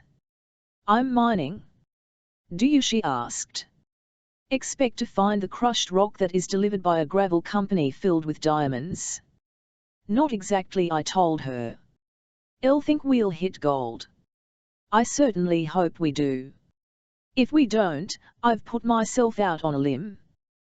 There was a galvanized washtub over in a corner of the garage. Filled it with water, perched myself on the end of a box and went to work panning. She leaned over my shoulder and watched me. The surface material was quickly washed away and we got down to a deposit of black sand in the bottom of the gold pan. That pretty careful manipulation if I wasn't going to lose the values, and, working on that smaller scale, just the difference of a color or two of gold might make a lot of difference in the value of a MME. Then, of course, there was the chance that even if values were there, they've multi-free milling. However, I thought I could tell something of what we had just by looking at the way the stuff panned out. Gold is a metal. But no jeweler has ever able to make gold as when it is first in a gold pan nestling in of black sand. I spun the water around in the gold pan, and as the black sand washed away there was a long, wedge-shaped streamer of gold at the upper end of the little delta. I had been expecting gold, but not that much. It seemed as though the rock must have been a third black sand and a third gold. Behind me I could hear Irene's startled exclamation. "That's one thing about washing out gold in a gold pan. If you have 10 worth, it looks like $2 million worth." "Donald," she exclaimed, then, after a moment, she half whispered, "Donald." I gave the gold pan a twist and a whole bunch of gold down into the tub, washed out the pan and put it away. "Donald, aren't you going to save that gold? It would just make trouble." I drained the water off the tailings in the tub, the tailings back in the bucket, and said, "Throw those out in the yard, Irene." She took the bucket out and dumped it, came back and stood looking at me, with a curiously thoughtful expression on her tired face. Said, Take your $10,000 and buy stock in the Skyhook Mining and Development Syndicate." "But that's my husband's company." "Sure it is. That's the last one. That's where this rock came from." "How do you know, Donald?" "There are 5 or 6 companies. It had to come from there," I said, "because he was trying to get the bank to foreclose a loan." "But why would he want to do that?" "So he could write an optimistic letter to the stockholders telling them that while the company was in temporary financial trouble due to the tact that the bank was insisting on payment of a note, the stockholders should not be discouraged, that there probably were good values in the mine and they should hang on to their stock." "Well," she asked. "Effect of that said, would be to cause a panic on the part of the stockholders. Every one of them would want his money back. Everyone that had purchased stock would be ready to throw the stuff on the market for what he could get." "Can you tell me what this is all about?" she asked. "Sure. People have certain habits of thought. If money is made by a mining company, people think it must come from a mine. If a check is received from a smelting company, the assumption is that it came from smelting or out of rock. Your husband ran a smelting company. It paid him money in nice tinted checks. He owned mining companies that turned ore over to the smelting company.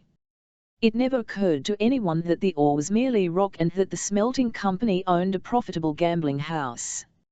She studied me. Then should buy stock in the smelting company. In the mining company, Irene, the smelting company's assets are being taken over by muscle men. Gambling houses don't go through probate. But how would I go about getting the stock, that is, knowing where to buy it? I said, I have an idea your husband had already done some work along those lines. Let's go take a look. We didn't have to look far.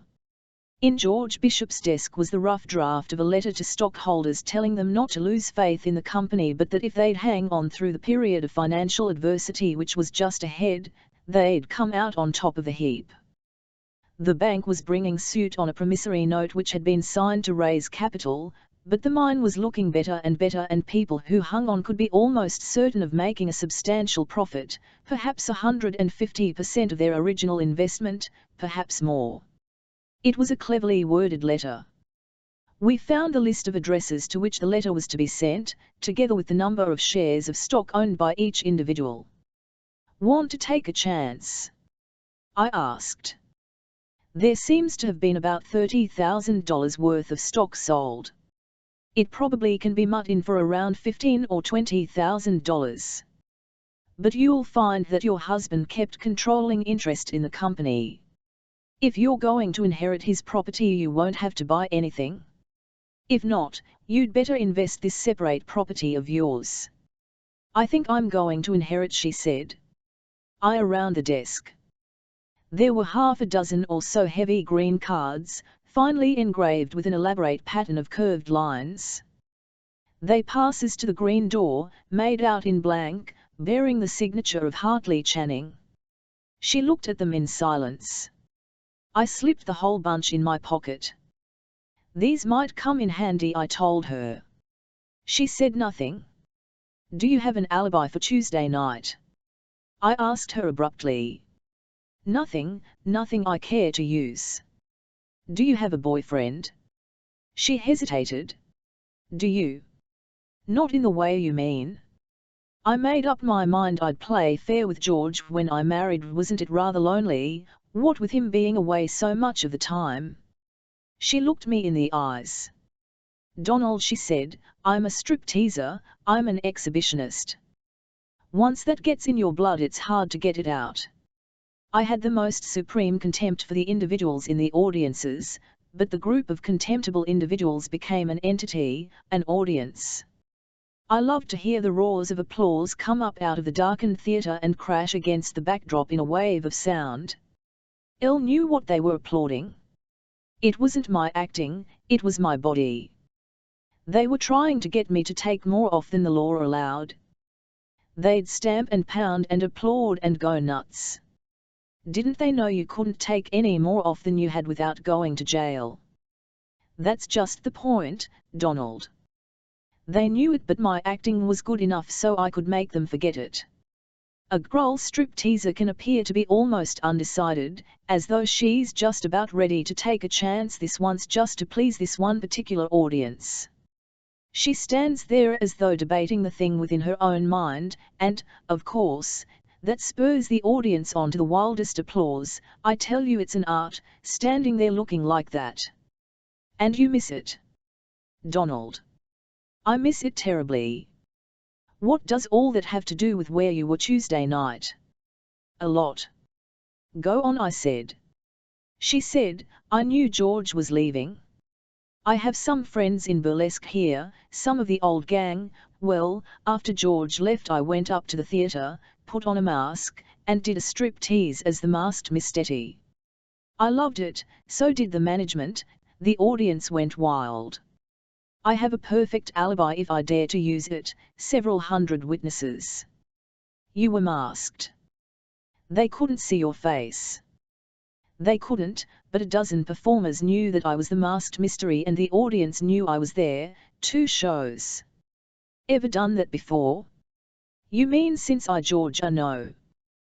This was the first time. I said, it's not so good, Irene. It looks too much as if you had been manufacturing an alibi while my friend did the dirty work. As an alibi it's just too darn I know I'd thought of that. If you would. The police will, I told her. That's the main point. What have you told the police? I've told them was home and in bed. I said, you've been up all night. And haven't had much, sir, for the last few days. I said, get hold of your physician. Tell him you're nervous and jumpy. Tell him you want to go to sleep and stay asleep for about 24 hours. If they ask you questions and you don't have the right answers, you'll be arrested. No. I said, all right. You can't talk while you're asleep, and if when you wake up you overlook something, you can always claim it was the after effect of the drug that gave you hallucinations. And with your figure there isn't a juror in the world who won't give you all the breaks. But if you haven't been drugged, you VMNT sleep, and then the wrong answers will be easier to make and harder to explain, so give me that list of stockholders and as much money as you want to put into stock in that company, and I'll see if I can't add to your personal fortunes. And what will you get out of it for yourself? I looked her straight in the eyes. 50% of the net profit. Now, she said with a sigh, I can trust you. Why? Didn't know what you wanted before, she said, and I get terribly distrustful of men until I know what they want. Chapter 16. The San Francisco papers put out extras when John Carver Billings and his son were arrested. One of the papers even went so far as to spread red ink above the banner, "Banker arrested for Bishop murder." The evidence that police had unearthed was circumstantial and deadly. Police felt certain that Bishop had not been killed on the yacht where his body had been discovered. A fingerprint expert had found prints on one of the brass fixtures. The prints were those of bloody fingers, and they were the prints of 3 of John Carver Billings's fingers on his right hand. The padlock on the boat had been smashed and a new padlock had been placed on the boat. Police made a mutant search of every hardware store in the neighborhood and found a storekeeper who remembered selling the padlock on Wednesday afternoon. Police showed him a photograph of John Carver Billings, and the storekeeper made what the police described as an instantaneous and positive identification. Police divers recovered a .38 revolver at the bottom of the bay, directly beneath the banker's yacht.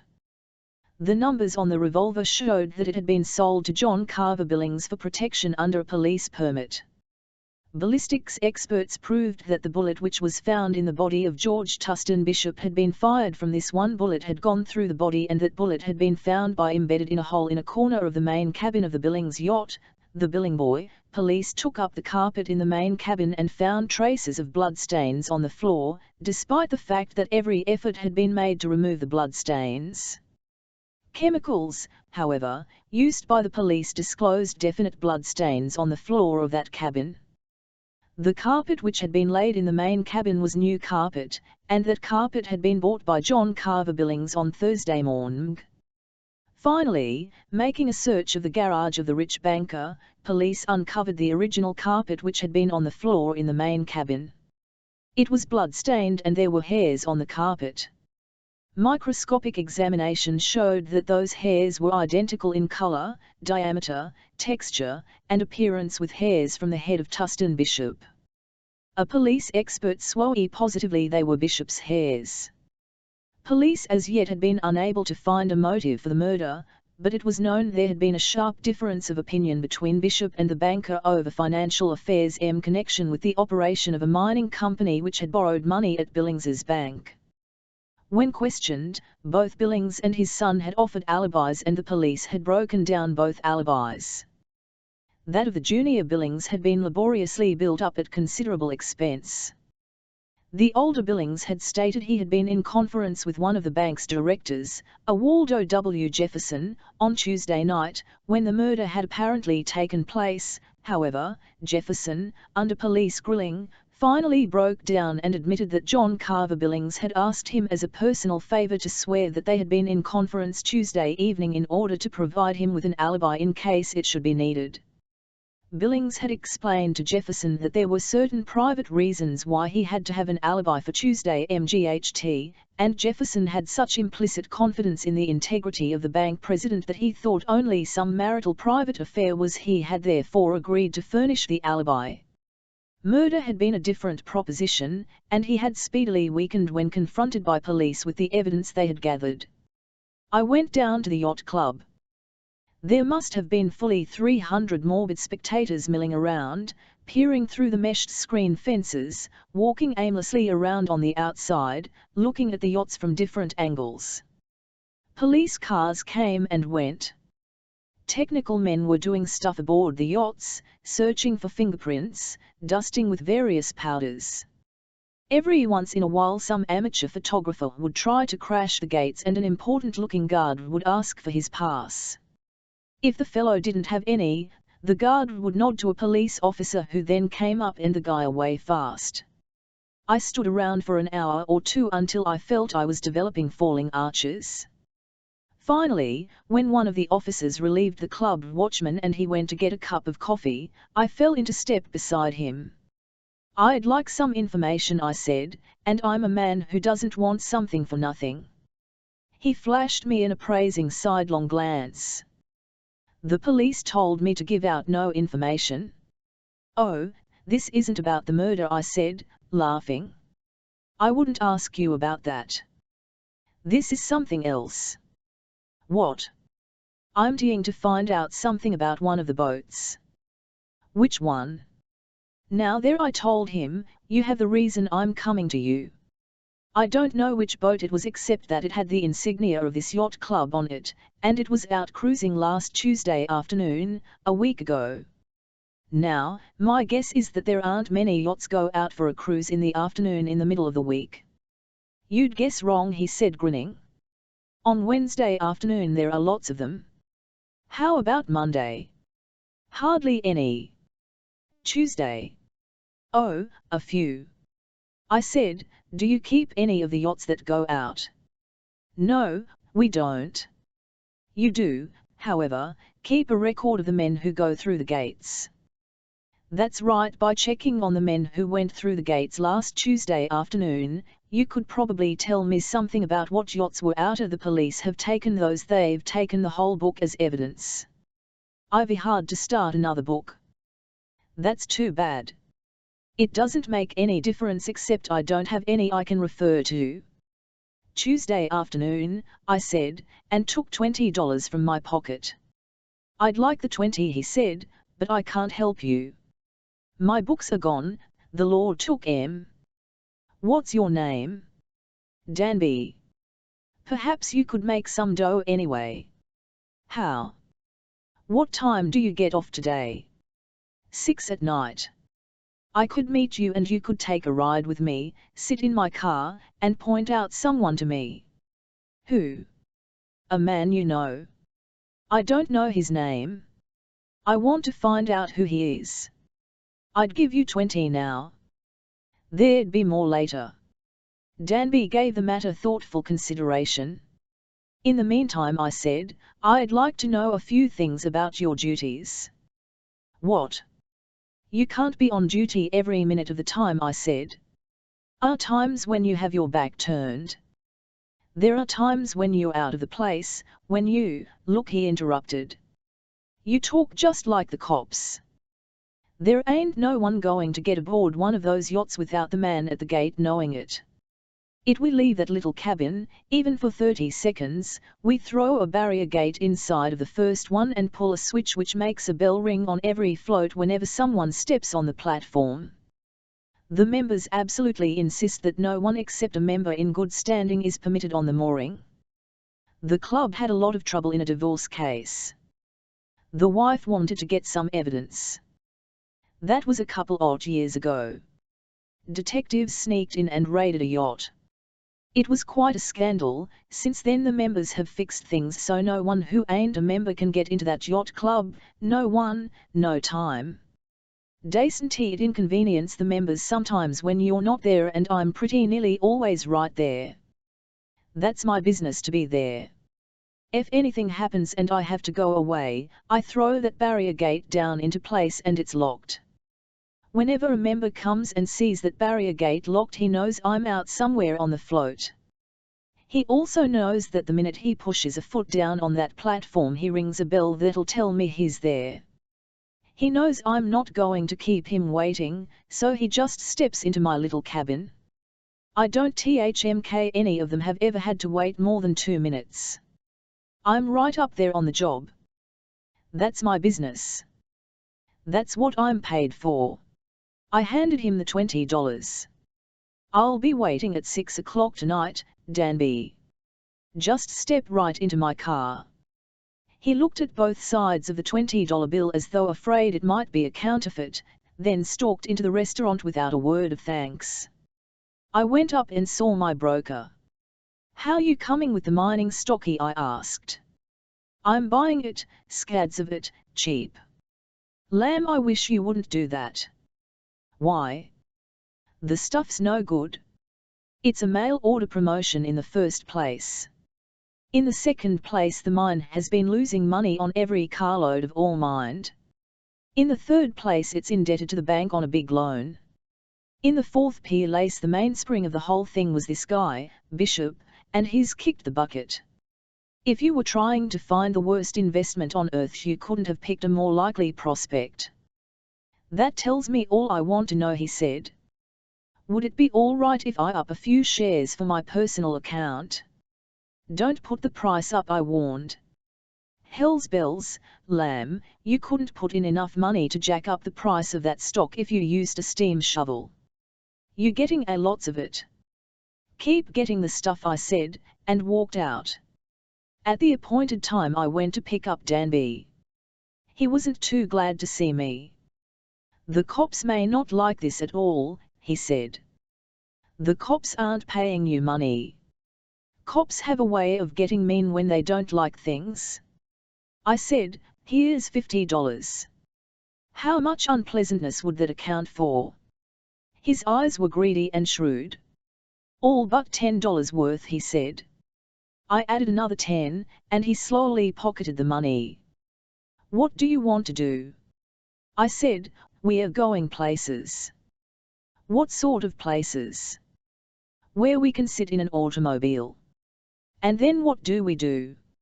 "If you see anyone you know, you tell me all." We drove rapidly out Van Ness Avenue, crossed Market Street, took the road to Daly City, and I slowed down as we came to the address of the Green Door. It was an interesting enough place, pretty well disguised, all things considered. Years ago, San Francisco went in for a certain type of flat, a series of storerooms for little businesses on the ground floor, then 2 stories of flats above it, all with conventional bow windows and a type of architecture which is so typically San Franciscan that it can be recognized anywhere. The Green Door was in one of these buildings. On one side was a neighborhood grocery, a place with a small stock, that had a few neighborhood clients and carried accounts.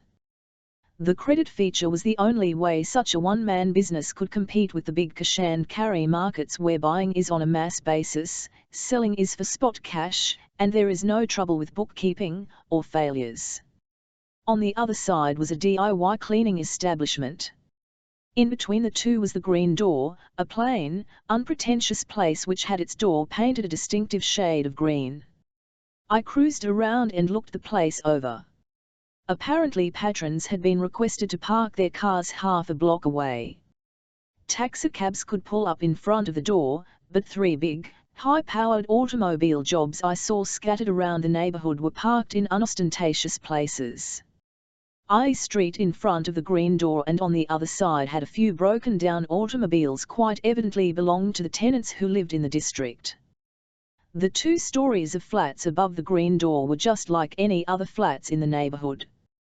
One of them had a for rent sign in the window, but the name of the real estate agency on that sign had been defunct for 10 years. The others had various types of lace curtains, window shades, some of them with flowers in the window, but all GLVMG, the general outward impression of flats that were tenanted by people with different individualities and temperaments, having in common a low income and a desire for cheap rents. This appearance, of course, was only a stage setting, a false front which was presented to the street. It was an artistic job. Usually places running with police protection don't have to bother about an elaborate camouflage, just something that will be a sop to the public, a camouflage for the payoff which permits it to operate, just enough to keep the amateur detective from being able to spot the place in case he to live in the neighborhood. In the case of the Green Door, it looked as though a pretty clever attempt had been made at covering up, which might or might not indicate an absence of police protection. The stores on each side of the Green Door were, of course, places that enjoyed a remarkably low rental. It therefore stood to reason that the managers had been given to understand that the one great virtue which a small businessman could hope to attain was to learn to mind his own damn business. We parked the car where we could see the Green Door and settled down to wait. It was a long wait. Danby asked questions at first. I let him think that the Mgs and I wanted to case would be coming to the grocery store. Fog came drifting in over the hills. The white streamers were pushed along by a smart sea breeze. I felt the peculiar tang of fresh stimulation which is so characteristic of San Francisco air, particularly when the fog comes rolling in. A taxicab up in front of the door, 2 men got out, pushed the door open, and went in. There seemed to be no guard of any sort and the door was kept unlocked. Know either one of them? I asked Danby. Never saw them before, neither one of them. They didn't go to the grocery store. They went up in the apartments. So they did, I agreed. We waited. An expensive car containing a man and a woman swung around the corner, found a parking place, and the man and woman came strolling back. I left Danby sitting there, walked down to a hot dog stand at the corner, and got a couple of sandwiches. Danby was getting impatient. How long is this apt to last? He inquired. Until midnight. Now wait a minute. I hadn't bargained for anything like that. I said, you did plenty of bargaining. I know, but I hadn't thought it was going to be like this. What did you think you'd be doing? Well, thought I'd have a chance to walk around and set out and walk. I invited. He didn't like the idea of that, either. You mean keep walking up and down the street until midnight? If that's what you want. I'll sit right here. We didn't say anything more for a while. Another taxi drove up, then a group of 4 men, who had evidently left their car parked on another street, came walking casually along. One of them looked rather sharply inside the car at the 2 of us sitting there, then they crossed over the street to the Green Door. I didn't like that. Whoever was operating the Green Door had probably spotted us by this time and sent a delegation to 100k us over. I looked over at Danby and wondered what he'd say if that his fee might also include compensation for a damned good working over. He was a grouchy guy who had taken my money and then wished he hadn't assumed any obligation. Is going to bad, he said. If the club finds out, I'll have a hard time explaining. So what? I asked. Where is the club going to find someone else who has your experience, someone else who knows all of the people and all of them bees? And what if it does? When it finds out what he wants in the line of wages, it'll get a terrific jolt. I'll bet it doesn't know how wages have gone up. It's probably keeping you on at the same old wages. No, the club has given me a couple of raises. How much? One 15% and one 10%. Over how long a time? 5 years. I made my laugh mirthless and sarcastic. Danby began to meditate on whether he was underpaid and abused. I saw he liked the thought. I liked it, it kept his mind occupied. I looked at my wristwatch. It was 9:15. A car drove up and parked. It was a club coupe, about 3 years old, but a good make and it looked well cared for. The man, who didn't give a damn whether he left the car parked right in front of the green door or not, jumped out and looked up and down the street, then entered through the green door. Danby said, "That's Horace B. Catlin. If he sees me here, you drive a car." I interrupted. "Sure. This fellow is a member of the yacht club." "That's right." I said, "Wait here for an hour. If I'm not back inside of an hour, drive the car to this address, ask for the man in charge, and tell him the entire story of what we've been doing this evening." He took the card which had the address and looked at it curiously. "Let's see," he said, "that's down there." "Let me see, I'm trying to get the cross street." "Don't worry about it," I told him. "Put the card in, you'll be sure to ask for the man who's in charge and then tell him the story. It's 9:15. If I'm not out of here by 10:15, go tell your story." I slid out of the car, tossed my hat over on the seat, walked bareheaded across the street, and, just before I got to the entrance to the green door, looked over my shoulder. Danby was sitting there studying the card. I hoped he wouldn't realize that the address was that of police headquarters until he got there. I hit the knob and pushed the green door open. It swung back on well-oiled hinges and I stepped into a little hallway. A flight of worn board stairs, uncarpeted, echoing and splintered, stretched up to another door. I started to raise my hand to knock on the door, then realized it wasn't necessary. I'd gone through a beam of invisible light and a little shutter slid open in the door. A pair of eyes regarded me through a small window of plate glass which must have been 2 an inch thick. "Got a card?" a voice asked, which evidently came through a microphone and wires. I produced one of the cards I had picked up at Bishop's Place. Had written my name the blank line. The eyes on the other side of the plate glass regarded the card. The voice through the loudspeaker said impatiently, "Well, shove it through the crack." It was then I noticed for the first time the very narrow slit in the thick door. I pushed the card into the narrow opening. There was a period of complete silence, then I heard an electric mechanism pulling bolts back. The heavy door rumbled to one side, running on rollers on a steel rail. The heo rumbling and the vibration of the stairs as the door millimeter edge showed the reason for the microphone and the amplification of the voice. That door must have been as heavy as the door of a vault. Looking curiously around me, I suddenly realized that the stairs were the only bits of wood in the entire entranceway. I had gone through the green door and entered a steel inspection room. A raiding party of police equipped with picks and sledgehammers couldn't have done more than dent the defenses. "Well," the voice said impatiently, "go on in." I noticed that the voice had said go in instead of come in, so I wasn't surprised to find on entering that the guard was no longer standing by the door. He had stepped into a steel, bulletproof closet on one side of the CLR_RM. I could see the closet, but couldn't see him. He probably had a revolver covering me. I walked over the sunken steel rail on which the door had slid, and entered a completely new world. My feet were in a soft, thick carpet which felt like moss in a forest. The hallway glowed with the soft effect of indirect lighting. There was that atmosphere of casual, easy wealth, which is so necessary to a high-class gambling place. It's designed to put the customer on the defensive right at the start, to make him feel that he's associating with wealth and standing. There's enough of the social climber in most people so that they fall for this stuff and consider it a privilege to be admitted to a place that specializes in taking their money. They'd walk out the worse for wear financially, but still with a certain deferential restraint. It's an atmosphere that cuts down on beats and scenes, and makes even the thought of rigged wheels and marked cards seem a social sacrilege.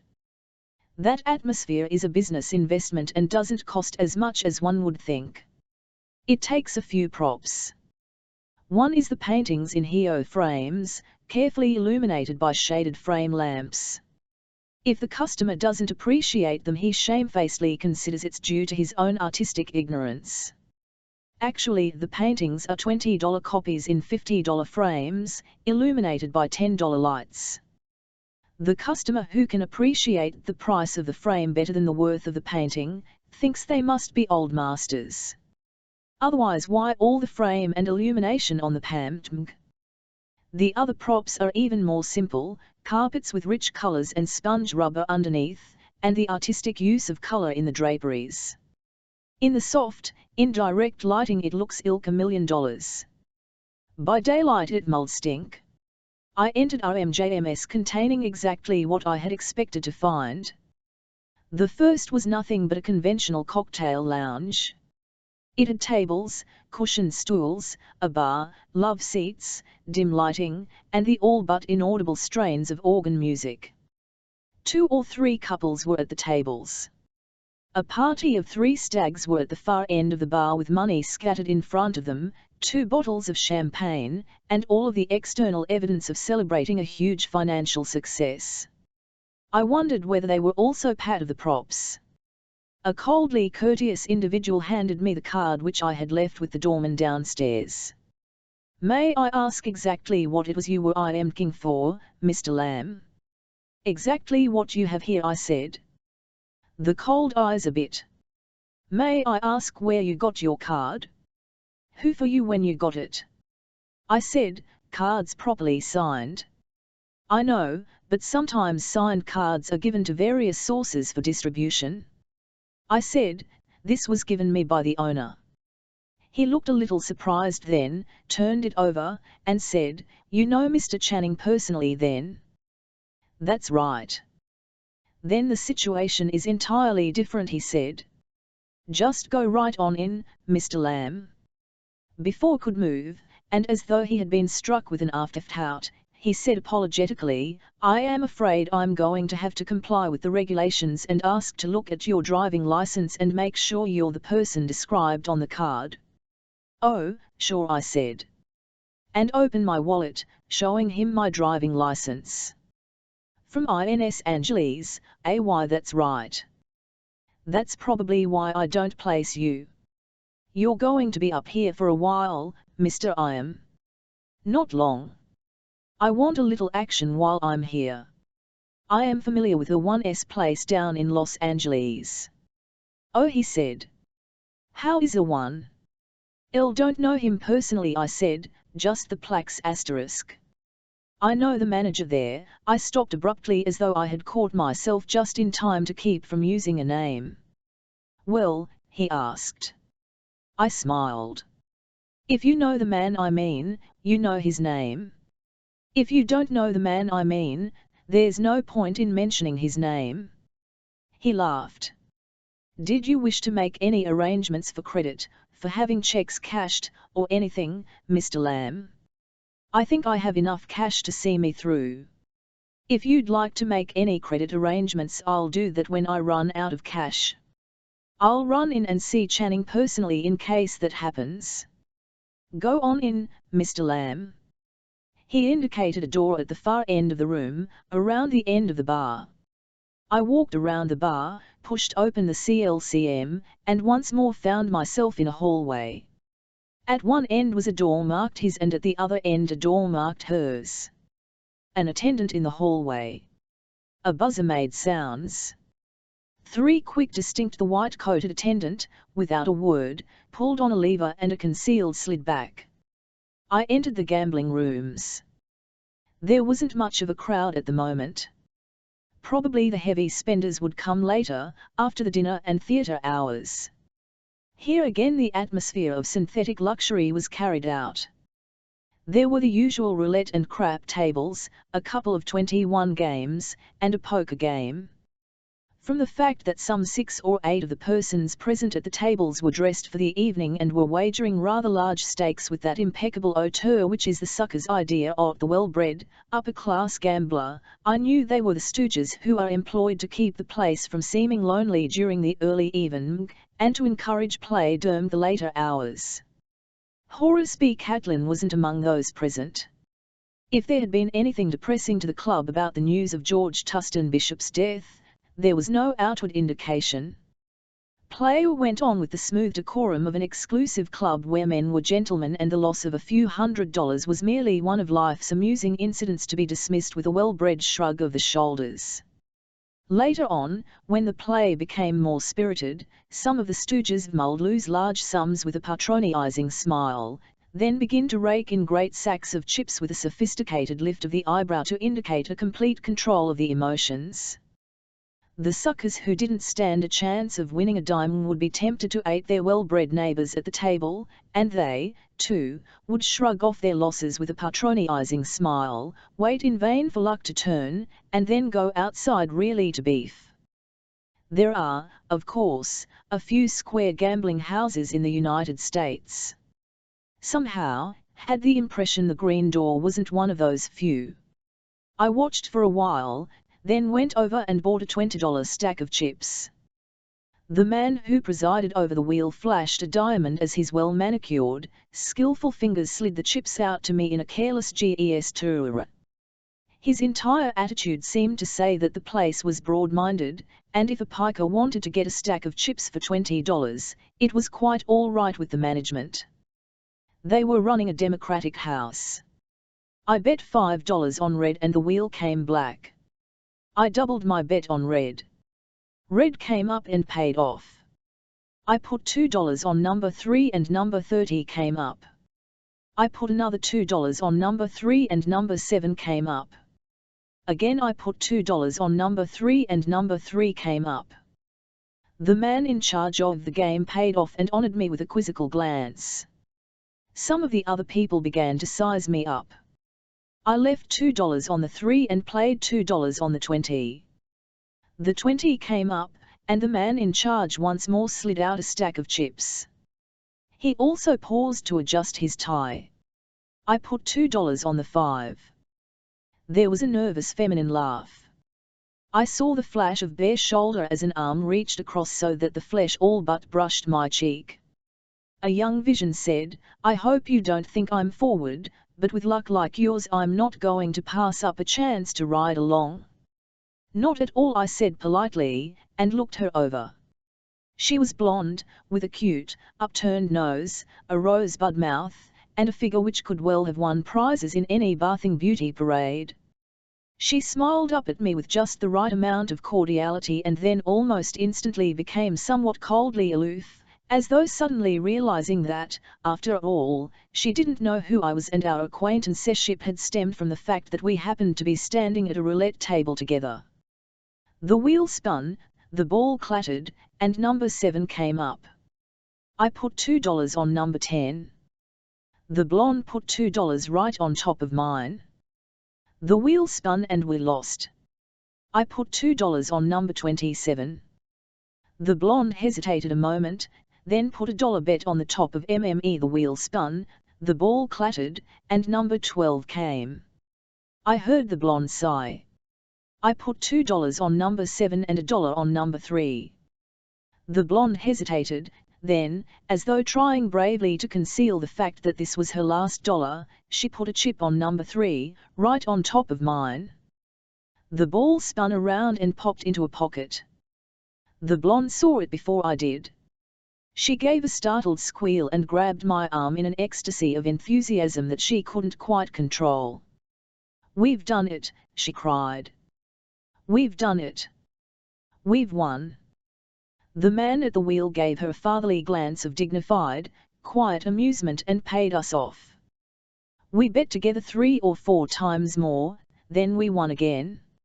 I was beginning to get a fair-sized pile of chips. The blonde nervously took a cigarette case from a black bag and tapped the cigarette on the side of the polished silver. She inserted it in her mouth, and I snapped a match into flame. She leaned forward for the light. I could see the long curling eyelashes, the mischievous glint of saucy hazel eyes, as she looked me over with demure interest. "Thank you," she said, and then after a moment added, "for everything." "Don't thank me," I told her. "Lots of people wouldn't like to have me, well, share their luck." Her glance was of the type to inspire a man to say that it would be a pleasure to share everything he had with her on a permanent basis. I merely smiled. Her hand rested on mine for an instant as she moved her pile of chips an inch or two along the side of the table. Abruptly she said, "It means so much, so very, very much to me, and I was down to my last dollar. We lost 3 or 4 more bets, then I put $5 on a number." She suddenly felt lucky and put $10 above my 5. The number paid off. Her scream of delight was almost instantly suppressed as though she was afraid she might be put out, but she looked up at me and her eyes were dancing. Once more her hand was on my arm, the fingers digging in through the coat. "Oh," she said, and then after a moment, "Oh." The man at the wheel paid off my bet, seemed to frown with annoyance as he paid off the blonde's bet. It was a sizable bunch of chips. She leaned against me. I could feel her tremble. "I've got to go where can sit down," she said. Please, what can I do about my chips?" "Cash them in, if you wish," the dealer said carelessly, "and then you can buy in again when you get ready to play." "Oh, very well." Her weight was heavy against me as though her knees were getting ready to buckle. "Please," she said in a half-whisper, "can you help me over to a chair?" I gave a quick glance at my stack of chips and at hers. The man at the wheel caught my eye and nodded. "I'll take care of it," he said, with the gesture of one who disdains to consider money of any great importance. I took the girl's arm and helped her out to a table at the bar. A waiter hovered over us solicitously as soon as we were seated. "The occasion," I said, "would seem to call for celebration. Would you care for champagne?" "Oh, I'd love it. I have to have something." "Oh, it means so much." Could you?" "Certainly," I said, "if you wish. I'll about getting your money for you." "Do you know how much you had coming?" Why, she shook her head. "Under those circumstances, I'm afraid you'd better attend to the financial transaction yourself." "Oh, it's quite all right. I know you're on the up and up." If it hadn't been for you, Mr. Lamb," I said. "I wouldn't have had a thing." "I'm Miss Marvin," she said, smiling. "My friends call me Diane." "My name's Donald." "Donald." I'm just too absolutely, completely flabbergasted to get up and walk into that room. My legs just seemed to turn to water. I just wish you could see my knees." "It's an idea," I said. "Oh," she said, making a little slap at me. "Elle didn't mean it that way." One of the assistant managers bent gravely over the table. "Did you people wish to cash in your chips?" he asked, "or would you prefer to have them brought to you here in the bar? You can use them to pay for anything in the house." "Let's hang on to them," she said instantly. "Could you, they be brought out here?" "But certainly." He bowed, vanished, and a moment later came back with a plastic container in which my chips had been placed, and a polished wooden rack in which the girls' chips were stacked. "We took the liberty of changing some of these chips," he said, "so they wouldn't be so bulky. The blue chips represent $20 each." "Those blue chips, $20 for each one?" "That's right." Her fingers caressed the edges of the gold-embossed chips. "Each one," she said in an awed half-whisper, $20. The waiter brought champagne, popped the cork, spilled ice out of the glasses and filled them to the brim. We touched glasses. "Here's luck," said. "Here's to you," she countered. "You're my luck." "We sip, M2D the champagne." Her eyes studied me. She said abruptly, "I'm betwixt and between." "What do you mean?" She said, "I need money. I have just about half enough here. I'll be frank with you. Was down to my last cent. I came up here and invested every cent I could scrape up to buy chips. I made up my mind I'd either get what I wanted or be completely broke," and then her voice trailed away into a significant silence. "Then you'd what, my dear?" "I don't know. I hadn't gone that far. Either sell myself or kill myself, I guess." I said nothing. She studied me thoughtfully. What should do?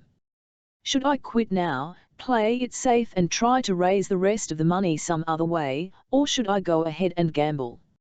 On those matters I said, I'll give no advice. You've been my inspiration, my luck. You've brought me success. Everything was going bad for me. And then you came along. I said nothing. Abruptly the floor manager glided up to the table. Would you mind stepping into the office? He asked Diane. Oh, she said, her knuckles suddenly white as she pressed her fist against her lips. What have I done now? The manager's smile was reassuring. Nothing, he said. Only I have been asked to invite you to step into the office, Miss Marvin, and the boss would like to see Mr. Lamb. I glanced at my watch. It was 35 minutes from the time I had entered the place. I still hadn't seen anything of Horace B. Catlin. Abruptly Diane Marvin pushed back the chair. Come on, she said. Let's get it over with. What is it? I asked. Probably something about my credit, I don't know. The floor manager escorted us deferentially to a big door marked private. He swung the door open without touching it, apparently by putting weight on a concealed button. Right this way, please, he said, standing aside. I followed Diane into an office.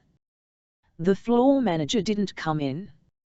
The door clicked shut behind us. I turned to look. There was no knob on the door. There were comfortable chairs grouped in a half-circle around a table on which were glasses, a decanter, ice, and soda. A plain door at the far end of the office opened and Hartley L. Channing said, Right this way, please. We walked. Channing shook hands with both of us. How are you, Lamb? He said. Fine, I told him. He didn't say anything to Diane. She walked on into the inner office and I followed. This was a room fixed up both as a den and an office. There were a television set, a radio, phonograph, a safe, filing cabinet, a desk, and comfortable lounging chairs. There were bookcases, panelled walls, indirect lighting, and there wasn't a window in the place. An air conditioning unit kept a stream of fresh air flowing in and out. Channing turned to Diane and said, You can lay off, Diane. He's not a fish. She said indignantly, Well, then, why the hell didn't I get the signal? Keep your shirt on, he told her. Been a mix-up? I'll say there's been a mix-up. I had things coming along just fine and, that'll do, he told her. You can go now. Forget you've seen this man, that you've been here, everything. Without a word to me she got up and flounced out through the door. I couldn't tell whether she had the combinations so that she knew how to open the CLR which had no knob, or whether there was some secret connection at Channing's desk by which he could open it. Channing and I looked at each other across the desk. I'd like to see the card by which you got past the doorman, Lamb. I smiled at him. Well, he said, extending his hand. I'm waiting. I said, the card was enough to get me in.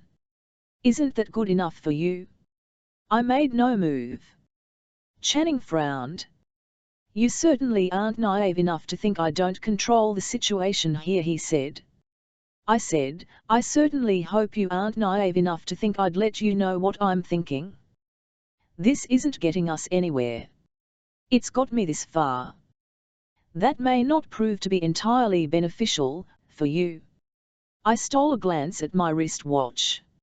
I had a little over 19 minutes to go. I said, perhaps you and I might talk without chasing each other around in circles, and really get somewhere. I want to see that card. I said nothing. I didn't see Channing give the signal, probably a concealed button somewhere under the desk, but abruptly the door from the outer office opened and a man in a tuxedo stood quietly on the threshold. Mr. Lamb, Channing said, had a card when he entered the place.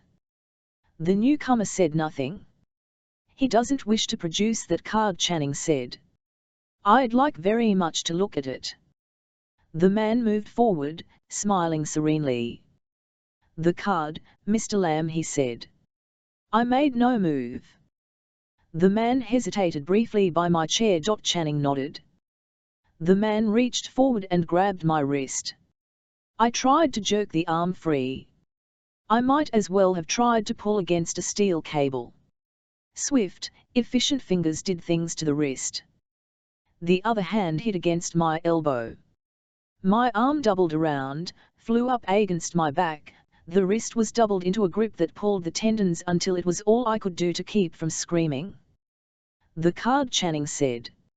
I twisted my body, trying to ease the tension and the pain as much as possible. "Of all the damn fools," Channing said, and came over to search me. I was powerless to make a move. Channing's hand shot into my inside, came out with my wallet.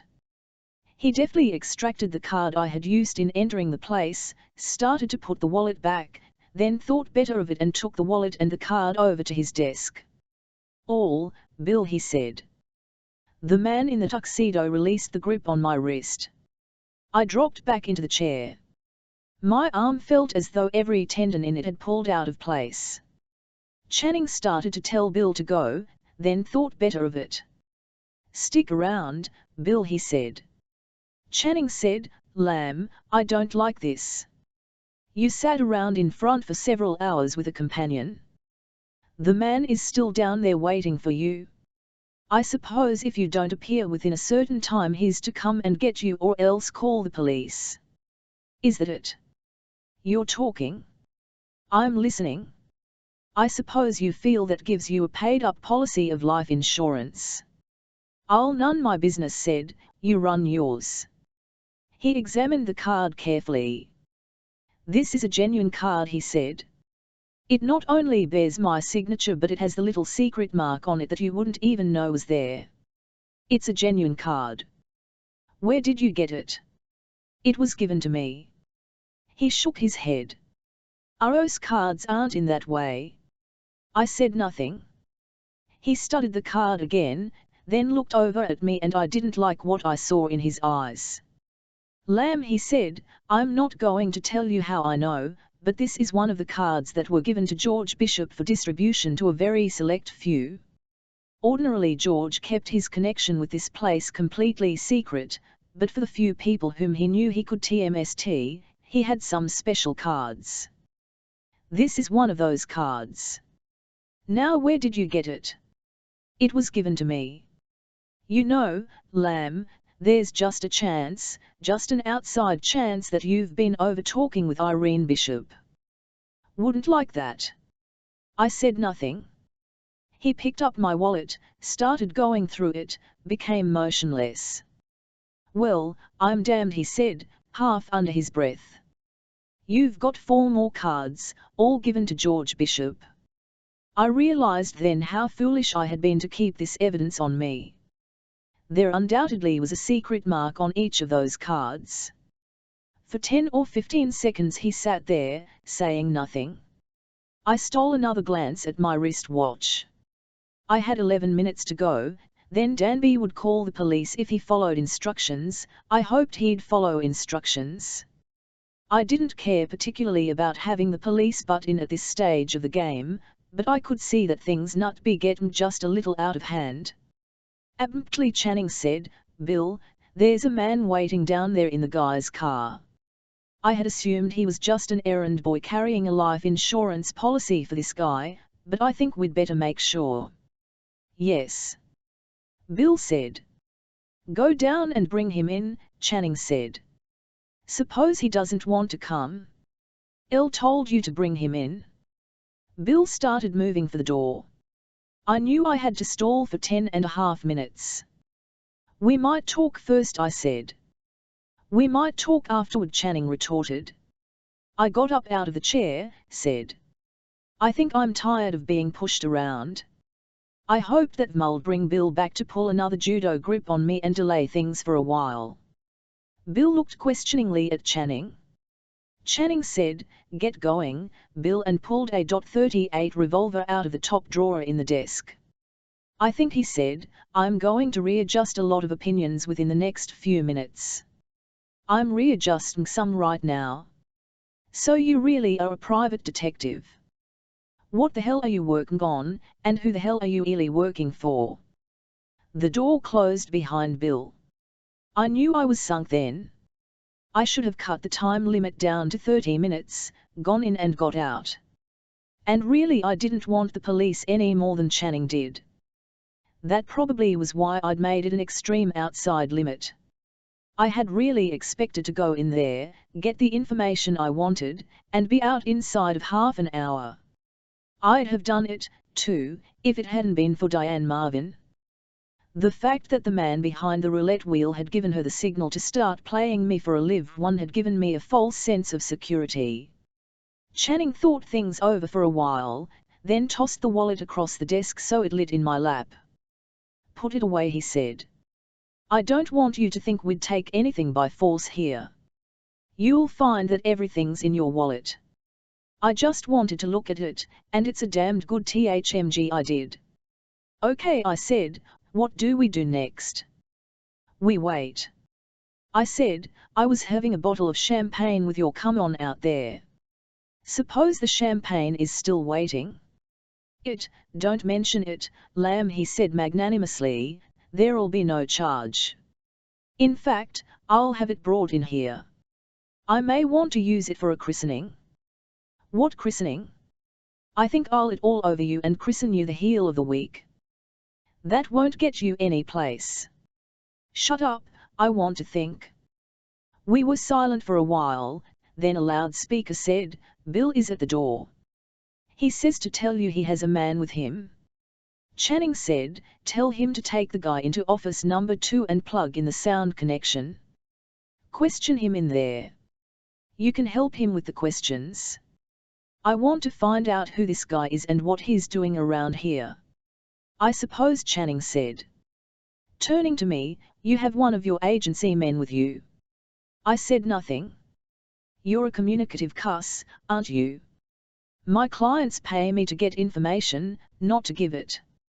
Who are your clients, by the way? I grinned at him. I wonder, he said softly, almost to himself, been thinking she is. I still said nothing. If Irene is just a little smarter than Weave, if Irene wants to make any trouble, he said, his eyes narrowing, it would be a dirty, nasty mess, for her. She wouldn't get anything out of it. Make no mistake, Lamb, I've taken over here and that's final. There isn't the scratch of a pen that ties George Bishop into this thing. There isn't anyone who can show this isn't my business built with my money, and there isn't any way of passing this THMG on to Sorge's widow. She wouldn't stand one chance in a million. He waited for a few minutes, then said, "I'll wish I knew whether you were working for her or not." Abruptly a light flashed. Channing reached over and tripped a switch. He said to me, "We can hear what goes on in the other room, but they can't hear what's said in here." Almost instantly a voice said, "All right, buddy, let's have it. What's your name?" "My name is Danby, and I didn't want to come in here. I'm going to make charges against you. You can't hustle me around like this." "That's kidnapping." "Danby, eh? What do you do?" "That's none of your business. Let's take a look for a driving license."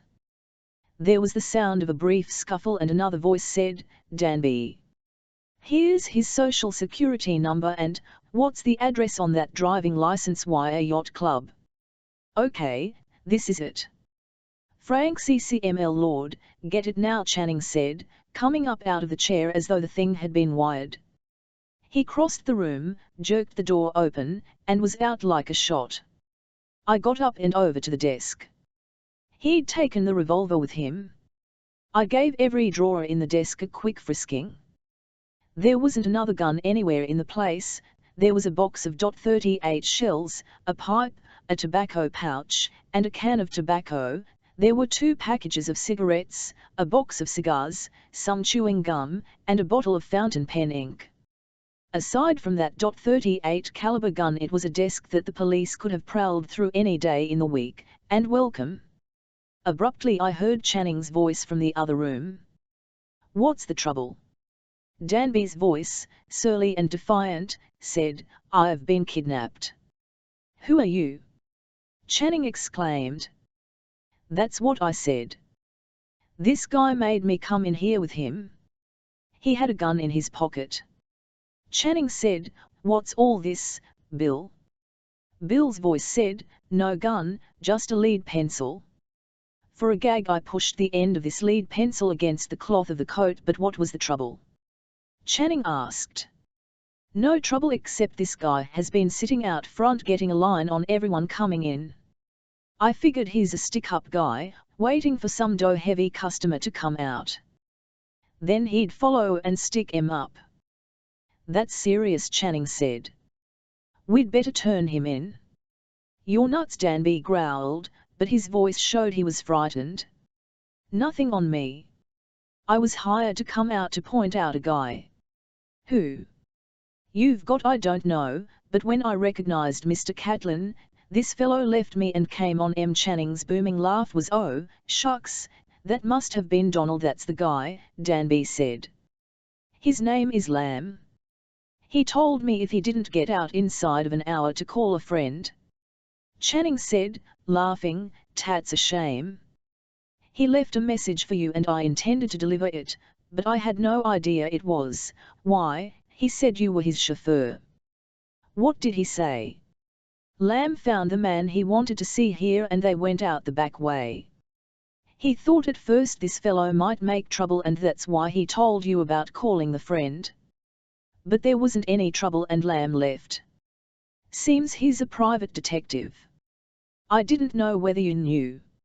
I've known Lamb for 10 years and he's all right, straight as a string." "What was his trouble with Mr. Catlin?" Danby asked. "No trouble with Catlin. Catlin was helping Lamb. Catlin was to point out the guy Lamb wanted. I should have notified you sooner, but I've been busy. Lamb told me to tell you either to drive the car back to the yacht club, or to telephone for a taxicab, whichever you wanted to do. He left me $5 to give you to pay for the cab. He's in gone about 20 minutes. Do I get the 5 spot if I drive the car back to the yacht club or only if I take a taxi?" Danby asked. I knew then I was sunk. There was no use waiting to hear any more. I prowling, trying to find a way out. I looked around the desk for buttons I could press that would unlatch the door. I tried to remember just what Channing had been doing before he streaked across the office. Abruptly the door swung open. I felt certain I'd pressed the right button and was halfway across the office before I realized the door was being opened from the outside. Bill was coming back in. Apparently Channing had given him a signal. Bill grinned at me and said, "Sit down, Lamb." I tried to duck around past him and grab the door before it closed. Bill snaked out an arm, caught me by the back of the coat, spun me around, clam, M2D his fingers around my sore wrist, and said, "Right in that chair, Lamb." I hit him in the stomach with everything I had. Sheer surprise made him recoil. That and the force of the blow gave me freedom for a second. Threw myself against the CLR_RN which had been slowly swinging shut. Bill charged, but I had the door open and was out in the reception room, running across it with Bill in hot pursuit. The opened. Bill yelled a warning. I flung myself into the opening just as Channing started in. I hit Channing as though he had been a line of scrimmage. My momentum plowed him back, but I was slowed up enough for Bill's long arm to reach out. His fingers grabbed the back of my coat collar. Something hit me on the side of the head. A wave of blackness came up from my stomach. The bitter of nausea was in my mouth and my knees went limp. I tried to hang onto the doorknob, turning around, jerking my head back as I did so. I had a glimpse of Bill, his arm upraised, a blackjack around his wrist. There was no expression on his face. He even looked slightly bourgeois. Then the arm chopped down. There was a blinding flash inside my brain and the floor smacked my face. Chapter 17. I had no idea what time it was when I regained consciousness. I was sprawled on a bed in a cheap, dingy bedroom equipped with an iron bedstead, a chair, a dresser, a washstand, and a wardrobe closet. It was the sort of cheap furniture that could have been picked up at a second-hand store, completely different from the sumptuous, synthetic elegance of the gambling house, and yet a subconscious feeling existed that I was still within the confines of the gambling house. Bill was sitting in a chair reading one of the so-called True Detective magazines. The chair was almost directly beneath a single electric light hanging from a twisted green drop cord and covered with a green shade. I moved my head and the room started rocking around as though it were a cabin on a boat in a heavy sea. I felt sick. Bill turned a page in the magazine, then looked over at me as a precautionary measure, saw my eyes were open, pushed a thick forefinger in between the pages of the magazine to mark his place, put the magazine down, and grinned. "How you feeling, buddy?" "Rotten. You'll feel better after a while." He got up out of the chair, picked a bottle from the dresser, unscrewed the top, and held it under my nose. It was a smelling salt that did a great deal to revive me. "Now, just take it easy," Bill cautioned sympathetically. "You ain't hurt bad. Just roughed up a bit. You'll be all right." Gradually the throbbing left my head. The room steadied down and my head settled into a dull, constant ache with a sore spot above and back of my right ear that felt like a boil. "What's the idea?" I asked. Bill read a couple more interesting paragraphs in the magazine before he looked up to answer the question. "I'm not supposed to talk." "What are you supposed to do?" "Keep you right here," I said. "Tad could be pretty serious, you know, in case I wanted to get up and walk out." "How come?" "Kidnapping." "He save your breath, buddy." I swung around to a sitting position on the bed. "Bill," me with quizzical interest. I slowly got up. Bill put down the magazine. "Now, listen, lamb," he said, "you're a nice egg but you've got yourself poured into the wrong pan, you've led with your chin and you should be smart enough to know that that's going to make trouble."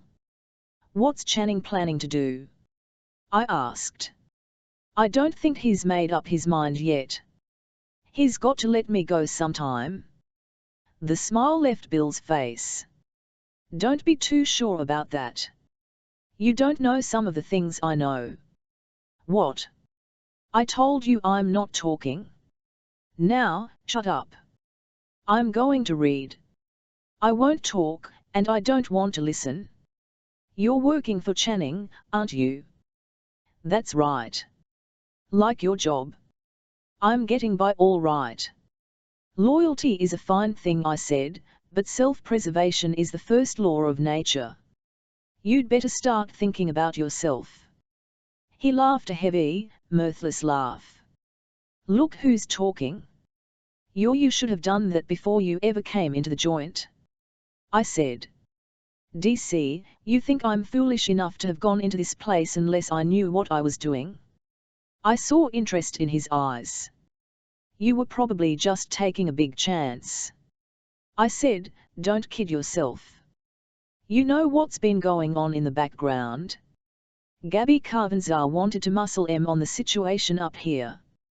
Gabby Carvanza got put on the spot and stopped a lot of lead. The trouble was the fellow who did the job was a little nervous and the bullets weren't put in the right places to do the job. Now Gabby Carvanza's well and he's up here in San Francisco. What do you suppose he came up here for?" "Bill the magazine," I said. "A real owner of this joint was George Tustin Bishop. Channing was simply the front who handled the accounts and juggled the figures around. Maureen Auburn had been Bishop's girlfriend.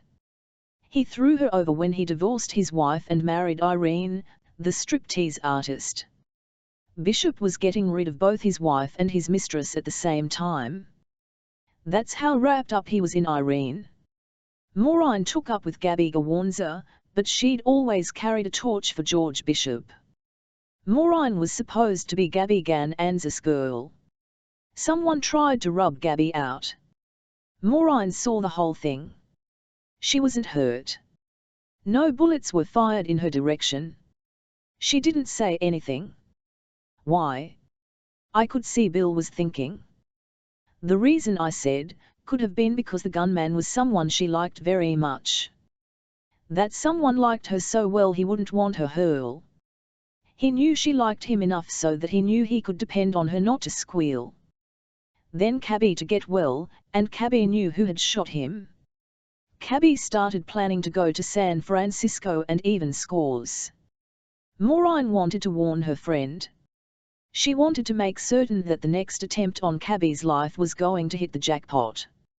You think back on that story the newspaper tells about how she walked out on the people who were with her, bodyguards that had been provided by Gabby to see that nothing happened to her.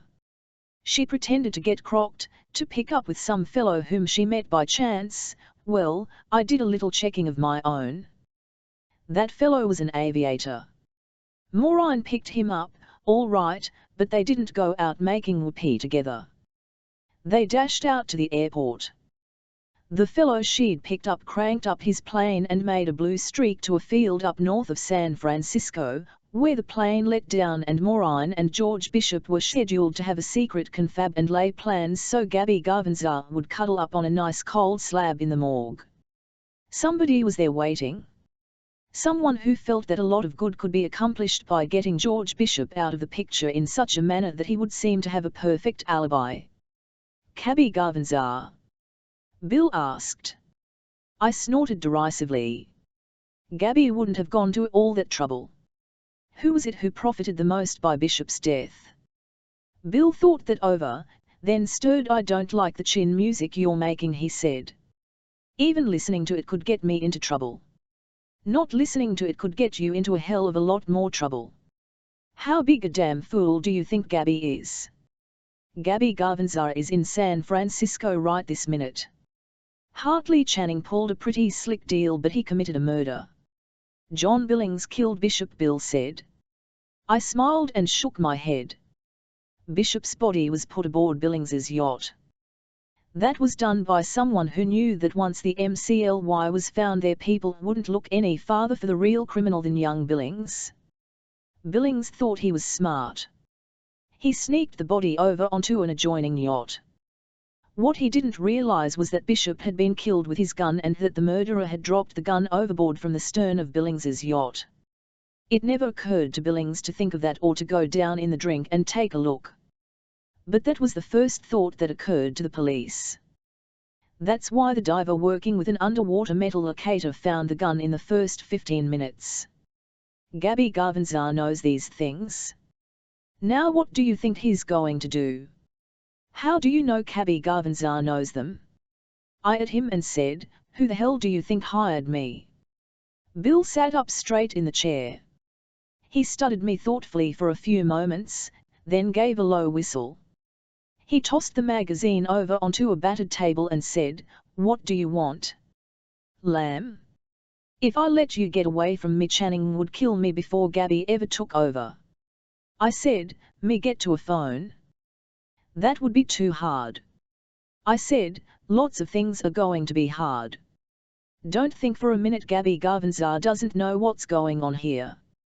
You rub me out and the chances that you'll live to see your next birthday are just about 1,000,000 to 1, and I don't give a damn if your next birthday is the day after tomorrow. Bill's forehead knitted into a frown. I said, the police will find the aviator who took Maureen up here within. Shut up, he blurted. I want to think. If you're as smart as I think you are, you'll keep your damn trap closed for the next 5 minutes. I eased back on the bed. The pillow propped under my neck took some of the soreness out of the aching head. It wasn't 5 minutes, not much over 2 minutes, when Bill said, there's a phone booth down at the end of the hall. Now, for the love of Mike, don't make any noise and don't let's see you. I got up off the bed. Bill took my arm to steady me. Got any money? Bill asked. I ran my hand clown into my trousers pocket and encountered the small change. Okay, I said. Okay, Bill told me. You're on your own. If anyone spots you, I'm going to put a slug in your ribs and claim you were escaping. He looked up and down the corridor, then nodded to me. I eased my way down the hall and into the phone booth, closed the door, and tried to recall the number at Cabby's hotel. The thought of having to look it up in the phone book was an agony to my aching eyes, and I couldn't take any chances with the delay. I remembered the number, dropped a coin, and spun the dial on the telephone. When the hotel, I said, "George Granby, please." I could hear the connection being made. Realizing how much depended on Gabby being in and talking with me, I could feel my hand begin to shake and my knees quiver at the mere thought that he might not be there. The man who answered the telephone was undoubtedly the bodyguard who had thrown me out. "Put Gabby on," I said. "Who is this?" "This," I told him, "is Santa Claus and it's Christmas. Get Gabby on fast or his stocking will be empty." I heard the guy say, "Some nut says he's Santa Claus passing out information. You want to talk with the goof?" I heard Gabby rumble something, and then the bodyguard said, "Go peddle your papers." I said, "This is Donald Lamb, the private detective, whom you threw out a while back." "Oh," the man said. I said, "I've completed my investigations up here. I told Cabby I might do him a turn. Now I'm in a position to do it. What war by giving him information about what I've uncovered? We don't give a damn what you found out. We know what we want to know." "You think you do," I said. "You'd better know what I know, and then you'll know who killed Maureen Auburn and why. Ask Gabby if he's interested." This time I couldn't hear anything. The bodyguard was evidently holding his palm over the transmitter, so couldn't, but after what seemed an interminable wait, and after Central had asked, "Are you waiting?" Gabby Garvinzar's voice said cautiously, "Start talking. Give me facts." "To hell with what you think. Give me facts." "I told you I might be able to do you some good," I said. "Now I'm can the chatter. Give me facts." I said, "You've known Maureen for over a year. How many times in that year has she got drunk enough to start playing around with strangers?" The business of getting boiled and walking out on the bodyguard was part of an act. The fellow she went out with was an aviator. He took her to San Francisco.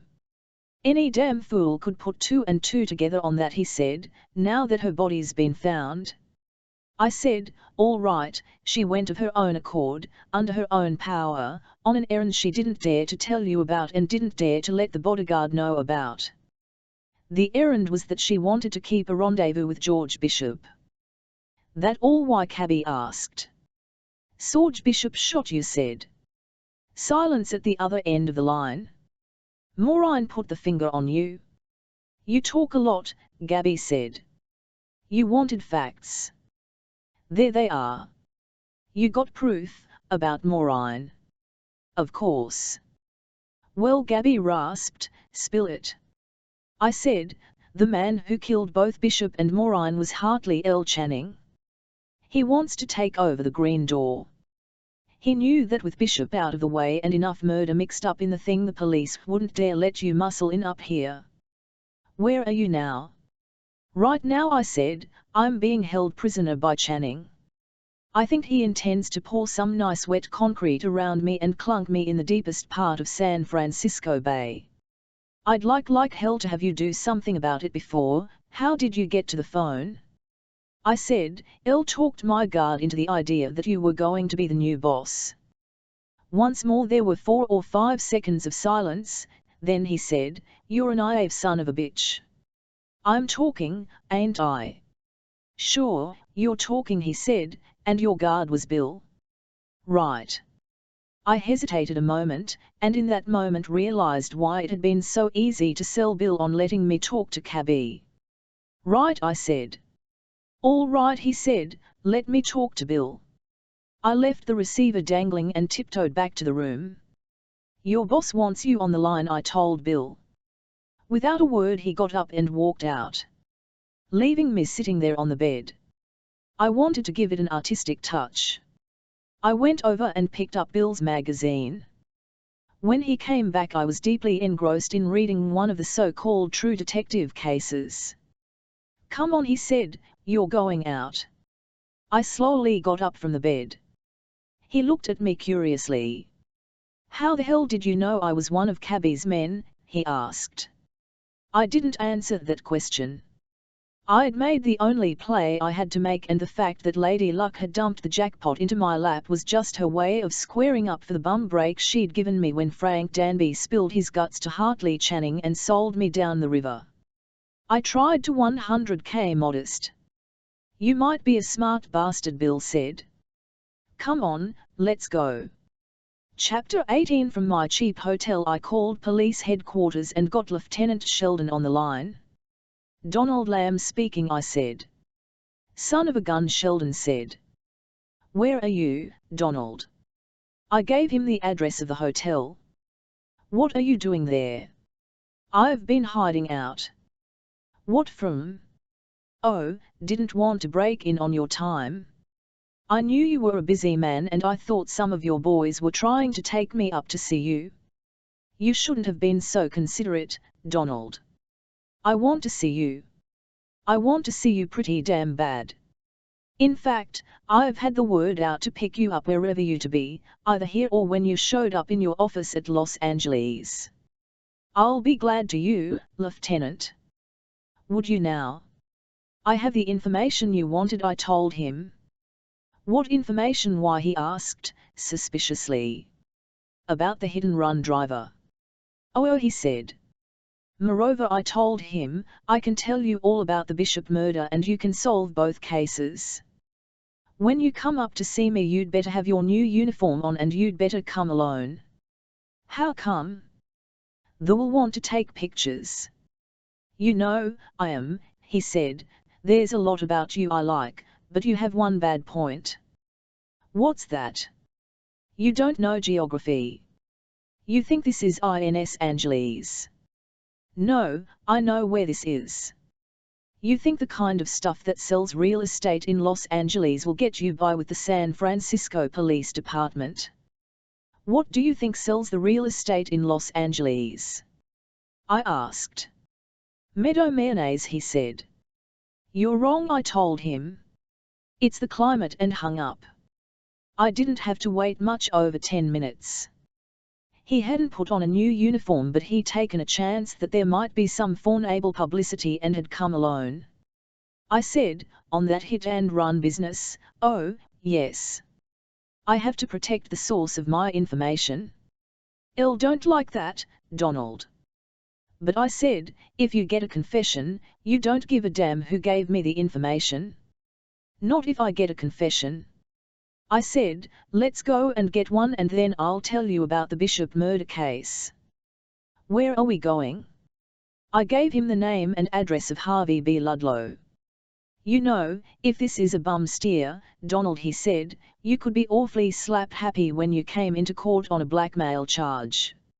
I said, "I called you, didn't I? I told you where to come, didn't I? Do 1,100k that dumb?" "No, you don't look that dumb, but I get med every once in a while on you Los Angeles creeps." I didn't say anything. It was better not to. We made time in the lieutenant's car. "How about the Bishop murder?" he asked after a few minutes. I said, "Let's try the Ludlow business first. If that's pay dirt then you'll be more ready to listen, and if it isn't pay dirt you wouldn't have confidence in anything I said." "Donald," he said, "if that isn't pay dirt you aren't even going to feel like talking." We went to the Ludlow residence. Ludlow was in bed. It was pay dirt. Harvey B. Ludlow, a fleshy, heavy-set, retired broker, started to shake like cold consomme on a plate when he saw the lieutenant's badge. Before Sheldon had asked half a dozen questions, Ludlow was blabbing it all out.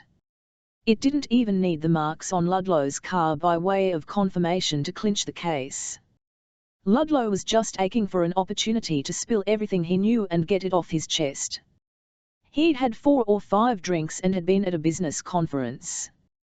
One of his associates had had his secretary at the conference taking notes, and Ludlow had said he'd take her home. They stopped for a couple of cocktails, and Ludlow kept eyeing the secretary over with an appraising eye. She didn't like her job, knew Ludlow had lots of dough, and looked right back at him. Ludlow didn't tell us that angle, but we could see the money angle was the only inducement from a girl's viewpoint he could have had to offer. By the time Ludlow started for home by way of the girl's apartment, he was feeling the effects of the 4 or 5 cocktails, and a sudden surge of self-confidence which made him think he wasn't such a bad-looking old coot after all. The girl was willing to listen to his quavering wolf howls. That was the story. Ludlow had wanted to protect his good name. He saw a chance to get away and he took that chance. He'd been terror-stricken ever since. He was a prominent clubman and it was going to make enough of a scandal, so Lieutenant Sheldon thought he'd better get his captain in on the deal. He got him up out of bed.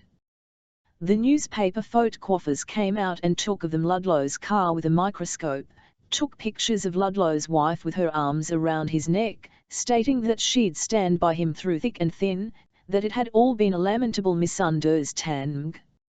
Lieutenant Sheldon and the captain gave the newspaper manager reporters a great story about how they had carefully worked the thing out by a process of elimination, that they'd made a surreptitious examination of Ludlow's car without his having the least idea that he was an object of police suspicion, that he had been under investigation for some 3 or 4 days. That was the way the police worked, quietly, efficiently, but with deadly precision. It was a beautiful story. No one even introduced me to the newspaper reporters. After the pictures had been taken, the captain and Lieutenant Sheldon drove me back to police headquarters. Sheldon had his arm around my shoulders when we went in. We were buddies. I could have squared all the parking tickets in San Francisco. We went into the captain's office.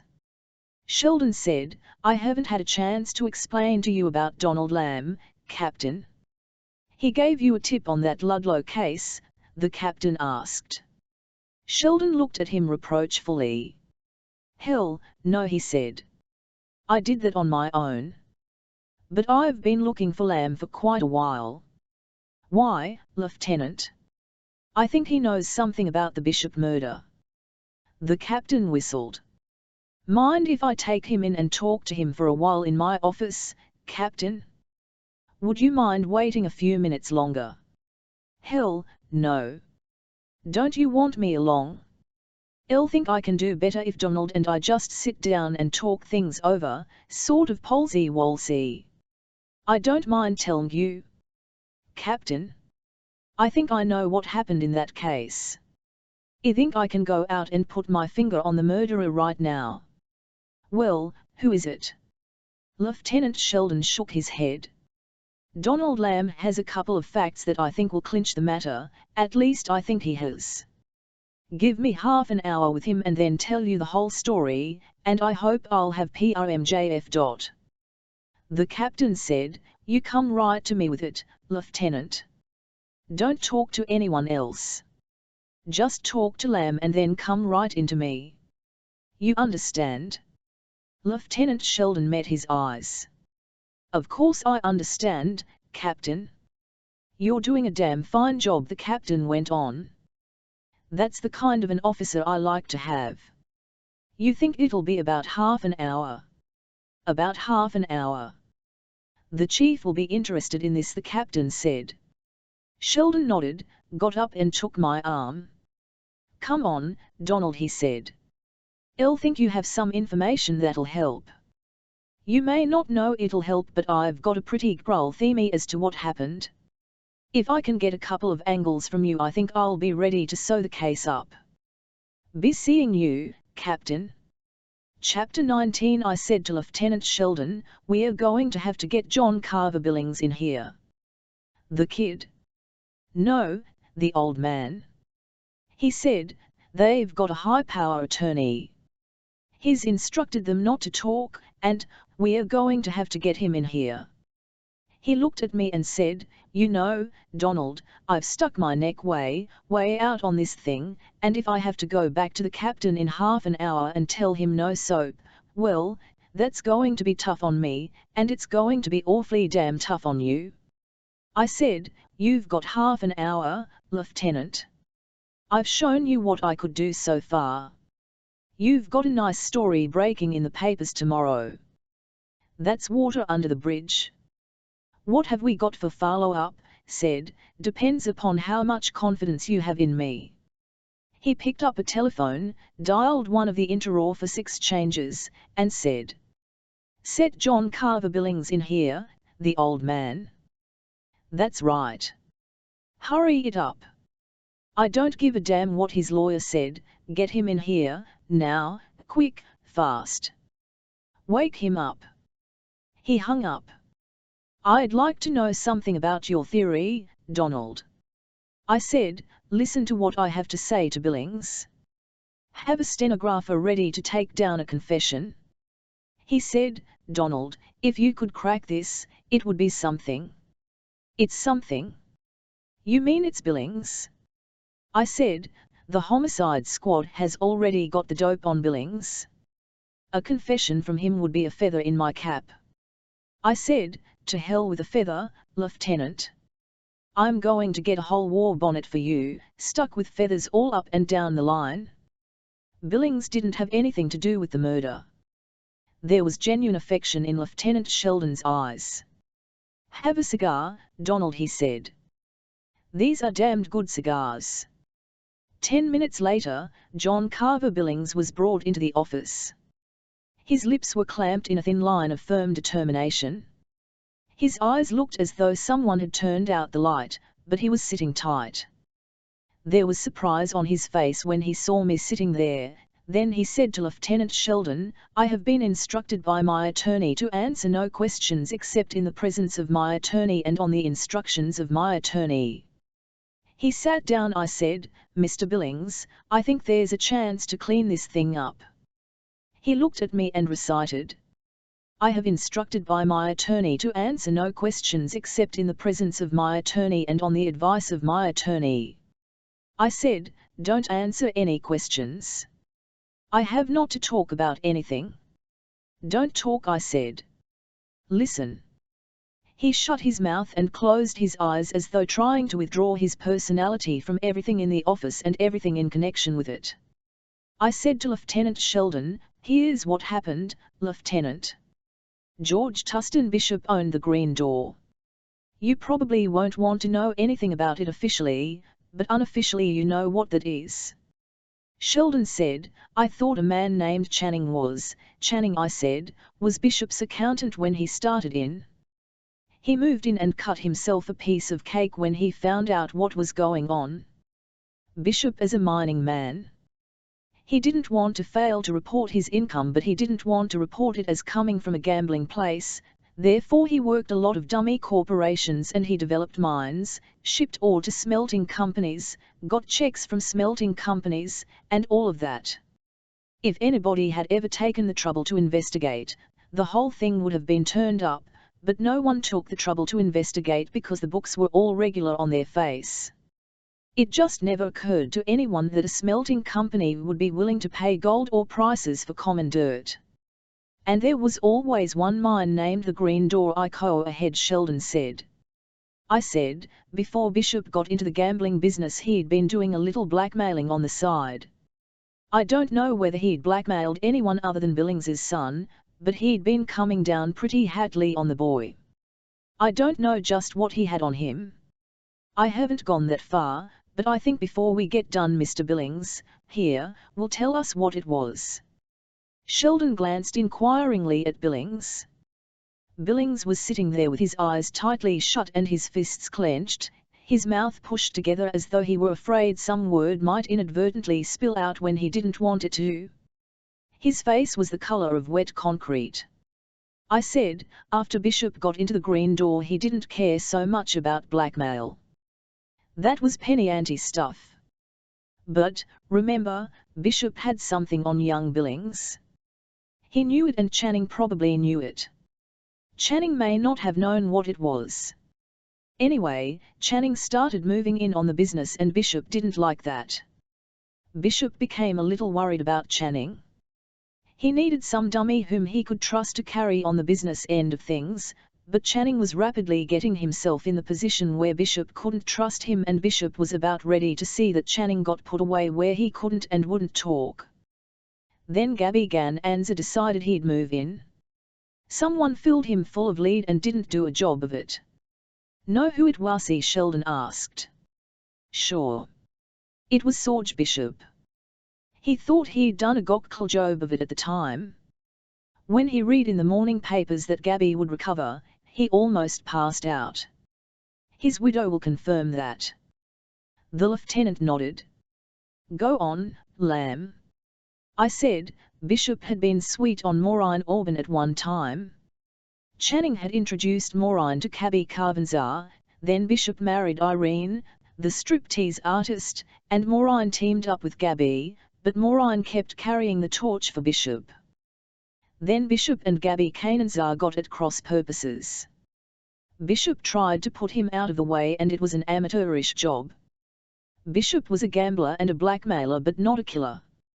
He didn't do a neat, workman-like job. When Bishop partially recovered from the shock of finding that Gabby was still with us, he decided he had to make another pass at Gabby before Gabby got ready to move around. Go ahead, Sheldon said. I said, Bishop wanted Maureen to put Gabby on the spot where they'd be sure Gabby didn't escape the next time, so it was all fixed up that Maureen was to get a little bit crocked and impulsive and fall for a handsome stranger. The stranger was in reality an aviator who was hired by Bishop but was really Channing's man. It had to be that way. You can't account for what happened on any other theory. Channing knew Bishop was getting restless. He decided he'd better beat Bishop to the punch. He also knew that gambling houses don't go through probate. Okay, tell me about the aviator, he said. The aviator took instructions from Bishop, but reported to Channing. That aviator picked Maureen up and flew her right fast up to a field north of San Francisco where Bishop was waiting. The only trouble was Channing was waiting, too. Maureen climbed into the car with Bishop. Channing slipped up behind. There were two guns. The one that killed Maureen was an automatic. We haven't traced that yet. The gun that killed Bishop was one that Channing had thoughtfully slipped out of the cabin of the Billings yacht. And a bullet hole with tissue around it was thoughtfully left by the murderer as a clue. Sheldon broke in. You mean Channing shot Bishop a second time on Billings's yacht? Yes, so it would lodge in the paneling of the cabin. A bullet hole with bloody tissue around it would be pretty damning evidence. In the meantime, Bishop had been trying to put a squeeze on Billings, not a money blackmail, but Bishop wanted a favor. It was a favor that Billings didn't want to grant. What fawn? Sheldon asked. I said, the pitcher that goes to the well too often gets broken. The salesman who keeps on ringing doorbells sooner or later is bound to get an order. Don't get you, Sheldon said. I said, Bishop had been playing around with gold mines, shipping the dirt out and using it for ballast or dumping it in the bay. The last bunch of dirt he dumped on his lot in order to build up a terraced garden. It was pay dirt. It runs about $300 to the ton of free milling ore. It isn't rich enough so you can see the gold sticking out all over it, but the gold's there. You break it up and pan out the gold and you really get a surprise. Lieutenant Sheldon thought that over. I gave him a minute, then went on. Bishop controlled the majority stock. Some of it had been sold to the public. Most of it was M2ing held in escrow. You see, the way Bishop operated, he needed a successive string of corporations. He'd get permission to sell stock by having it held in escrow for a year. Then the corporation would go to mining. Before the year was out, a mart of experts would appraise the mine as valueless and Bishop would send out this report, apparently unwillingly but under a directive of the Corporation Commission. Naturally, the suckers would draw back their escrow stock money and the promoter would be left with his stock, and then, There'd always be a mine by that name. No income tax man ever went any deeper than that. It was a natural. And if there'd ever been a stink, Bishop could have shown he'd regented every cent of income from the green door as coming from the green door.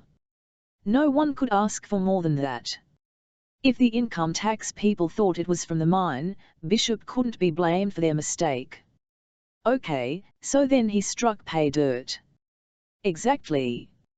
And it was in a mining company where the name happened to appeal to the public. That made the background of this panicular company entirely different.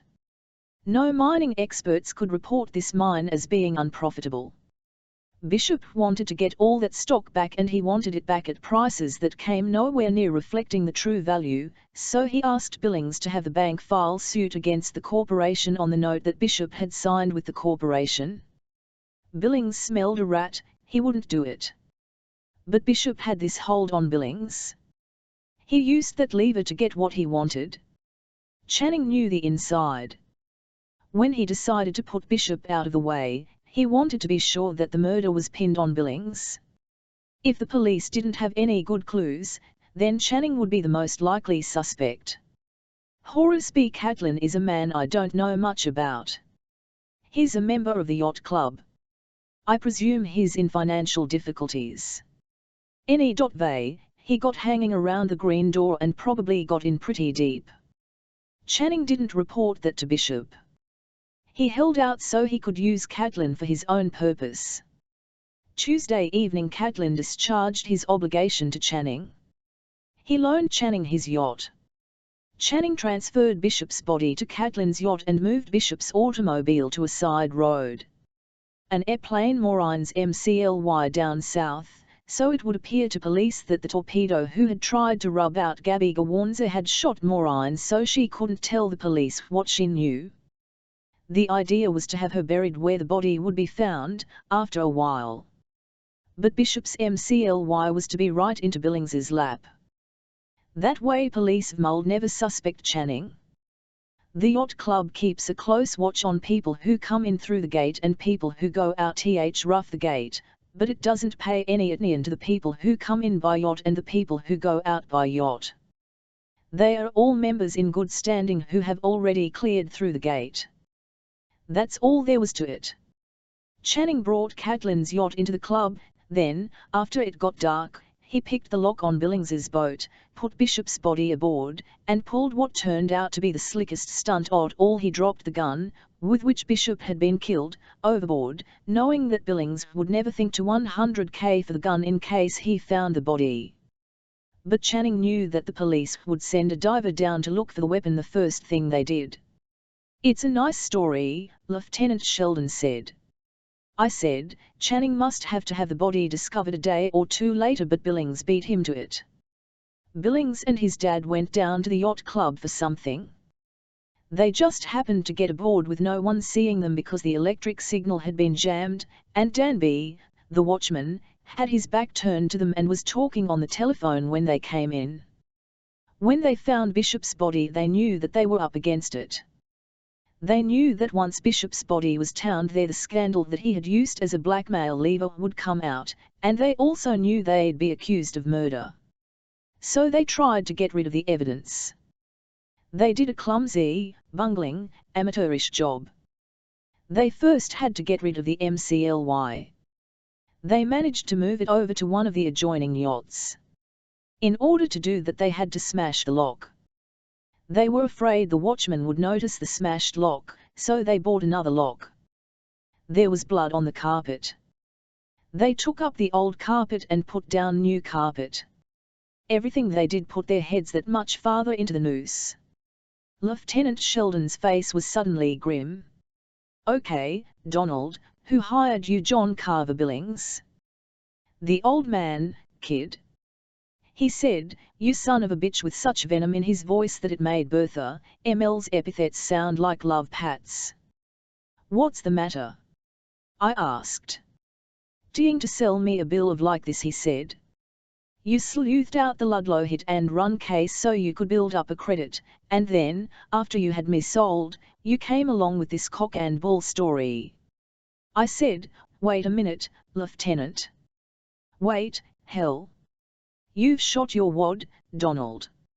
You tried to pull a fast one and I'm going to show you just what M2NS to slick bastards like you that TW2, now shut up I said, and forget you're a damn cop. You have the captain waiting in there, and by this time the captain has probably given the chief a buzz and told him to stand by because he thinks he's got a solution of the Bishop murder coming up. Now do you want to use your head or lose it? He winced at my reference to the captain and the chief. He was in one hell of a spot and he knew it. Donald, he said, with such an intensity of hatred his voice was actually so low as to be all but inaudible, for a double cross like this I could break every bone in your body. I said, you've got one way of checking this story. You've got about 20 minutes left in which to do it, that's to get Horace B. Catlin in here and, Lieutenant Sheldon spun the dial on the phone. A couple of uniformed men were in the office before one would have thought it was possible to get a connection. He said, keep these guys where nobody can see them, I don't give a damn who it is. Don't let anybody see them. Don't let them talk with anyone in the department. Don't let them talk with any lawyers.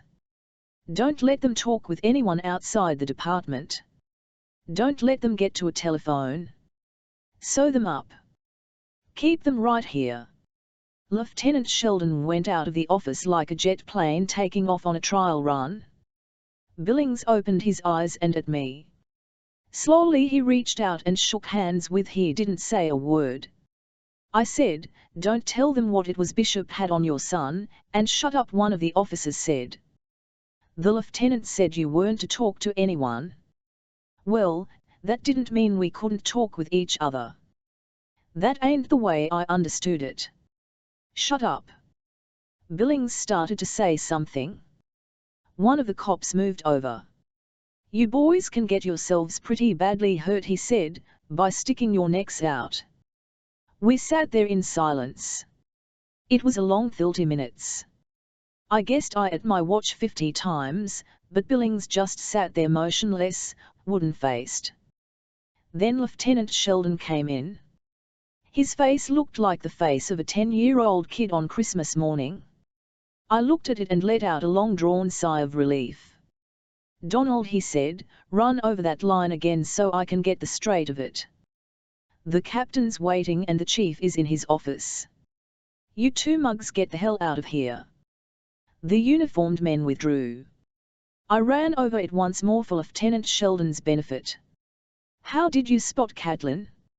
I knew there must be some member of the yachting club who was completely in the power of the man who was managing the Green Door. Such a man must be a plunger who had got in so deep he had to follow instructions. I simply got the caretaker at the yacht club to keep a watch on the Green Door. When a member of the club went in, I figured he was my man. I followed him in. When I realized he wasn't playing at any of the tables but was undoubtedly closeted with the manager, I felt certain I had the answer I wanted. Have a cigar, Lieutenant Sheldon said to me. Have another one. Here, Billings, have a cigar. We're awfully sorry we had to inconvenience you, sir, but you understand how it is. You fellows wait here. Don't try to go out. There'll be a guard in the corridor. Just sit here and don't talk to anybody. Donald, you're smart enough to keep your mouth shut. See that Billings keeps his shut. Don't see any reporters. Don't try to use the phone. We may be able to do something for you guys. Lieutenant Sheldon spun the dial on the telephone and when he had an answer said, I'm coming right up, Captain. Sorry to keep you waiting. There was one other angle I had to check on. I'll be right in. He dashed out of the office. I turned to Billings. What was it Bishop had on your son? Asked. He said, honestly, Lamb. I didn't know until a week ago. I prefer not to discuss it. You'd better tell me. I'll be damned if I do. I said, your son is a tall, rangy lad. He nodded. Play any basketball in college? He was on the college team. I said, Bishop was a gambler who made book on, league games. The banker's face suddenly twisted. He began to. It was something to watch, the spectacle of a hard man whose tear ducts had all dried up. TWLSTMG, his face into a contortion of grief. I got up and went to a window, turning my back. A few minutes later, when the sobbing had stopped, I went back and sat down. For a long while neither one of us said anything. After a while I said, "When you tell your story to Sheldon, tell him your boy was mixed up in a scandal over a girl." "That wouldn't be a powerful enough motive," Billings said. "I've been thinking of that. Tell him the girl died as the result of a criminal operation." Billings thought that over for a moment, then nodded thoughtfully. "Donald," he said, "if you can get the police to adopt your story as the official version of what happened, you're going to be very handsomely rewarded, very handsomely rewarded." I'd been associating with Bertha long enough, so I looked him straight in the eyes and said, "We would expect that, Mr. Billings. We don't work for nothing, you know." "You don't have to," he said. That covered all the conversation. There wasn't anything more to be said. We sat there and waited and waited. After a couple of hours an officer came in with sandwiches and a pot of coffee. He said, "The lieutenant wanted me to tell you to make yourselves comfortable. He said not to do any talking." We had the coffee and sandwiches. About an hour later Lieutenant Sheldon came in, closed the door, pulled up his chair, and sat down close to Billings. "Mr. Billings," he said, "you're an important man in San Francisco, and we want you to know that the police recognize your importance. We try to give the important citizens a break whenever we can." "Thank you," Billings said. "Now, then, Bishop had something on your son. Would you mind telling us what it was?" "It was over a girl," Billings said. "Lieutenant Sheldon, merely the girl had an operation and died." The grin came off Sheldon's face.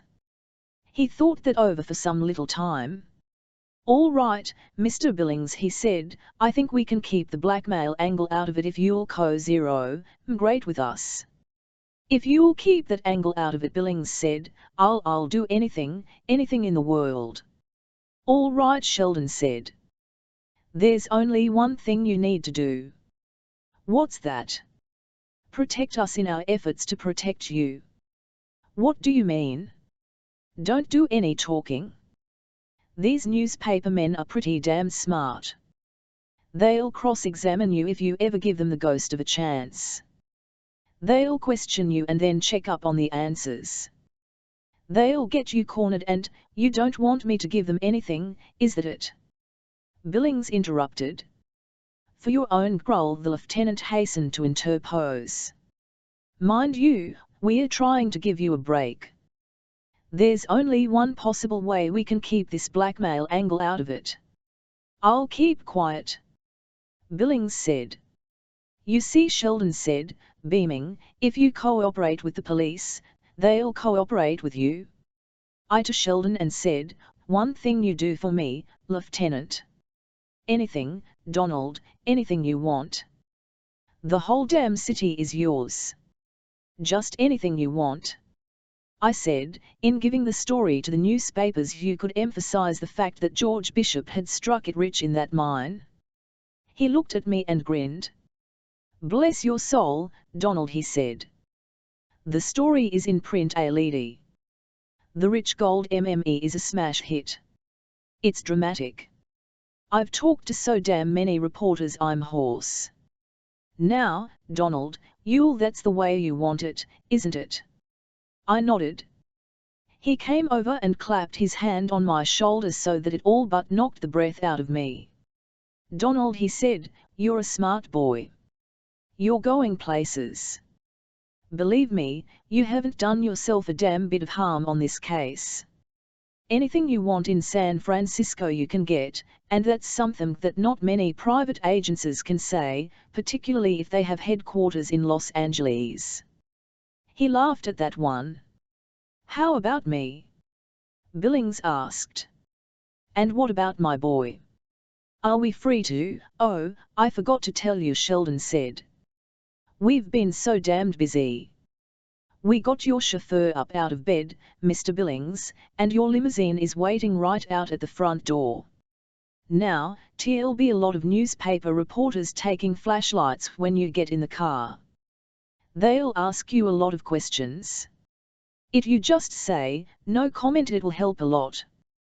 We don't want to get at cross purposes. If you want to keep that blackmail angle out of the papers, it would a lot better to let me do all the talking. Isn't anything I want to talk about, Billings said. Well, that's all there is to it, Sheldon said, and grabbed Billings's hand in an ecstasy of cordiality. He escorted Billings to the door, held it open, and then let his thick arm bar my exit. He said, "You'd better let Mr. Billings go out alone, Donald. His son will join him down there at the car and there'll be a lot of photographers. It might be better if you didn't have your picture taken in the group. You know how it is. You fellows can work a lot better if people don't know anything at all about you." "That's me," I told him, a passion for anonymity. Sheldon said to Billings, "And you'd better see this fellow gets a damn good fee, Mr. Billings. Believe me, he's been a lot of help to us in this case and a lot of help to you." "Don't worry," Billings said. "I wasn't born yesterday. The door isn't there a back way out of here?" I asked Sheldon. He clapped me on the back so hard that I had a job catching my breath. "Donald, it's a pleasure to cooperate with a private detective who really knows his way around. Anything we can do for you at any time, we're only too glad to do, anything at all. Come on out, right this way." Daylight was just breaking as he eased me out through the entrance in the back. A police car took me to my hotel. Chapter 20. I walked into the office. The receptionist gave a start as though she'd seen a ghost, and put a finger over her lips, motioning for silence. She jerked her thumb toward Bertha Cool's office. I moved over to the desk. "What's the matter?" "Bertha on the warpath." "Bertha to be notified as soon as you came in?" Was that the way she expressed it? Not exactly. How did she express it? Bertha said, "If that slimy little worm has nerve enough to stick his nose in the door, you call me and I'll throw him out myself." The partnership's dissolved. "Nice of her," I said. "Give her a ring. Tell her I just came in, and am in my private office." I moved over to my office door. The gilt letters reading Donald Lamb on the frosted glass had been crudely and violently scratched off. I figured Bertha had gone to work with the nearest safe to razor blade, nicking it in the process. Elsie Brand looked up at me with wide-eyed incredulity. "Donald," she said, don't come here. Go see a lawyer and have him." "My God, Donald, there's going to be a scene." I took a cashier's check from my pocket and said, "I wanted to repay the money you sent me, Elsie." "That's all right, Donald, that's all right. Don't let Bertha know I sent it." "Donald, what's this?" "This is for 13, Donald, this is for $13,000. "That's right. A cashier's check," she said. "That's right. Billings's bank?" But what, Elle invested the money you sent in mining stock," I said. "The Skyhook Mining and Development Syndicate, a nice company. It looked like a growl buy, and after we had the stock bought, it went up like a skyrocket. I sold out to a syndicate that's taking over the whole mine." "Donald. You mean my 350? Donald, don't understand." "You don't have to," I said, "just cash the check." And it felt as though an earthquake were rocking the office building on its foundations. Somewhere in the outer office a chair tipped over, a desk was shoved to one side and slammed against the partition as though it had hurled by some giant hand, the door almost ripped off its hinges, and Bertha Cool stood there on the threshold, her eyes glittering, her voice raised so that it was audible all over the office, and well out into the corridor. "You double-crossing, pint-sized barnacle of frustration. You've got a crust to come here. Why, you've got no more right here than a moth in a clothes closet.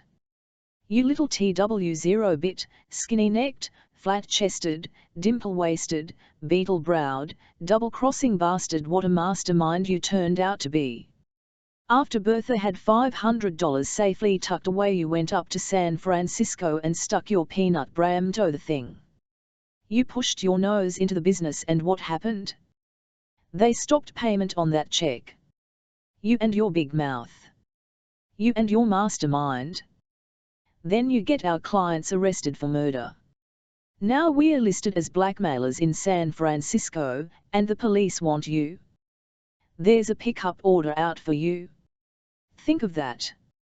A pickup for a Los Angeles private detective, a partner of mine.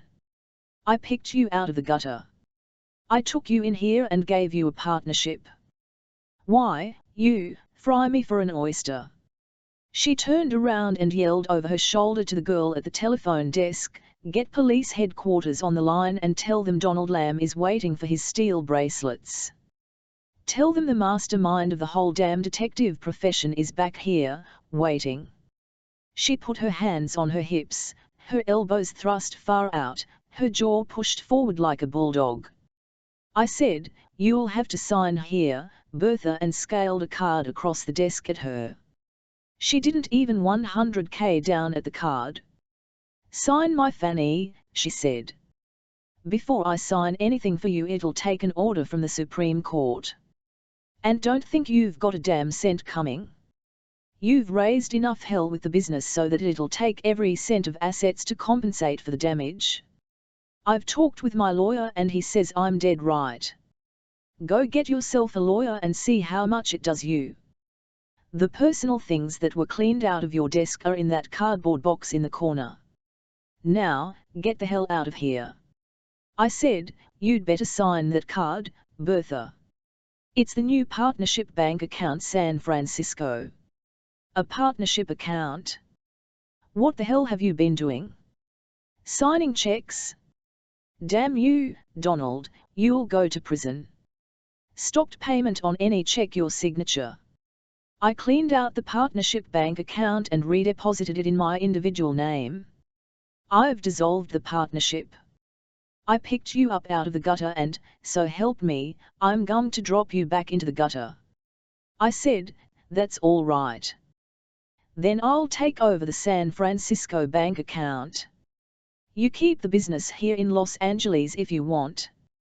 You won't need to bother about legal stuff. The partnership was dissolved, the money I made up there then becomes the money you made up there. That's right."